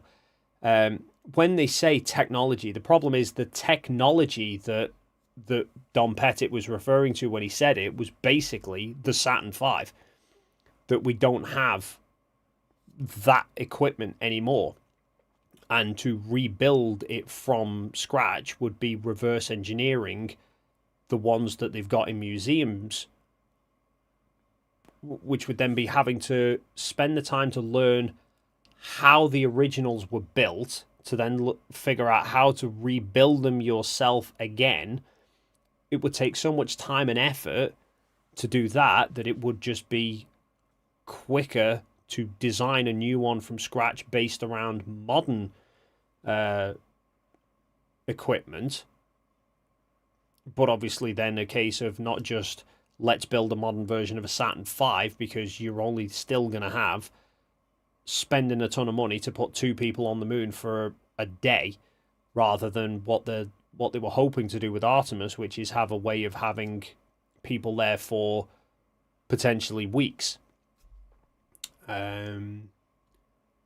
Design sunk 1 for $5. Why does he keep knocking people for not being as incredulous as he is? I think there is... there is somewhat of a defense mechanism, and I know he kicks off at flat earthers, even though he was in the same boat as them, and to him it's a case of, I've realized that it's wrong, so why haven't you? But some people aren't prepared to let go the same way he wasn't prepared to let go for, like I said to him, that I thought he was a grifter, because I didn't see how somebody could look for when the ISS was going to transit above them and go and photograph it to the second and see that it looked exactly like the ISS and still come to the conclusion that the Earth was flat. But, he just hadn't expanded his mindset to think this transit happens all over the world constantly, so it can't just be something looking like the ISS or whatever. Addicted to globing for $5. Do they still have the transcripts of the communication between the Soviets and NASA? I'd like to hear those. I don't know, is the honest answer. All I know is that the Soviets had tracked Apollo.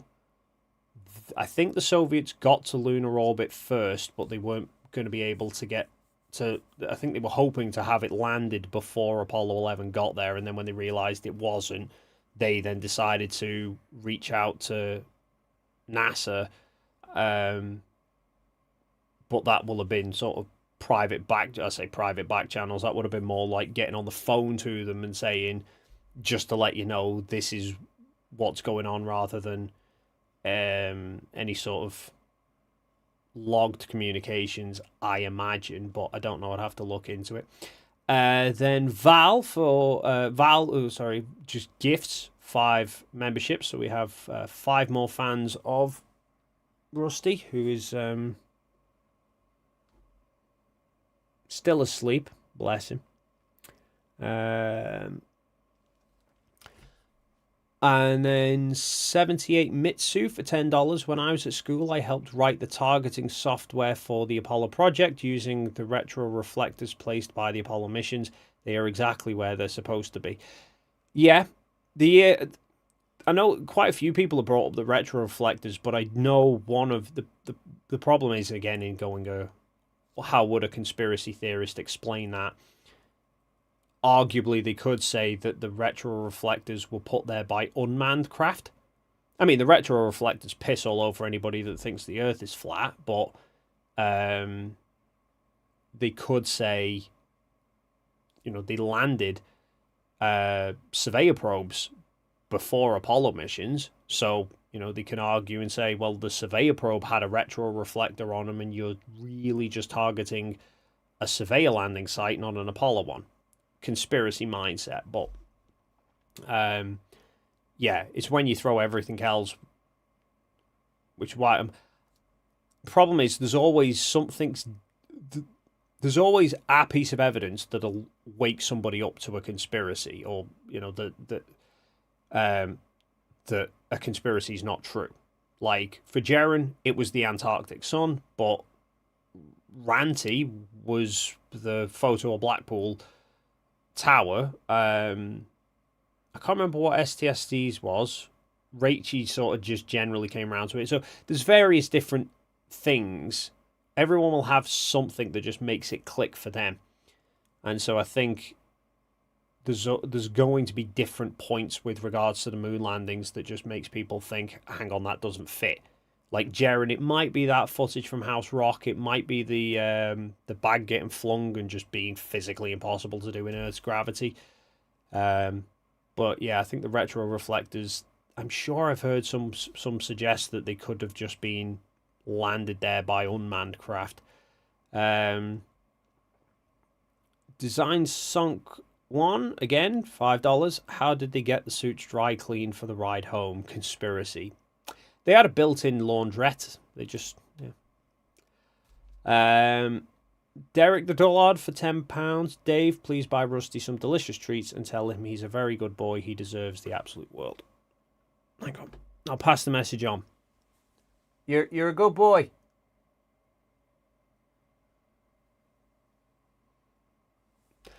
He's probably tired. I'll tell him again tomorrow when he wakes up. In fact, I could leave that one on there, can't I? Is that?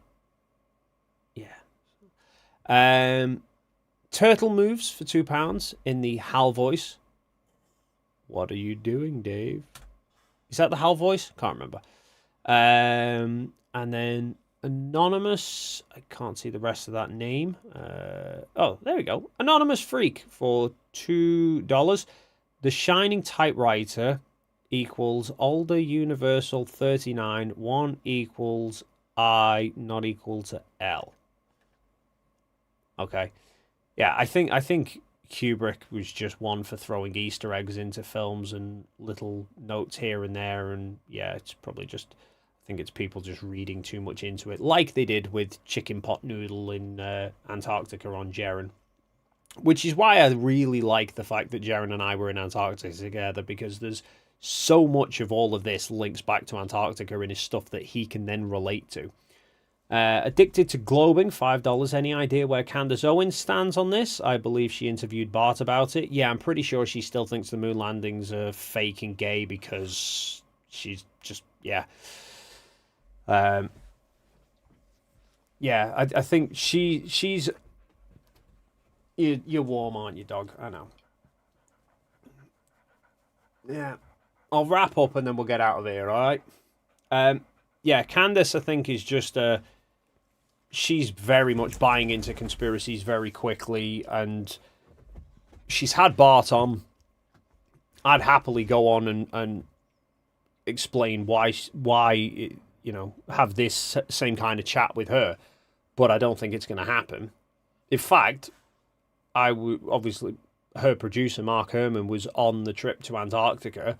I'm pretty sure he doesn't believe we landed on the moon either.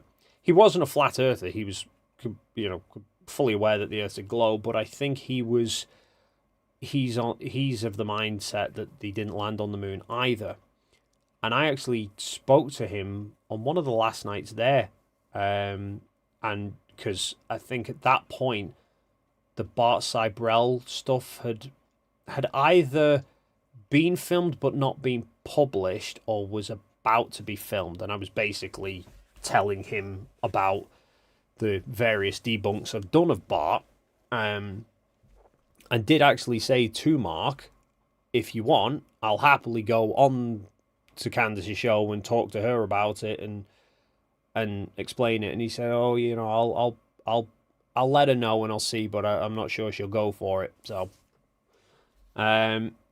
Icy Spin's been a member for 2 months. Says, "Did y'all discuss your recent video with the timing? I came late." The Apollo 16 one. Yes, we did. I gave a quick recap of it, basically to try and highlight that all the information is there and everything all fits together. That, if it was all faked, there would be problems with it, and somebody thought there was problems with it, and then when you actually delve into it, you find out there's not. And then Icy Spin for $2 says, "Have a pint on me of water for Rusty." I'll get him that once we finish up here, because I think he's a bit worn out. Yes, you. You can't even see him. He's just looks like he's smiling at me. Then Jack Fetter for $5. "Jeran, you're not on a truth quest. Get over yourself. You fully misrepresented my point and tried to portray yourself as the victim. Sad Jeran." Ew, he's back. Can I get him here? There you are. You're a bit warm, aren't you, dog? I know.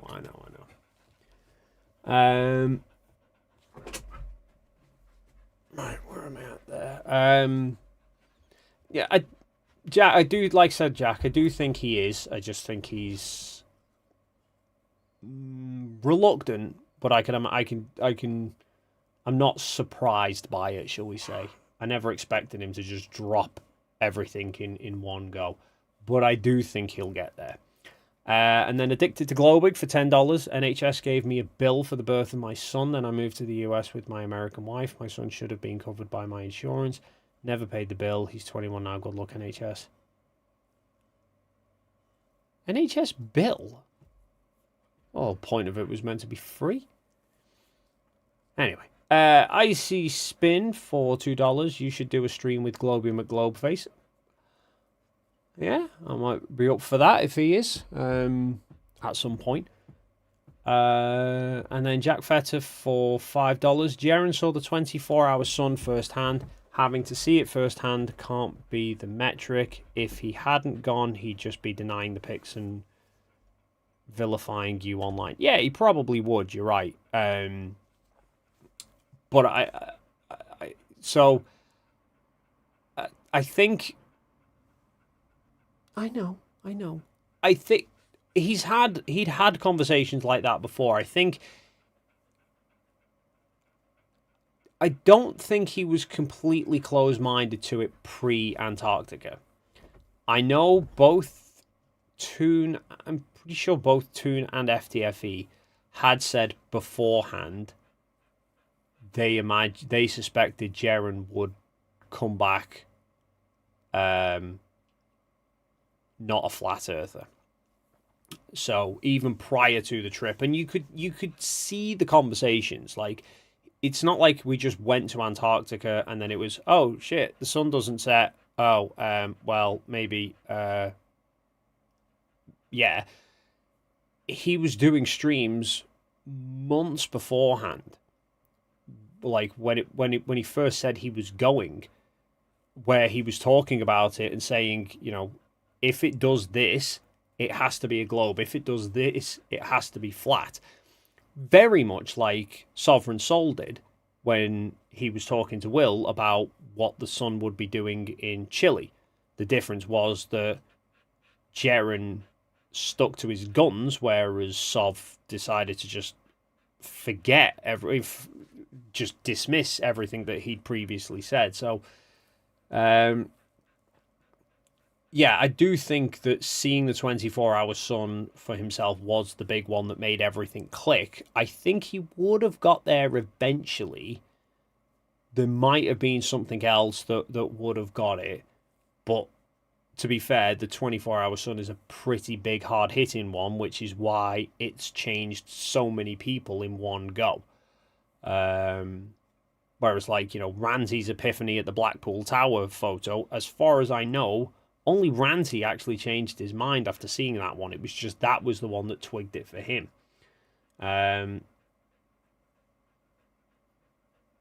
Whereas, yeah, 24-hour Antarctic sun shifted a lot of flat earthers in one go. And then Ian Reagan, £5. Brilliant Apollo 16 video, Dave. The guy behind Apollo Flight Journal was impressed. Will you be rebutting the latest Apollo detectives derp? So I think I know somebody commented. I'm sure it was the guy who did the Apollo Flight Journal. So I'm pretty sure he saw it. So that's good. Glad they didn't find any issues or anything that I'd got wrong. With regards to rebutting the Apollo detectives, which particular derp would you be referring to? Because, well, everything's derp whenever they open their mouth. In terms of the whole their film in a vacuum and the shit saga of them trying to refute me by just completely misrepresenting our conversation, yet again, I will be at some point doing a video highlighting it, because the funny thing is, and I need to try and work out their position on things, because that's what one of the Tchaikovsky crater, I never know how you pronounce that, it's bloody Russian. I could have sworn it was Tchaikovsky because that's how they pronounce. I'm sure that's how Kevin Bacon pronounced it in Apollo 13, but then I'm looking online and it seems to be more like Tarkovsky. But anyway, that crater is one that has been photographed in recent years, but they knew about it back in the 50s and the 60s when they only had film cameras that they could have captured it with, and it's on the wrong side of the moon for us to have known about it beforehand. So filming a vacuum, or filming a Tchaikovsky. Thank you, Barry. Yeah, film and radiation. They had film cameras on the backside of the moon in the late 50s, early 60s. So film can obviously survive radiation. And then they say film can't survive in a vacuum. But Gemini flights, Apollo 9, did EVAs with film cameras taking pictures and shooting video footage. Footage is all fine. Spy satellites, like I said, the KH series 1 through 7 were all vacuumed filmed, but they only talk about the KH9. So yeah, I'm gonna do a video on that at some point. Right, and then Gary Io for £2. Do some more of these, Dave, with Jeran. That is the plan. Like I said, I'm pretty much just going to do these until he realizes he's wrong, however long that may be. But yeah, as long as the conversations are like this and they are actually being sort of very productive, and he is taking everything on board. If it hits a point where he's just stonewalling it and going, I can't refute any of the points, but I don't believe we landed on the moon just because I don't want to believe we landed on the moon, then I might reconsider. But at the moment, we're yeah, everything's going on the right lines. Right, you want to go, don't you? Yeah, you do. Okay.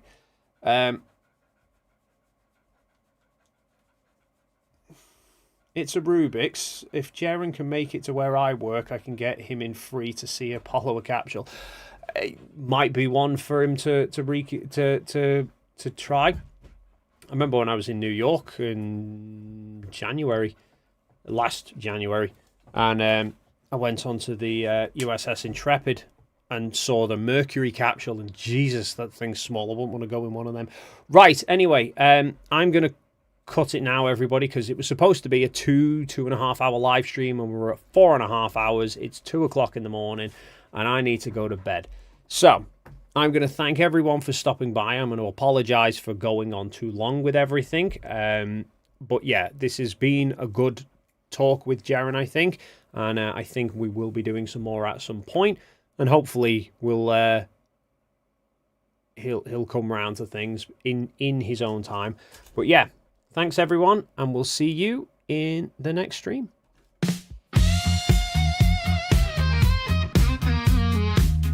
Rusty sits atop his big red chair, casting out looks without a care. With his sidekick Dave close at hand, teaching us about the globe. Sunspots or the new space probe, the daring duo will make their stand. Rusty lies in his big red chair, belly rubs legs up in the air. It's a clever ruse to be sure. He may look sleepy, don't be deceived. Don't let your thoughts be preconceived. He can spring to life in a big red blur. Rusty has a nose for facts, a science-based directive. Battling conspiracy theories, a true canine detective. He can't be denied. So many have tried, so many have failed and ended up dejected, just like the fish John West rejected. So many of them to be corrected.